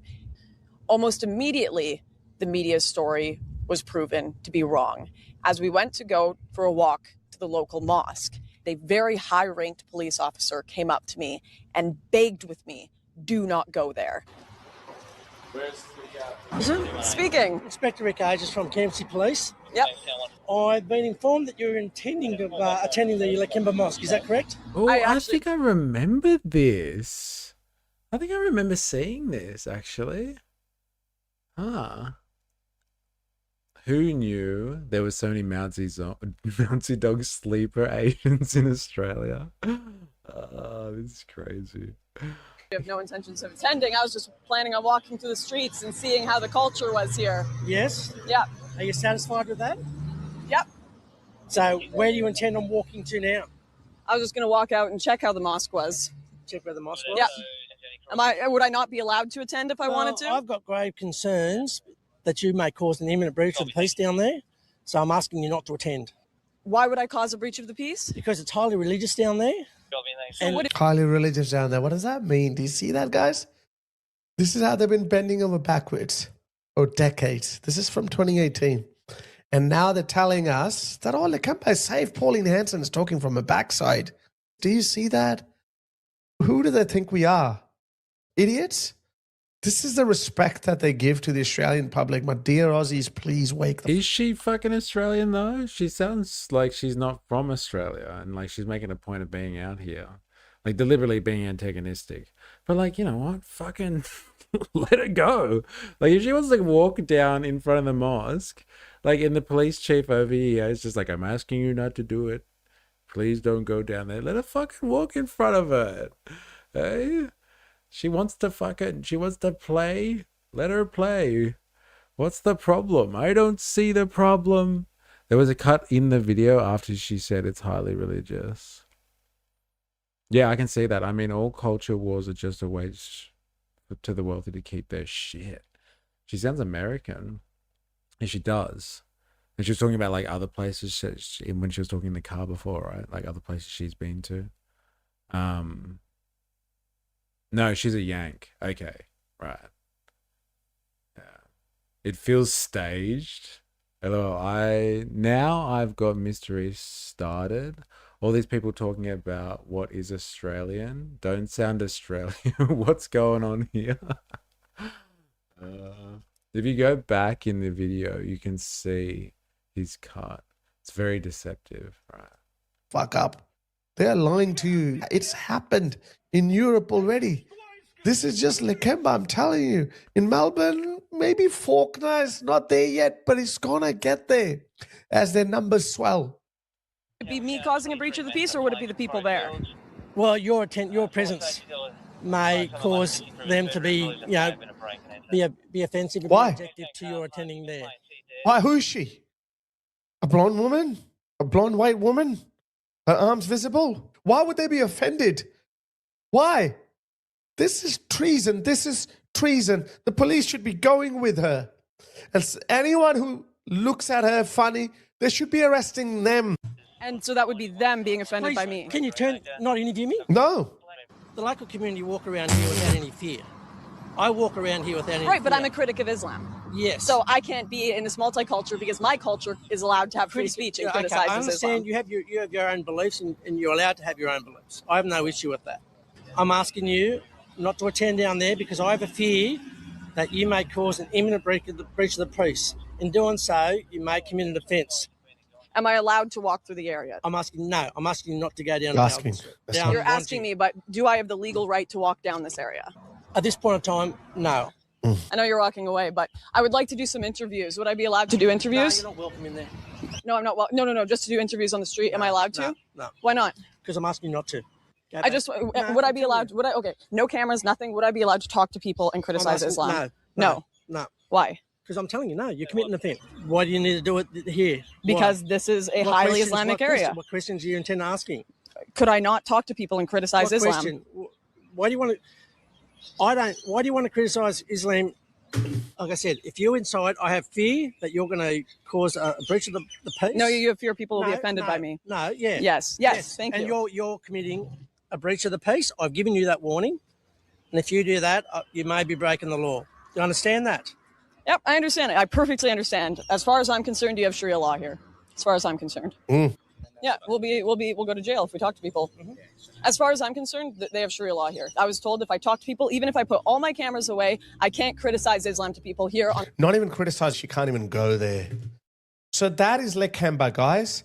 And guess what? That's Lakemba. That's the Lakemba experience. All right, so next time you're in the fucking area, okay, and you're wondering, get your fucking cameras out, a big fucking microphone, walk through a suburban area and see if it raises an eyebrow and anyone notices you walking around with a fuck off camera and a microphone. Oh man. Hey, but like, you know, she's not wrong, is she, Dilemmas? Hey, she should be allowed to fucking walk wherever she wants and not have any consequences. I agree. She's fucking right. She should be able to fucking walk wherever she wants. And so she should.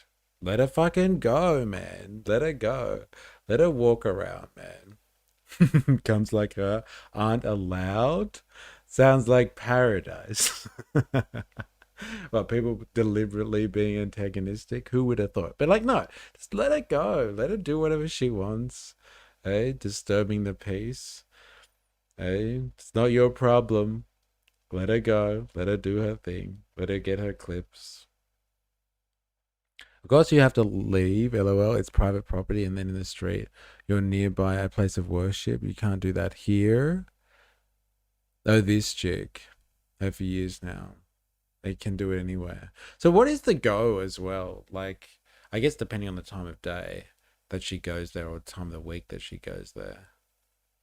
But like, is she insinuating that she won't be allowed in the building kind of thing? Is that what her big argument is? I'm kind of confused. Or she's just like, she was just going to go out the front and be like, nah, nah, nah, nah, nah, nah. Like, look at me. I'm out the front. What are you going to do about it, assholes? She's known as a far-right extremist. What do you think would happen if a known anti-Semite walked through an Orthodox Jewish community and tried to enter a synagogue while filming? Well, when you say it like that, THQ. Should the cops remove the Jewish people from Bondi now due to chances people will be antagonistic? So if a nearby place of worship, you have no right of assembly. Their freedom of religion takes precedence. I have instant bias because she's pretty racist and happy about it. Don't necessarily agree, but that's Aussie law. Wow. This is the propaganda Australian mainstream media is churning out. You just saw what Lakemba is like? Shame on you, Channel 7. Shame on you. At Lakemba tonight with a personal plea to... If the police tell you can't go into an area because it will create a public issue, it's now a legal prohibition in New South Wales. But they did it to stop people protesting oil and gas companies. Whoa. Who would have thought, eh? Not to protect mosques. She's alleged that Andrew Tate assaulted her, and I believe her. New South Wales have assembly laws now. That means they can direct anyone not to go into a given area once they speak. It's the law for you. Wow. Eh? So much for liberal values. Am I right? Pauline Hanson to attend the event and walk the suburb streets. It's come from the local undertaker who's used his giant social media presence to issue the invite. The table's set for one of Lakemba's biggest nights of the year and everyone's welcome, even Pauline Hanson. Pauline, call to action. I'm waiting for you. Come down. That's their face for the media. Or you saw the other face. You can't go there. I'm pretty sure now I can't go there. I was in Sydney earlier this year. But I stayed in the white areas. Those are the pretty areas. So Pauline Hanson, she did nothing wrong. She said nothing wrong. I just don't get this guy. Like, honestly. I don't know where he sits on all of this. What is his real position? I guess, yeah, he's just a grifter, isn't he? I stayed in the white areas. Eh? Like, everything outside of Lakemba is safe. And they're not all white areas, though. So, like, could you go to other multicultural areas? Did you feel safe there? Like, what are the white areas? Like, where did he go? The Northern Beaches? Because I've fucking been in the Northern Beaches a few times throughout my life. And, like, I can tell you, they don't make you feel too welcome there if you're not from the Northern Beaches. I'm not saying it's a race thing, but, like, if you're not from the fucking Northern Beaches, you don't belong there. It's like a Sydney territorial thing. So, like, what's he talking about? Which white areas did he go to? He went to Chinatown. He went to Yumcha. That's where the white people hang out, at Yumcha. They like dumplings and shit. Oh, man. Maybe she could have worded it better. You should always use the word Islam. The good Muslims are irrelevant. There were good Germans in Nazi Germany too, but they were irrelevant. You only need a few handful of people who are activists, who are determined enough to bring about a change. Argumentation. It's an interesting form of argumentation, isn't it? It's just like, oh yeah, well there were good Germans in Nazi Germany too, but we don't remember the good Germans, do we? So that's the argumentation. That's interesting. Okay, so like, you know, everybody hates Nazis, right? And there were some good Nazis. Not all the Nazis were evil. There were some good Germans in Nazi Germany, but we don't remember those. So let's apply the same logic to Muslims. Hey? Muslims, there's some bad Muslims. And everybody remembers the bad ones, not the good ones. Remember that. That's just how it works. No, I'll say it's a race thing for you. No, like honestly though, like a couple of times that I've had altercations in the Northern Beaches, it was actually because of territorial disputes. Like they were actually like, you know, what the fuck are you doing here? This is our beach. And I'm just like, and they're like, where are you from? What beach are you from? I'm just like, I'm not from a fucking beach. I'm from Bankstown. Like I'm not from fucking another part of the Northern Beaches and you guys have to fight over your fucking sand. Like, I don't care what fucking strip of sand you come from, you douchebags. But, like, yes, maybe other times it was cultural. let's say. But they're very territorial about their beaches and stuff like that. Oh my God. Like you got North Narrabeen, there's a big like it's huge on like, I don't know, the northern end. Someone spray painted right across this massive concrete wall. It says North Narrabeen locals only. So if you try and surf there and you're not from North Narrabeen, they're like, they'll fucking break your legs or something like that. It's just stupid. Represent Bankstown. I'll tell you a funny story, right? I was surfing in like, where was it? Avalon, but like on the northern beaches again. And like someone was like, oh, where are you from? And I was just like, oh, fucking here it comes. And I'm just like, oh, I'm from Bankstown. And they're just like, oh, whoa, no way. And like, it wasn't like it was more of a fascination thing. Like when you see an animal in the wild and they were like, oh, wow, can we ask you some questions? And I was like, oh, fucking here it comes. And they were like, oh, get out of Centro and go back to your beach. They were like, oh, where do you where do you live? And I was like, I just said I live in Bankstown. And they're like, no, but like, do you live in like a cardboard box? And I was like, fuck. So like, that's what they think about Western Sydney. And I'm like, yeah, but the rent on those things are outrageous. I don't live in cardboard boxes anymore. I'm like, no, man, I live in a fucking house. What's wrong with you people? Seriously. Like, you guys need to get out of the northern beaches. Go west sometime. Go to Lakemba Nights. You'll love it. It's crazy. LOL, YouTube censored most of what I said about Havaria agreement. All right. Let's finish this piece of propaganda off, shall we? And those people are already around you. There are literally tens of thousands of people around you. And when the crunch time comes, we know which side they're going to be on. And at that point, we will need Australians to know what is happening Bankstown Sports. So we can go to Bankstown Sports. Yeah. The mini casino. Go to La Piazza. Crush it when that time comes. Look at all the patrons this guy has. Are they good white names too, as he would say? Claire Walsh, Barry Holiday Anderson, Ramesh. Oh, so good. Miller, Kate, Hassan. What? Quinn, Jones, Weinstein, Evans, Seth, Gandhi, Kamal. Oh man, this is great. Fucking so good. Oh my god. All right.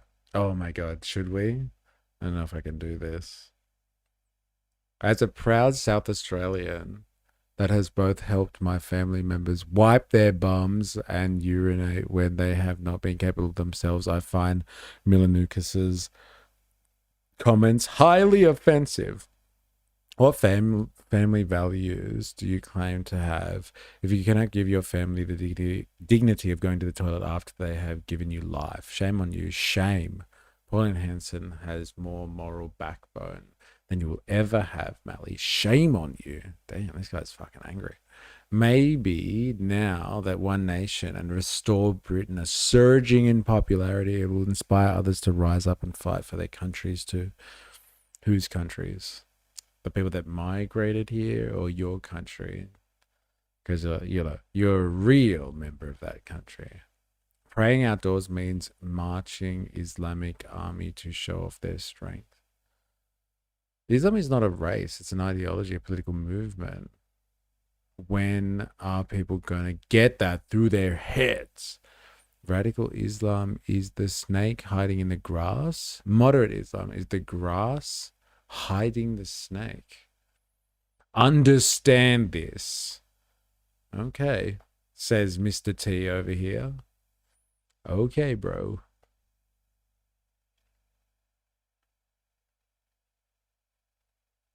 Look at these people giving money to this ethnic. Those are some good Aussie names right there, right? Good made up Aussie names. Yeah, if you weren't offended, that's weird. But yeah, like I kind of don't like Zios as much as I don't like Naz, because in the end they are the same. They grew up together even. Yeah. Thanks, Mr. T. Now back to the A team.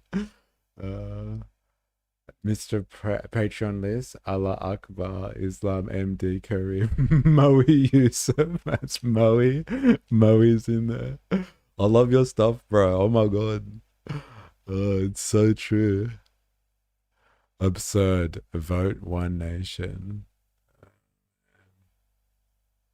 Brit here, please Australia, fight for your country and your freedom.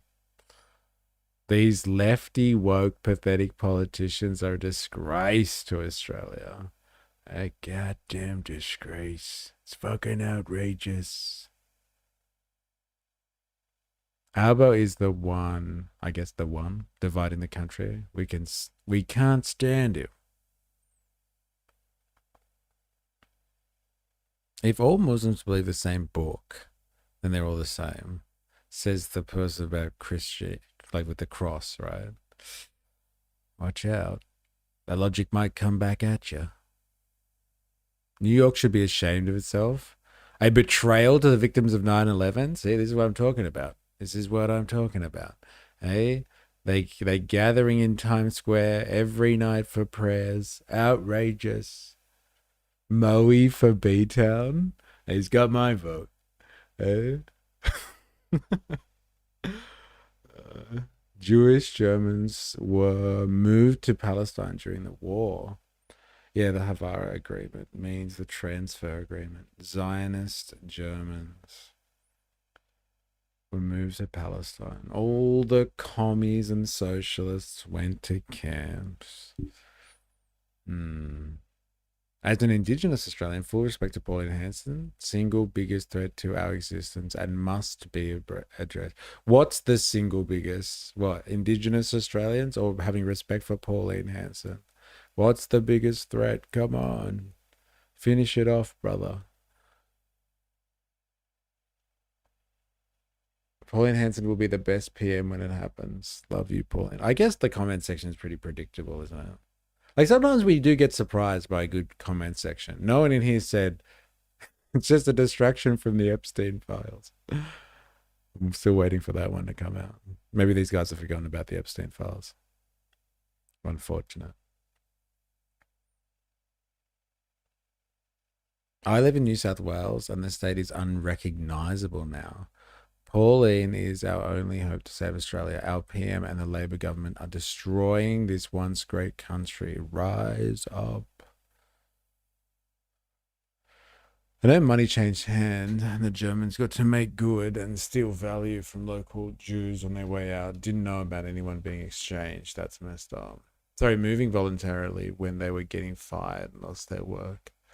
Yeah, they were encouraged, but Herzl and co wanted that. To this day, anti-Sem is the biggest migration driver for Is Not Rail. Yeah. Interesting.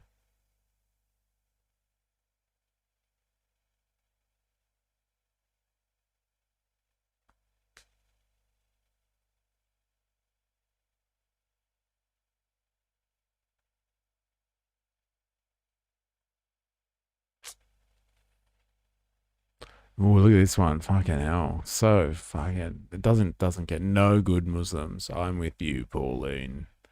Hey? Savage. You're 100% correct, except the Muslims who left Islam. Look at this one. They're all dirt. These people are fucking vile.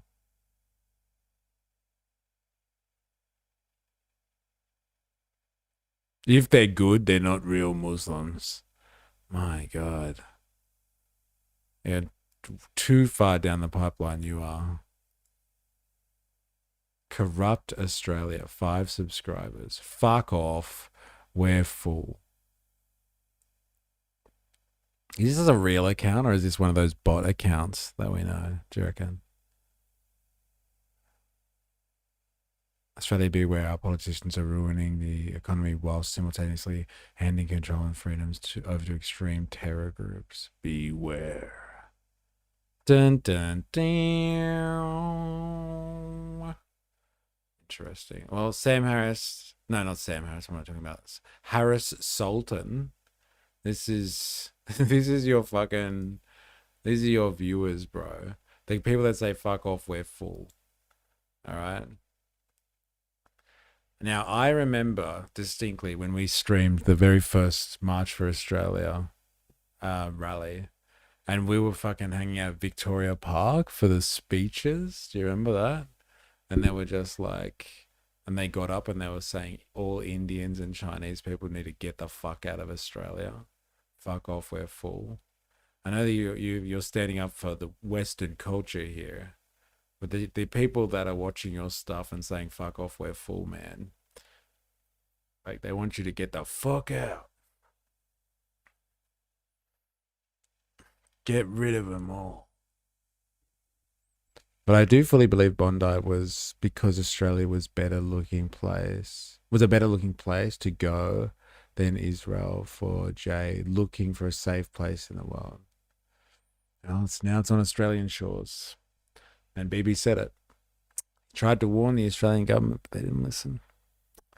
Tried to warn you, Albo, but you didn't listen. You didn't listen. You didn't listen. All right, we'll have a quick look at this one. Because I know it's... Like, I don't have to watch the whole thing, but I think it's relevant to this whole Australian right-wing pipeline.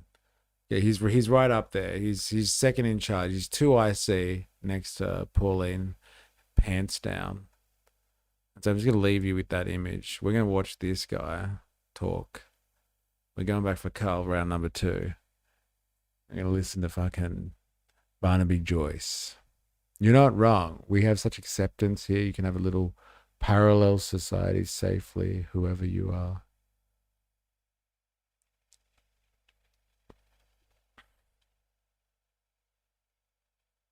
All right. Quick break. And we'll be right back.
All right. Strap yourselves in. We're going back down the fucking pipeline. This time we're going to listen to Barnaby Joyce. See what he has to say about the Australian culture war scene and how to remedy the situation.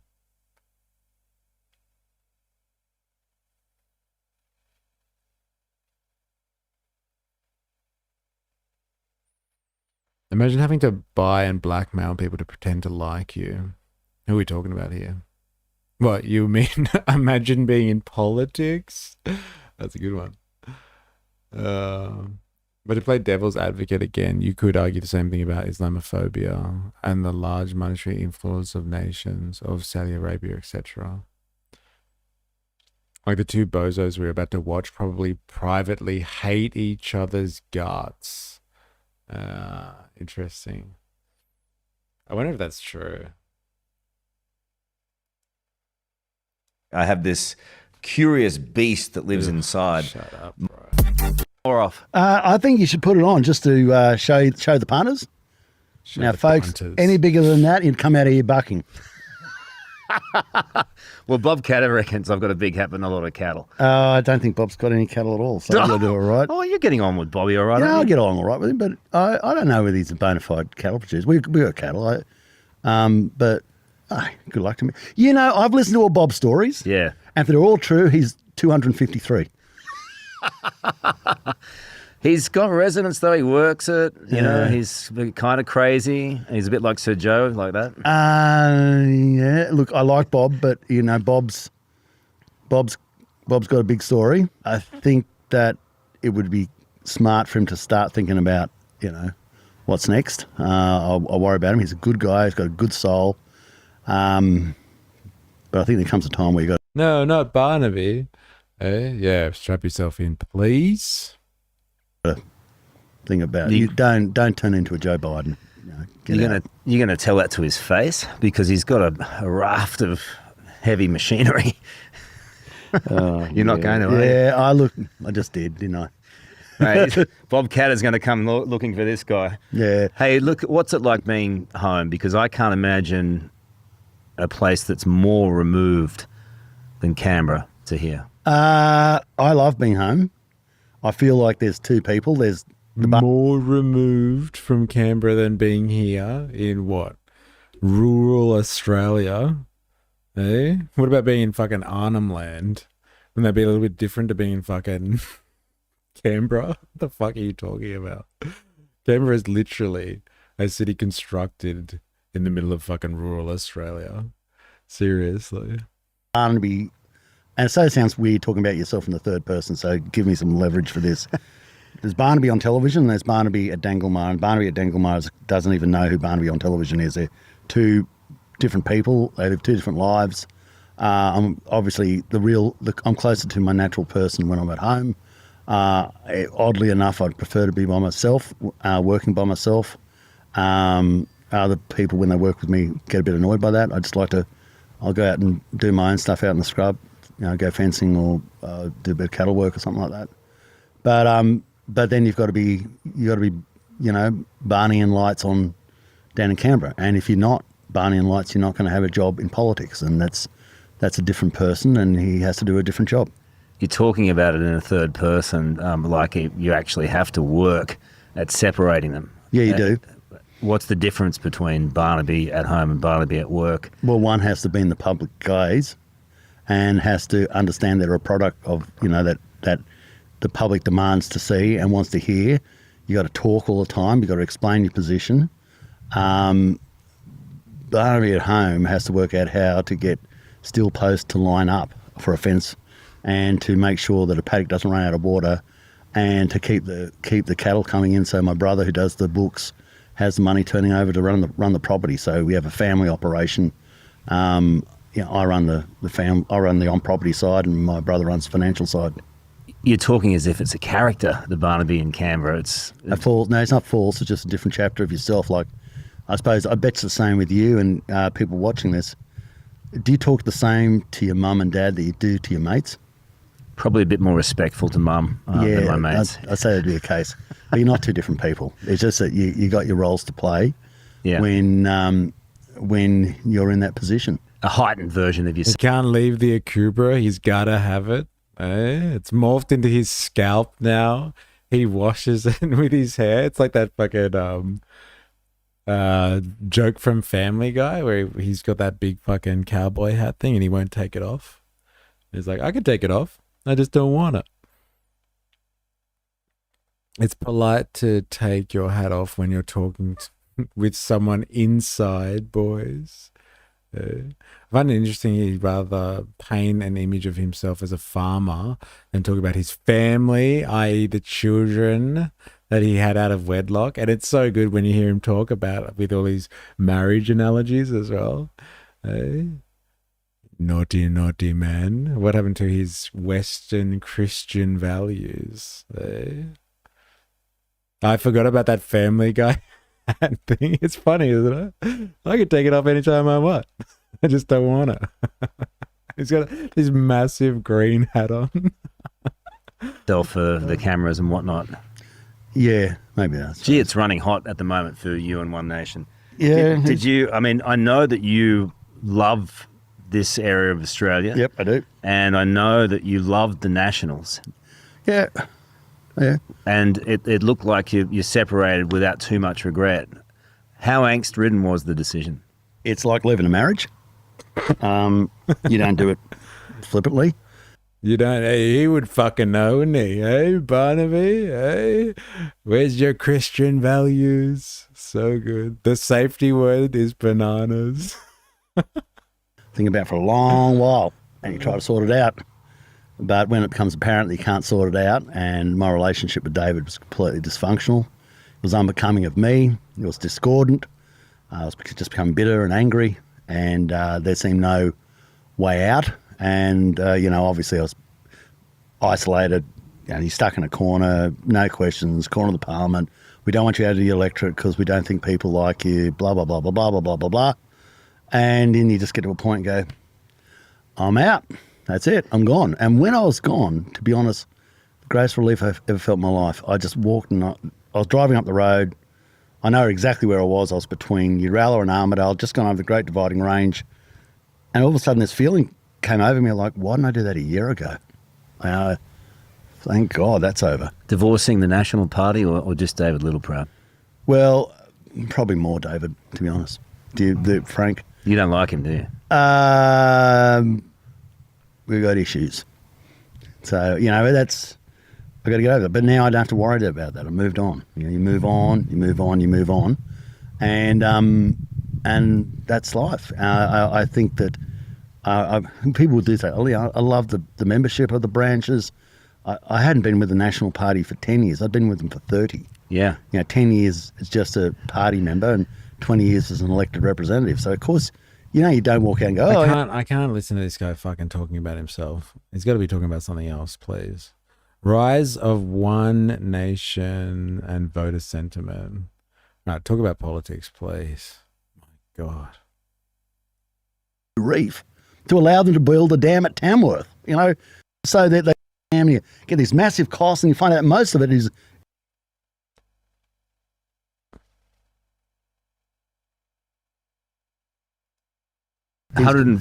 He's gone. I'm still there. I win.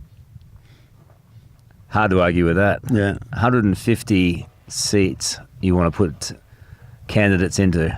Is that realistic? Yep, you can do it. And I think it's really important. It's really important that we give everybody the opportunity to vote for One Nation. Our membership's going through the roof, absolutely taking off. And those members in those areas want a candidate. So you let them find a candidate and run them. Obviously, your vetting process has got to catch up to the growth of the party, because inevitably one candidate or someone, it happens in all parties, you'll find out they robbed a bank or, I can't wait to see the One Nation loonies made at the polls. Come on. They held up a train, This is what we were talking about before. Do you remember? Like, she even said it. Pauline was like, we got to vet these pricks. Section 44 of the Constitution. You check it out. Anyone who's a fucking criminal or someone who's treasonous. And she's like, we have hundreds of people applying for Susan Lay's electorate. And we've had to vet a lot of them. And like a lot of people aren't eligible. So it's like, so all the people that are vying for One Nation positions aren't actually people that can hold office because of their history, let's say. And like, she said it. She said it. My God. And like, he's saying it as well. LOL, how many bank robbers did they have? That was his go-to. Now compare the polls today. And when they said, LOL, with all the SA cases in Parliament, he went to bank robbery. Oh, man. It is an interesting point he's making, right? Like how our guys straight out of Hogan's Heroes right down to his name, where they're all just ex-bank robbers and people who, what did he say, that rob trains and stuff like that? Far out. But like apparently the vetting process is an issue. Like that's why he's joking about it, right?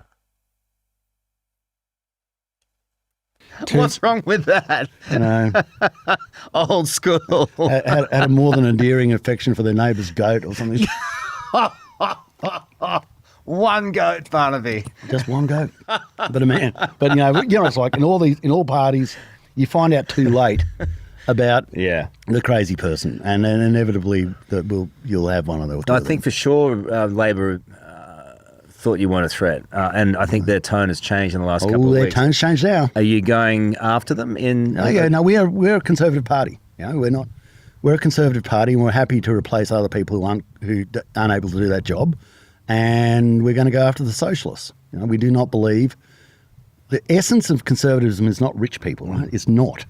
It is people who believe that that although you were not born of great wealth or a great education or blessed with a great family, that nonetheless you can transcend through the economic and social stratification of life to your highest level, limited only by your innate abilities. That means you've got to have private ownership. That means you've got to have be allowed to go into business. Because remember, people who get through, they usually get through as business people, their own little businesses. That means that you don't want government. I mean, every time there's a new regulation, it's a removal of part of your freedoms.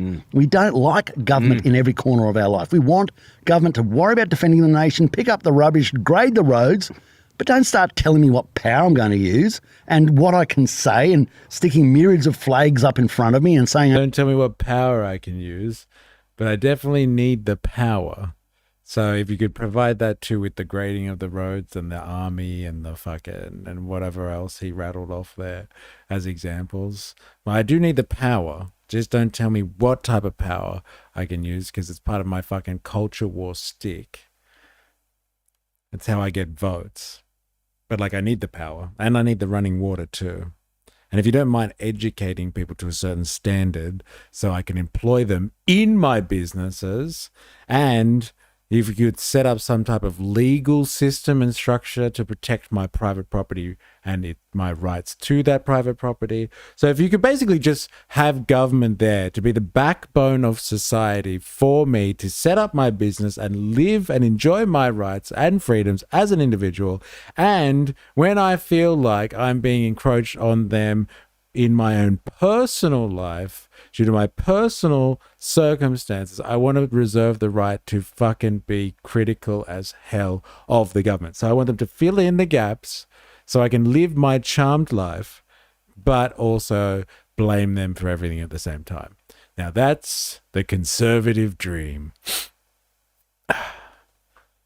God, it's good to have land. And as he says, looking over his property. So good. He was just talking about what socialism does. So good, isn't it? Like, he's just like, you know, this is what it is to be a conservative. We don't want socialism. Can't talk about conservatism without bringing up socialism. We want guns. We want money. But build my roads. Yeah, and he's on the coal gravy train. Give it to me. I still want it. Just don't tell me I have to have it a certain way. All the things he listed were government provided services, not private property. Who's spending other people's money now, Barnaby? Educate them, but not too much. I have money, so I want to afford better education.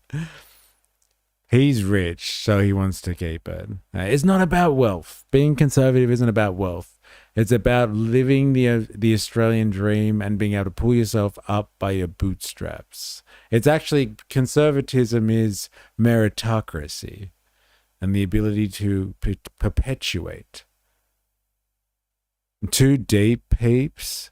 Ape want government out of ape's life. Yeah, but ape wants government to produce ape's existence. It's not too deep. And if that is too deep, then like ape doesn't understand how it survives. It really doesn't understand how ape survives at all. Ape really has no idea about its existence and should stay the fuck out of politics. And if big business fails, make sure you bail them out. Dilemma is now that, at least for the Nationals base, see my early examples of the Aussie right.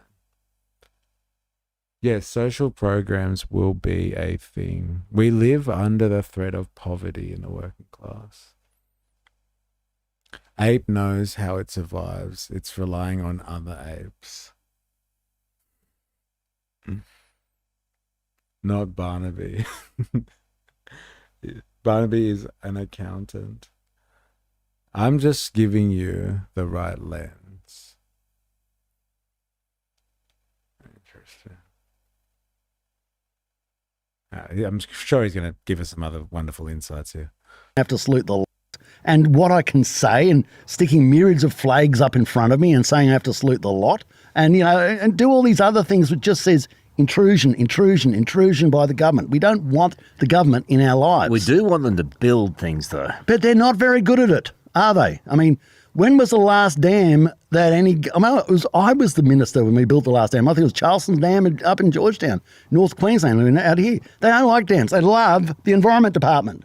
I mean, you got this BS where you go to build a dam and you get these massive costs and you find out most of it is environmental offsets.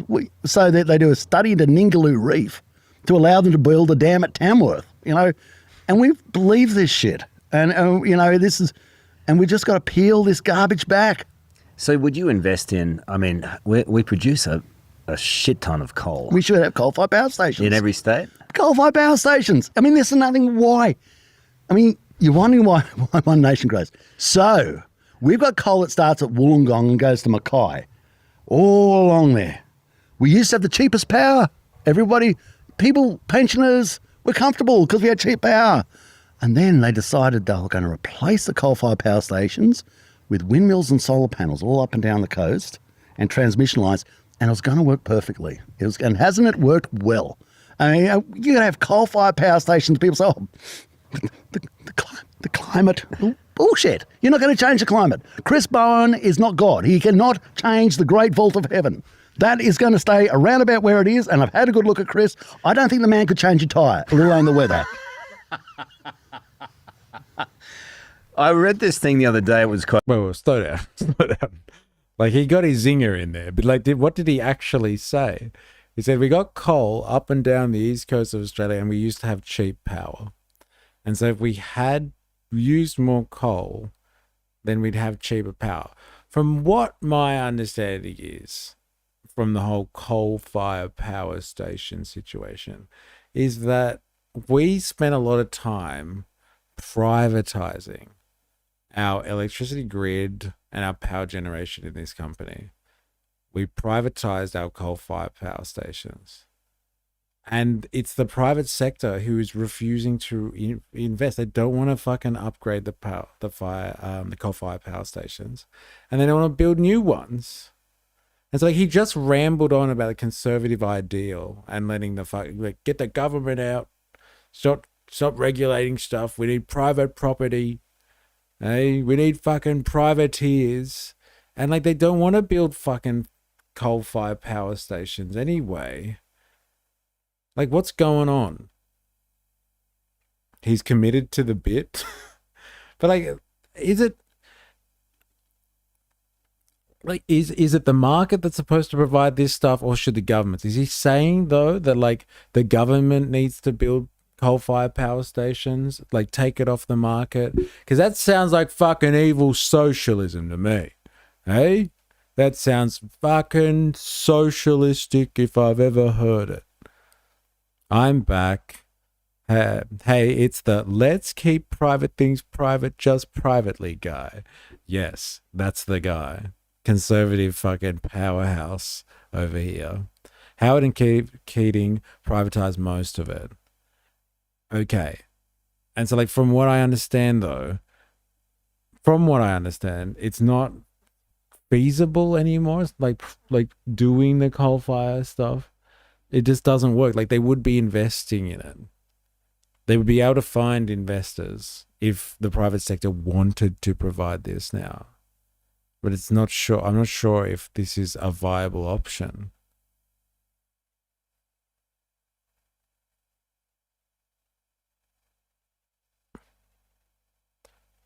What a Gronk. What Hawke didn't. The Aboriginals should own it. It not mostly offshore interests. Like the Commonwealth Bank. The government used to run all these things at cost to make it cheaper to run businesses and live here. Telstra. The plant's age. When Keating was treasurer, ?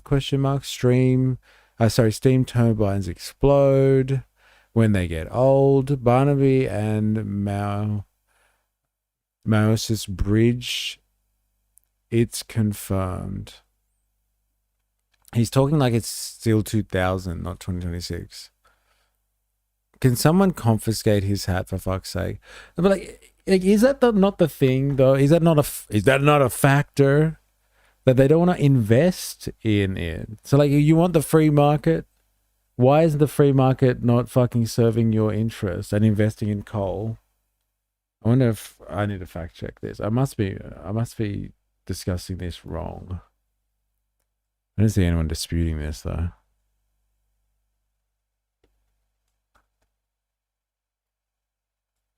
I need to know. I'm surprised he didn't address it at all. Fuckwit. I need to know.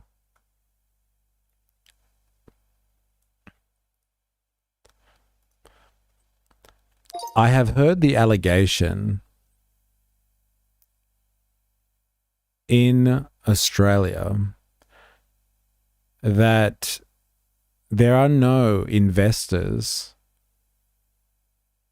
or private companies that want to spend the money to upgrade existing coal-fired power stations or invest in new coal-fired power stations.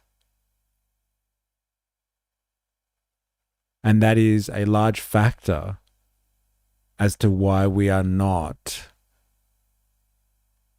going to be continuing to use coal as part of our energy grid in Australia, if not just the East Coast specifically.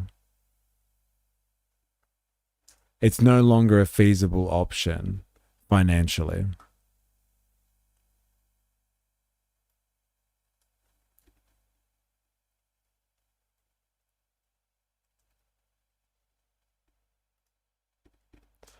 Can you verify this claim and provide sources?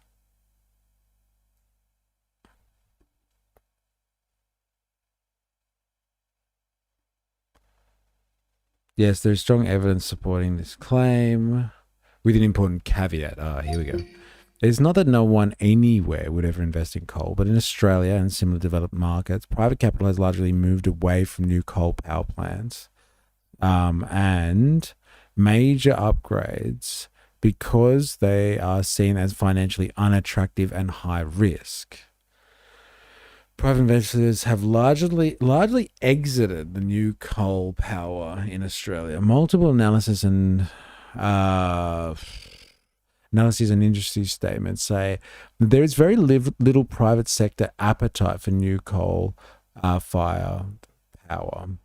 Its widely cited assessment found that there is very little appetite for new coal power generation projects in the Australian investment community, with developers struggling to make the projects financially viable without government support. Well, who would have thought? Hey, Barnaby?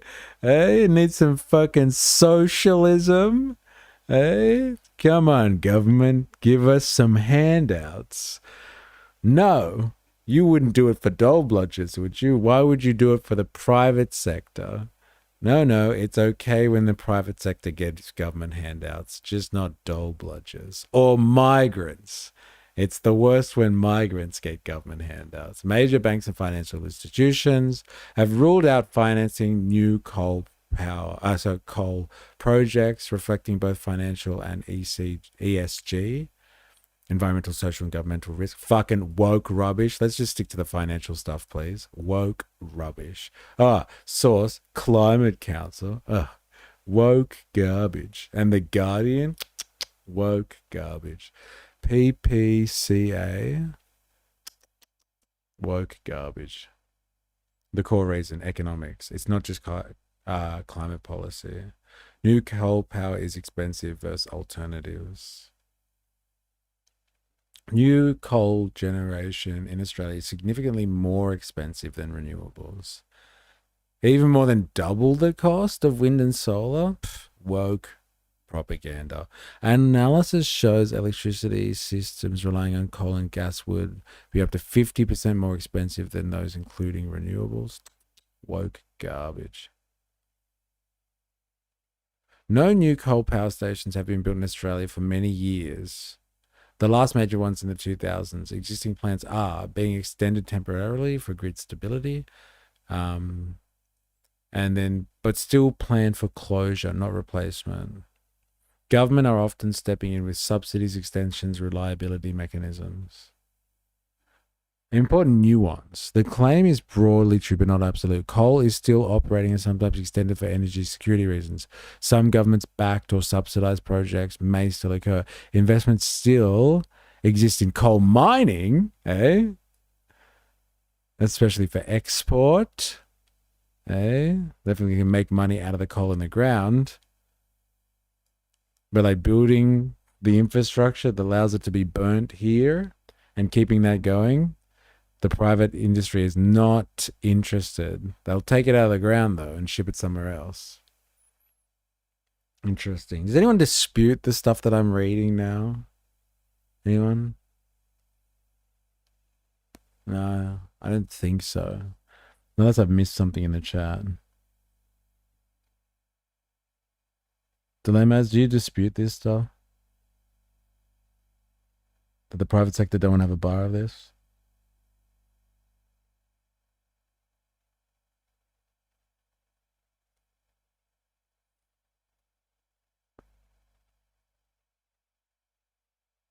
Interesting. All right. Back to Barnaby, shall we? Back to Barnaby. Quite interesting that we export so much coal to China. Watch the video shared in the stream chat. This one, the viability of coal. Okay, how Senator have so little clue about how coal works? So first though, can you just tell me, so this is wrong. It's financially viable, coal. Just give me the long and the short of it, please. I know they're building a coal-fired power station about every 4 days. And part of the power they're producing is producing some of the windmills that we take back. I mean, it's nuts. Something needs to give. It's nuts. But it's going to take some big decision making. And it makes the Australian people just to say, okay, and they come and say, oh, intermittents are the cheapest. What, really? Is your experience cheapness? Now, I tell you, you can guess our power policy really, really well.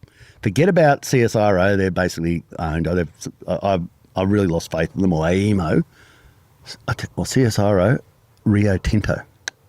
They're pretty smart, multiple billions of dollars. They've had a damn good look at our power policy, and they got this little thing called Tomago Smelter and a whole heap of other things, and they've decided they're leaving. They're going somewhere else because we are off our heads, and they're going, look. Anyway, good old Aussies. Don't tell them they're crazy, right? Don't tell them they're crazy. Crazy people hate you telling them they're crazy. Just leave. Just leave.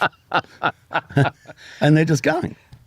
So that's one thing. How many migrants should we be taking in every year? See, they do it the wrong way around, Carl. They should be saying, how many houses have you got free at the moment? How many hospitals are working well? How many schools are not crowded? What sort of people do you need? Do you need unemployed people having babies, or do you need builders? And then you say, well, we can absorb this many people. So that's what we'll go looking for, but not just anybody. We're going to look for the skill sets of people that we need. Bro, they are not cosplaying. This guy over here, Carl in the black, he's definitely cosplaying. But this guy, no, he's fully... They believe in this stuff big time. It's part of their culture. And like these are like Australian cowboys, let's be honest. Oh, he is anyway. Barnaby Joyce. Coal is the most profitable, but only due to the subsidies. It's actually wild. It's an interesting one. Like I'm struggling to see, like, I just want to know dilemmas. Like I don't know if we have time to get to this other video.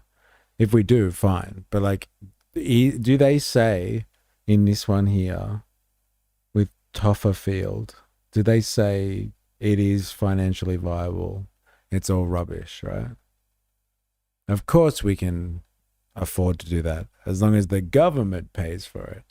The evil socialist government. I just gotta know. Fucking woke ChatGPT.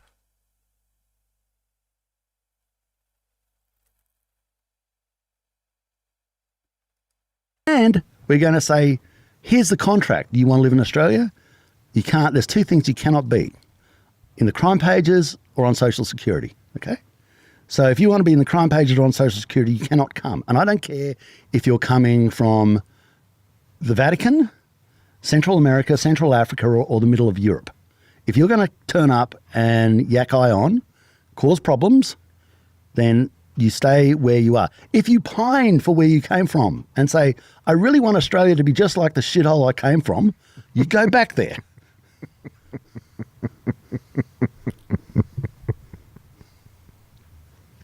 Good on you, Cal. Hey, stick it to him, eh?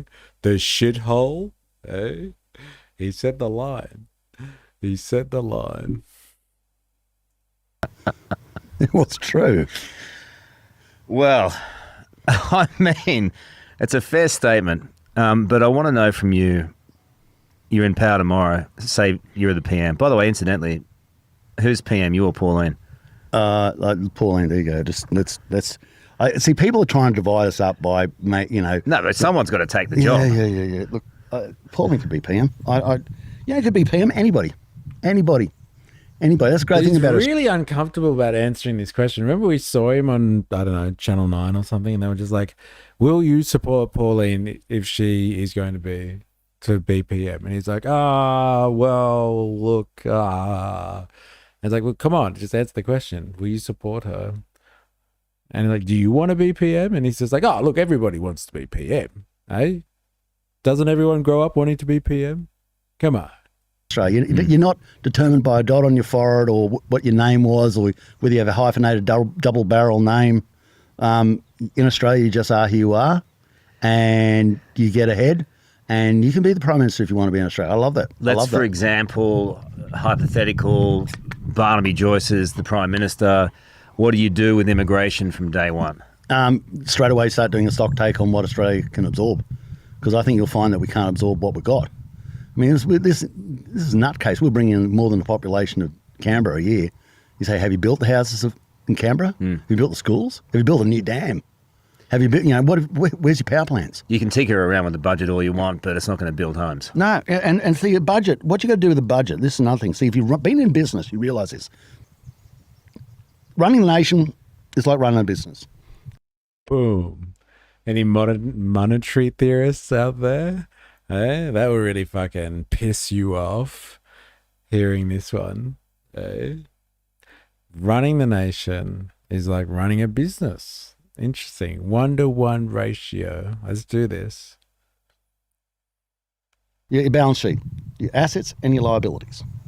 And over here you got your P&L, your profit, your profit, your revenues and your expenses.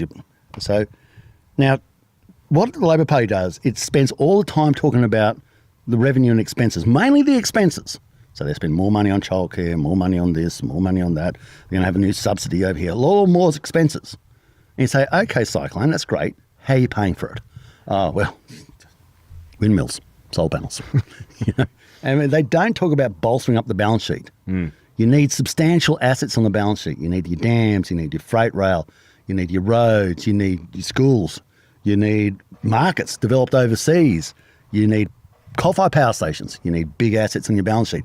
And then you can then that inspires Mr. and Mrs. Smith and Mr. and Mrs. Stefanovic to run businesses and make money and pay taxes.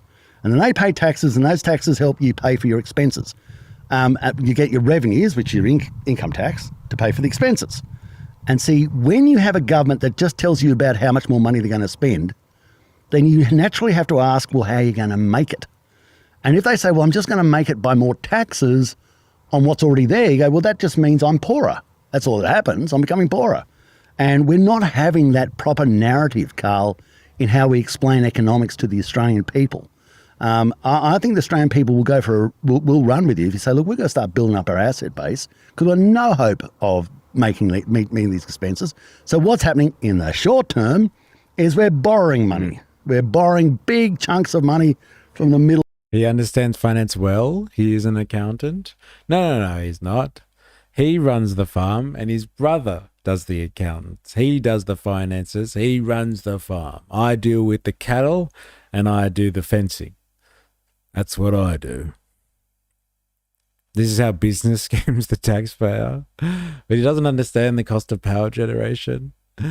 He's not even interested in hearing it. Are we? Yes. It really bugs me that these assholes just use renewables as their tool of blame instead of saying it's because we privatized your entire electricity grid. Then the gaslighting is nuts. The privatization is a massive factor, isn't it? So they privatized the hell out of the system. They squeezed it for the last bit of value that it had, and they refused to reinvest the money in it. And so they're like, it's real vulture capitalism stuff. They've gone in, they've taken over, they've squeezed the last bit of profit out of it, and then they've basically fucking off. And now they can use that as like political rhetoric to attack different types of power generation or energy sources in the country. It is pretty crazy. It's very neoliberal, running something into the ground and then blame the government for it. See, this is why the country's falling apart. Bad governance. It's weird that all these capitalist countries are experiencing the same or similar issues. It's almost like capitalism is failing. It's almost like the market economy with rampant neoliberalism has degraded Western society to a point where people are worried about the fall of Western society and finding all of these other scapegoats to blame for the ills of the economic mode itself. Like we've been discovering all day today. It's just like, well, fucking Western society's in a bit of a problem. Better blame some Muslims. That'll make everyone feel better about the fact that there is really no hope. There's like very, very little optimism out there. Very, very little room to have like good aspirations about what's going on. But if we concentrate on hating Muslims, that'll help. And let's bash alternative energy sources while we're at it. That'll make us all feel a little bit better. Then we'll all be like, oh, well, at least I've got something to blame for the shit circumstances that I'm living under at the moment. Definitely. It's definitely not got to do with the economy or how the economy is run. Definitely not that. And like he can sit there and like talk about why we need coal. But then when it looks like the thing that makes coal viable in the first place is the fucking government spending that he's bitching about. Hey, where are we going to get all this money? Where are we going to get all this money when the government just talks about spending? Where do we get the money from? Huh? It's okay to get government spending if you want to make new coal power stations, apparently. Interesting. East and from London and from Australia and from all around the world, which you have to pay back. Have you always wanted to be PM, or you grew up on the land? You had a big family? People on the land are very involved with politics because every time you change a regulation, inevitably it changes for us. New environmental laws, guess what? They say, well, we've got to stop the farmers from catching fish. And it's obviously, just lately, you're not allowed to do things on your own land without permission from the government. And then you can't get things to market because of regulations by the government. And then people go on strike because of actions, inability to operate in the government. And you're trying to make sure your family maintains with ownership of the farm. See, farms are basically handed most times from family member to family member and down generations. But the taxation department comes in and says, we're going to deem that's a sale. And you say, well, hang on, it's not. I'm just handing the thing down to my son or my daughter. And, they're the things that, so people on the land talk a lot about politics. Do you know what I love about coming out to the country? The hats. Apart from the hats. Yeah. There's just no bullshit. Yeah, well, what I think you'll find is even in this conversation, everybody thinks it in the city, but they don't say it. But they get a kind of a thrill and a happiness that someone just did.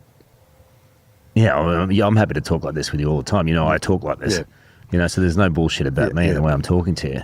Yeah. What is it about the land that from an early age and you, because you have to, at some point along the way, they want you to comply. They want you to be a certain thing. They want Barnaby to be the politician. They want him to be the cookie cutter. Mm-hmm. And you never changed. No, because I suppose it starts with you building your hands with a hammer and swearing. Just the reality.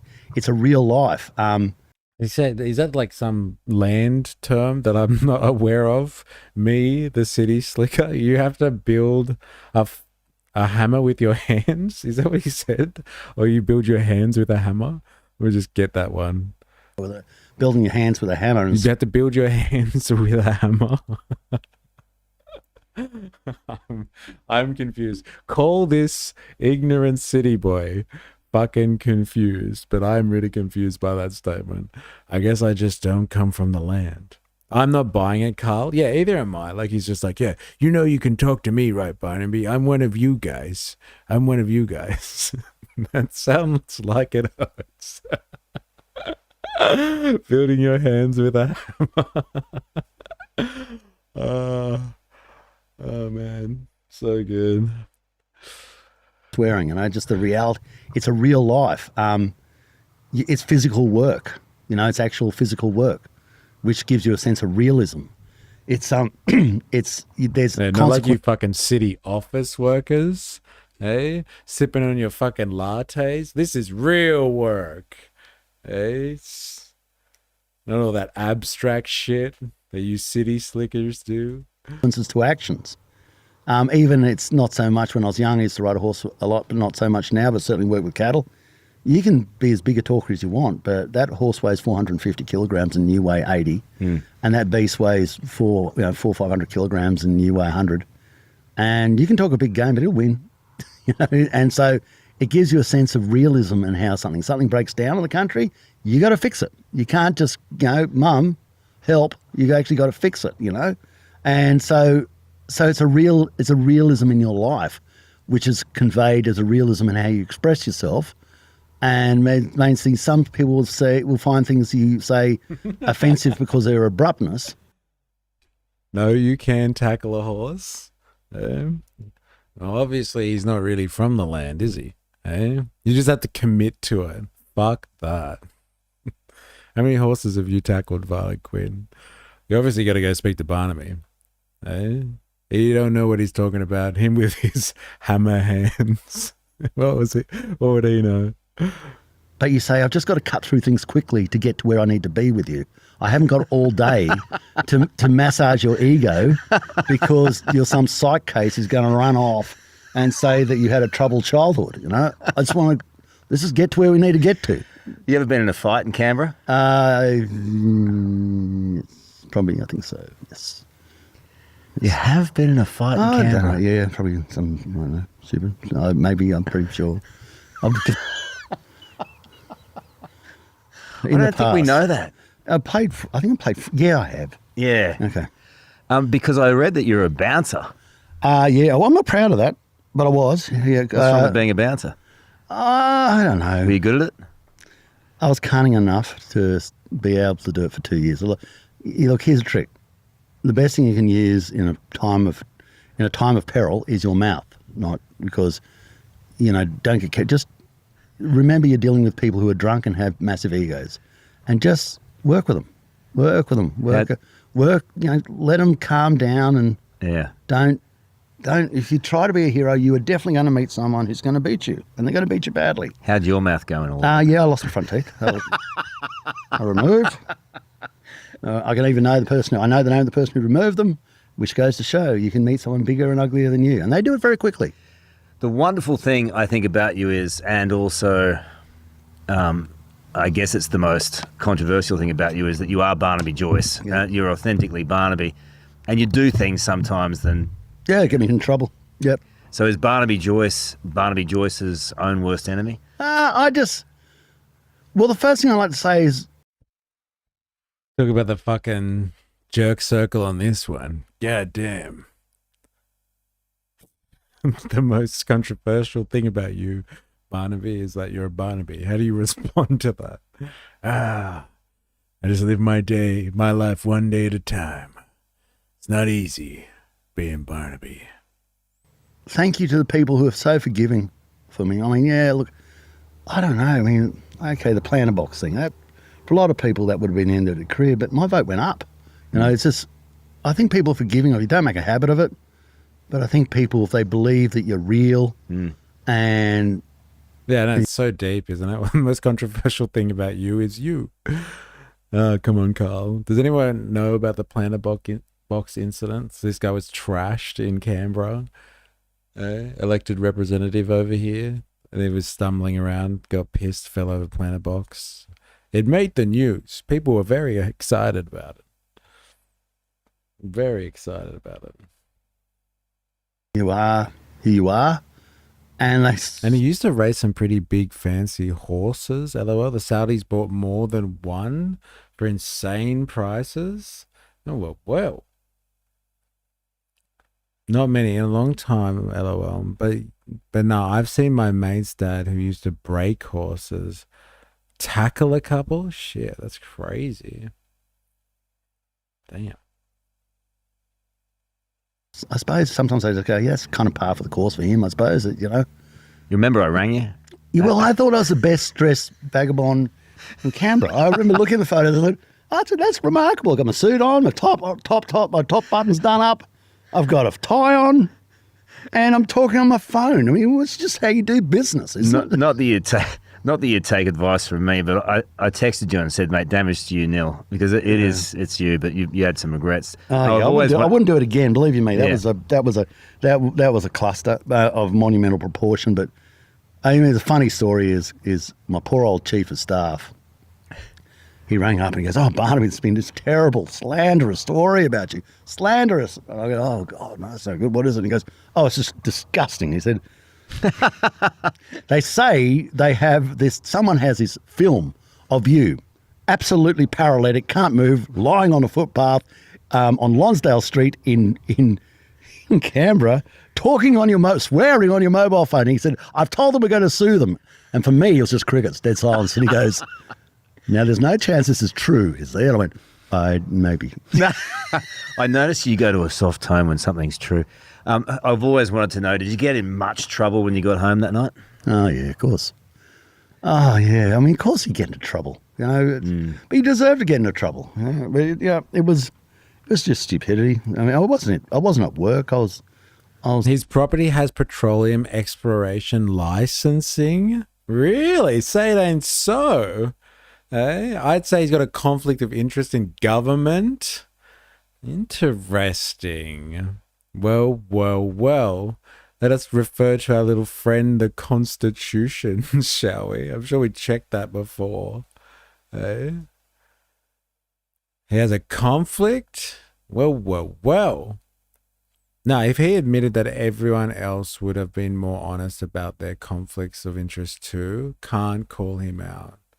Now, if he admitted that everyone else would have to be more honest about their conflicts, can't call him out.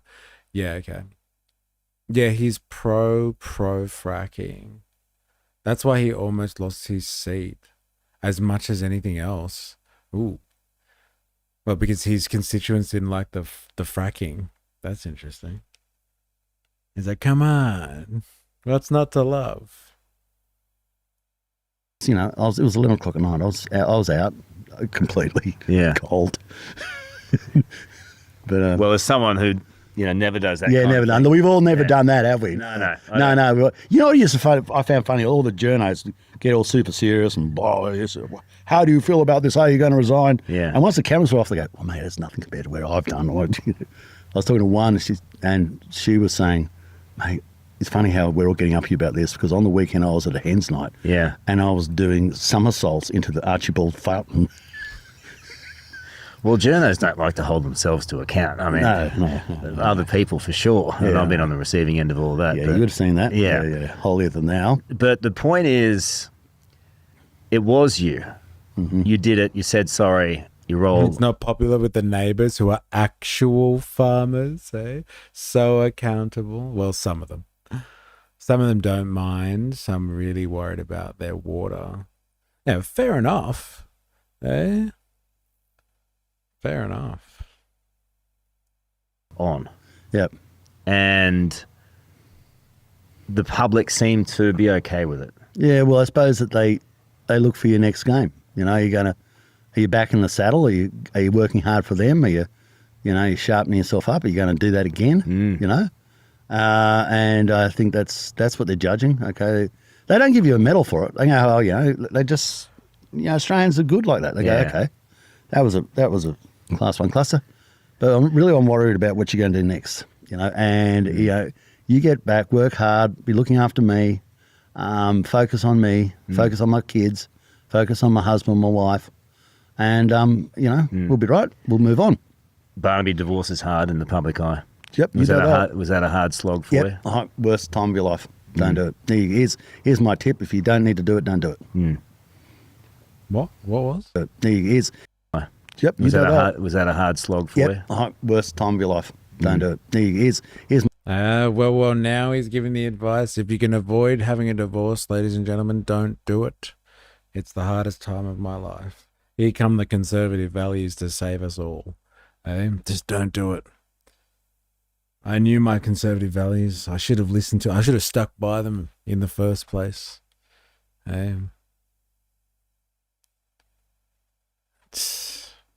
Life lesson.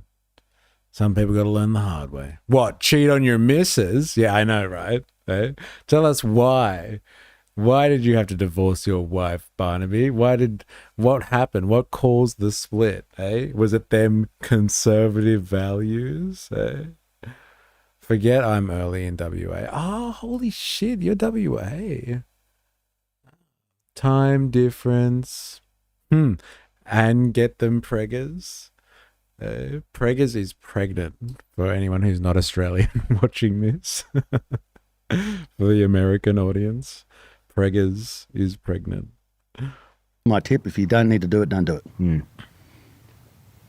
Takes a huge toll, doesn't it? Oh, you don't do it. Oh, you say preggers too? Oh, well.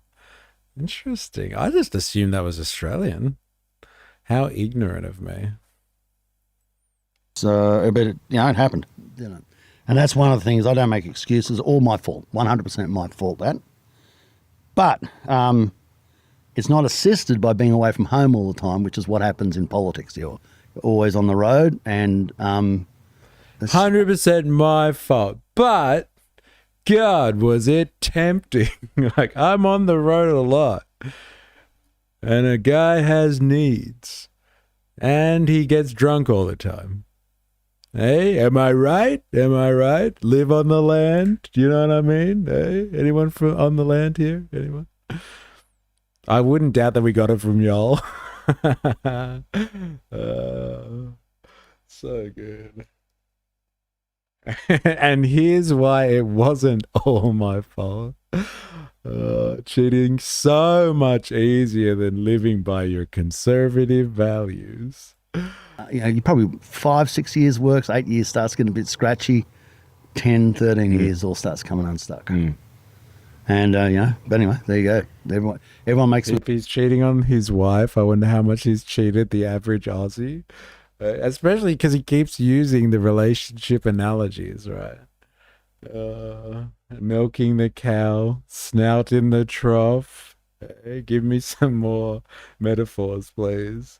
mistakes, but but once more, it happens. Fix it up, move on. You get on, and you make the next chapter work. Get on. How is that next chapter? Yeah, it's for going you? well. How's you know. Vicky? Yeah, look, she's very, very patient, isn't she? But I mean, I couldn't live with you. no, and there's times she can't either. But no, it's great, and we got the boys, and they're going well. And tell me about being a dad at 58 to the young ones. Well, you know how you watch a game of football and you get frustrated, and you go, F that, mate, they're bloody hopeless. I can do better than that. It's like watching my grandmother spar, and then you put on a pair of football boots, and you do this crazy thing. You go out for whatever they call veterans game or a pensioners game, and you find it really hurts. Yeah, and you're not actually as fast as you thought, and you're not. And well, that's like having kids later on. You think, I can do it, and then you go, they're crying again. It does hurt. But surely there's someone else who can look after that kid. But once they get to the age where they're riding motorbikes with you and stuff like that, which they are now, it's beautiful. It's incredible. To go out, I love going out with my daughters. Daughters and sons are different. Daughters, they're it's bushwalking, it's sophistication, it's dinners, it's talk, it's. He's discussing his personal life, not a culture war. Oh man, so good. Let 1,000 blossoms bloom. Oh man, fucking hell. Oh man. Getting inside your head and unwiring it and wiring it back up again, which girls can do.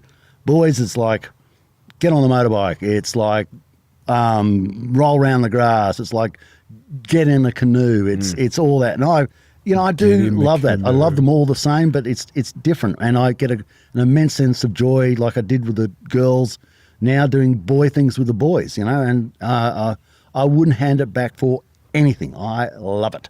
Well, that's good to know because it's pretty hard to hand them back. No. But what are your hopes for your two boys? I mean, they're 6 and 8. Yeah, that Australia's strong enough.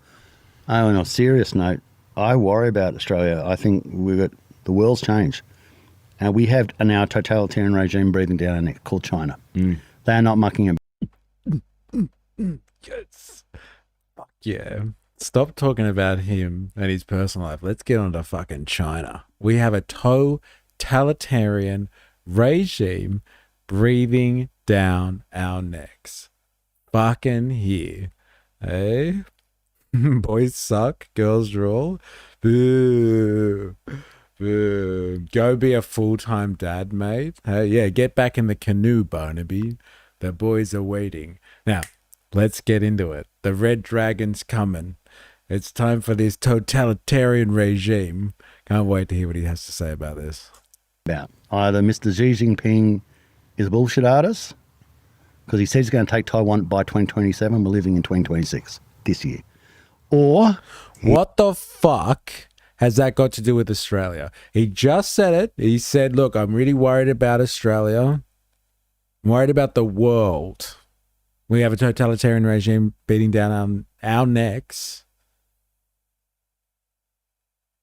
They're going to take Taiwan. Is Taiwan like an extension of Australia's territory? Last time I checked, pretty sure it's not.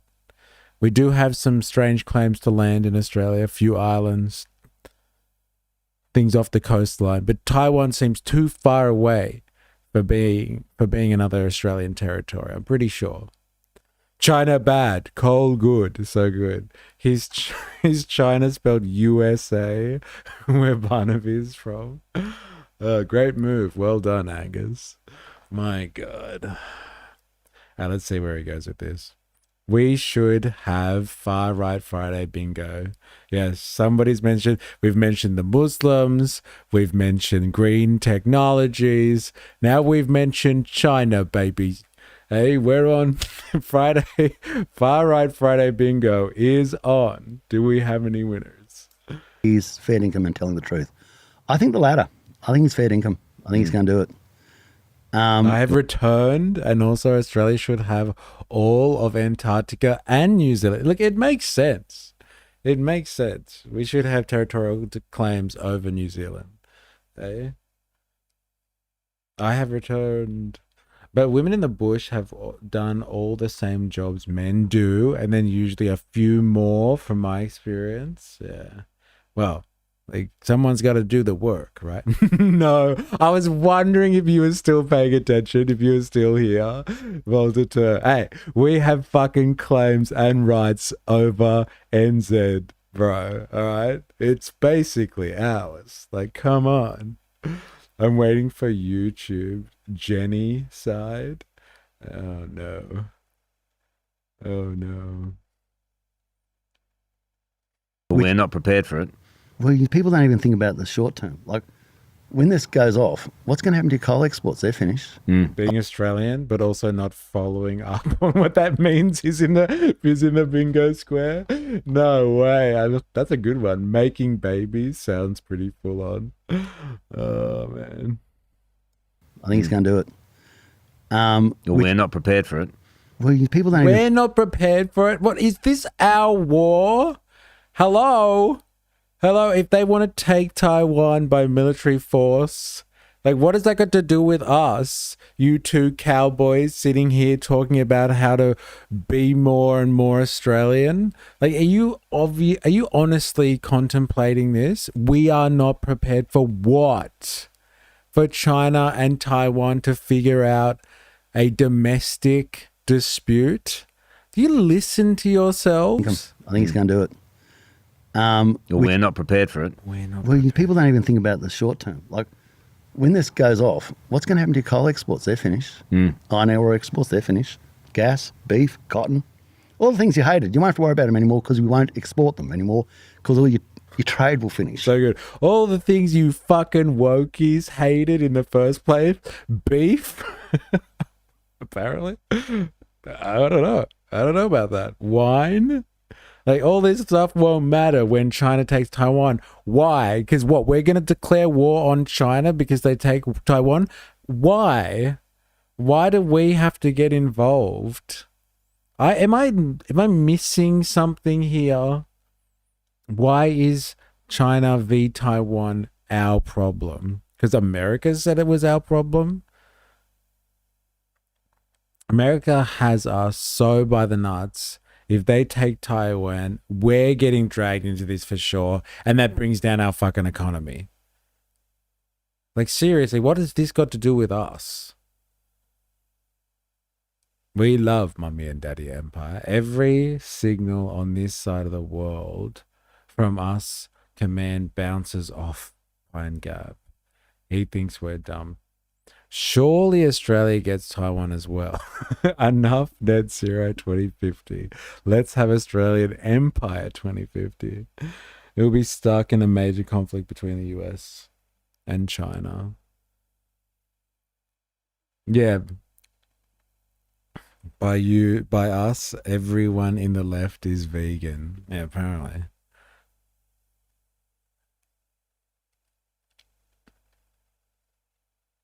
It will be an issue. We will have to deal with it because they will. And we'll be in the middle of it. I still don't agree. I'm sure we could do this whole thing and just watch and just be like, it's a damn shame. War is always a shame. But we're not getting involved. I love Australians, says Rock Sears. I can't follow, I'm in trouble. But I will when I'm not. This is very cryptic stuff going on here. We could ignore the strike. We could do a lot of things.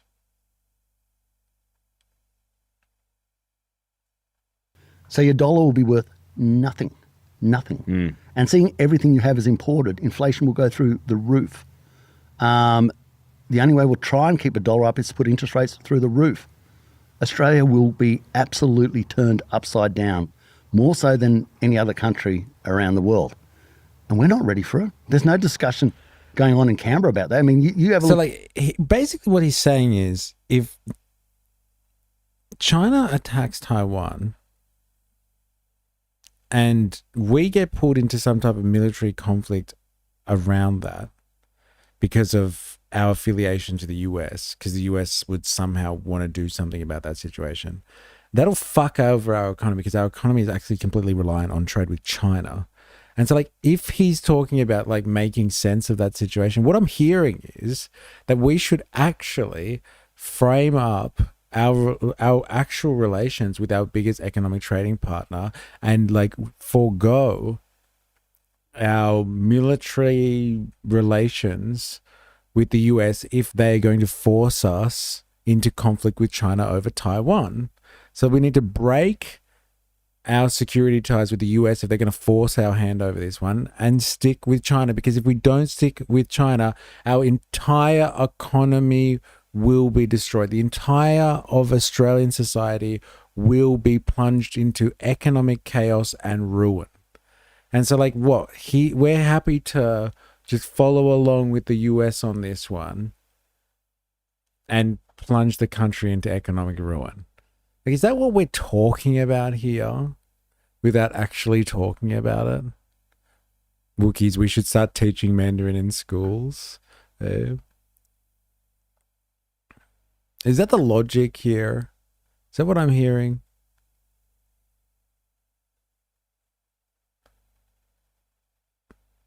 Y'all already have huge spiders. It can't get worse. Well, we've learned to live with our huge spiders. They're not as scary as everyone thinks they are.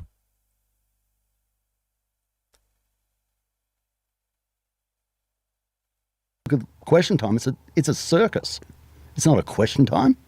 I haven't heard anybody talk about how they're going to manage this situation, and I worry about my sons because I think maybe because my family all been in the services, both grandfathers, my father and myself, and I think that I think we could be in for a really terrifying time, and I don't think we're ready for it.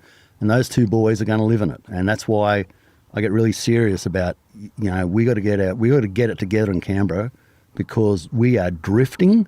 We are not prepared for this, and we don't even look like we're about to get prepared for it, because there's just not the skill sets, and there's not the personalities, and there's not the philosophies and there's not the substance in the people there to be able to prepare for this. It's not there. You don't think Albo could lead us through something like that? No, he couldn't. You want to think about it? No, look, Albo. How good's the fucking captions? Elbow. It's elbow sleazy, bro. It's so good. Elbow. Where do I begin with elbow? Australia has problems. I'm gonna be honest, I don't know. Just ignore me. We have problems. Oh yeah, we have problems. We don't know how to see the writing on the wall. We've got a big economic partner that ensures our existence. And we are continually poking the bear and pissing them off for no reason.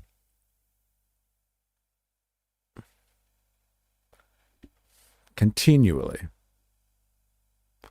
I thought everyone just studies USA's problems. Oh, we do. We spend a lot of time on this stream studying US problems. But today, we've dedicated today to the far right and the Australian right-wing pipeline. Elbow kneesy. Our country is a joke. Eh? Our president is Trump. Yes, it is. I agree. Y'all seen that? You're pretty funny, I'll give you that. Yes, we have. We did notice that Trump was the president. It's hard not to. Mate. You're not convincing to me, huh? I just get a... help's coming. We have solidarity, don't worry, with you. If you need to escape somewhere, Australia will take you. We are actually going to take US refugees. So we've already got a couple of people in the stream that we got on a list ready to take when things go down. Trump sucks. I'll take the ban. Yeah. So if you're looking for asylum, we take asylum seekers from the US because it's the right type of country. All other asylum seekers we're not interested in, though. I'd love to join your stream whenever you're streaming. Add me on Discord. Sammy Yo 24. No, I better be at the top. Look, bro, you're the first. You were the first that we talked about this. Like, it was probably a year ago we started talking about this, when they were going to start rounding up the lefties and putting them in ICE detention camps. So, like, if you need a place, we will hide you out in Australia. Anne Frank style. I'll put you in the attic, bro. You're black, right? Who, me? Or this guy with the fucking cowboy hat? I'm not black, no. Sorry if that's offensive. No, it's okay. Like, I am not African American, if you're asking. I am African Australian. No, I'm not. I'm not. No, we ain't that easily offended. Yeah, we try not to be offended here. We take all sorts. He's Albo original. Oh my god. Oh my god, so good. Elbow. I'm Elbow original, bro. I identify as Elbow original. Oh, so good. Sense of he's grown up in the political petri dish, and that's what he is. It's all about politics, and he's good at the politics, but I don't get a sense of toughness about him. I get a sense of sort of pretense. I don't get a sense of comfort, like, you know. I'm gay, so don't let me offend you. What? So, like, if you're gay, you say things that are like, what? A little bit upfront? No, you're not offending me. It's okay. I thought you were of African. No. That's USA privilege eyes. What? Just fucking being loud and obnoxious? That's something that you have against me. That's so funny. You know, when you go overseas and stuff like that, like you go to countries that like obviously like people don't speak English though. And like when you finally hear someone speaking English and it's far away and it's loud, my experience is it's usually someone with a thick, like an American accent. My experience. I don't want to generalize, but bro, I'm the grinder, Nostradamus. None of us are getting offended by you being gay. Yeah, don't worry. So Far Right Fridays, man, it brings out the best. It brings out the best characters. Oh, man. Violent Quit, it's what we do. Some people can hang around. Only by making fun of Raygun can you offend me straight. Look, like someone's got to stick up for Raygun. Am I right? Like no one sticks up for Raygun. No one. Like someone's got to do it. If I have to be that guy, I don't care. I'll be the Dark Knight. Hey, it's the hero that we need, not the one that we deserve, or whatever the fucking line is. I went to a Golden Corral wearing fishnet. You can't be cautious. I don't know what a Golden Corral is, but if you're wearing fishnets, like nothing but fishnets, or you just wear like fishnet stockings. Let's not have the Raygun conversation again. Oh, bro, I could feel the tension through the fucking screen. I couldn't believe that that's the thing that split us. Honestly, the Raygun conversation. It's bullshit. Someone's got to stick up for Raygun. It's like Alex Preddy. He was standing up for that woman getting pushed over by the ICE agents. Someone's got to do it. Someone's got to do it. Wookie got him. You got him. You started it up again. You fucking did. Oh, it's actually a restaurant. A family restaurant in America. It's gross. And what, you can't wear fishnet stockings there? Or like you were wearing nothing but fishnets. Like that's different. If you go to a family restaurant and you're like naked, then like, you know, I'm sorry. But that's controversial. I don't care if you're gay or not. That's controversial. You're gonna upset people. I'm not feminine. Okay. Split UE. Everyone else agrees in chat. Yeah, I know. Everyone. So that's what I said, man. Fine. I don't care. I'm gonna defend her if nobody else will. I will defend. I am the defender. Somebody's gonna stick up for her. Split UE. Oh man. I'll defend people. Me and the new person in the chat will defend her. That lunatic got on stage, humiliated herself and her country, refused to apologize, then sued a comedian who made fun of her. Yeah, well, whatever. Not everyone's perfect. Ray Gunnonomics, integers here. What a piece of shit. Oh man, so fucking heavy. Who is she? Ray Gun? Oh man, go Google Ray Gun. She was a breakdancer, an Australian breakdancer at the last Olympics, and she's a national shame. Like, you know, if you can have a national treasure, she is exactly the opposite of what a national treasure is. And that's all I'm going to say. And I'm going to leave it there. There's no more Barnaby. I'm cutting you all off. We've had too much Barnaby this afternoon. I'll defend them. It's my debate. All right, you can continue the good fight. If you're new here, follow. If you're on YouTube, like and subscribe. Roxyz, I'm going to call you Roxyz. If you would like to join our community, I'm going to give you an invite for Discord. This is where we hang out and share propaganda. Come and join the community. There is the Discord invite. All right, I've got to bounce. Thank you everyone for hanging out for Far Right Fridays. We didn't get into any Thomas Sowell this time. I didn't go for the fucking full-blown neo-Nazis this time. So, like, you know, thank me for it. I haven't ruined anyone's weekend. So, like, you know, it's the little things. It's the little things. There she is. Ray Gun. Yeah. Look at that. Look at those moves. Actually, you know, it's not even about the moves. I don't care about the moves. It's got nothing to do with that.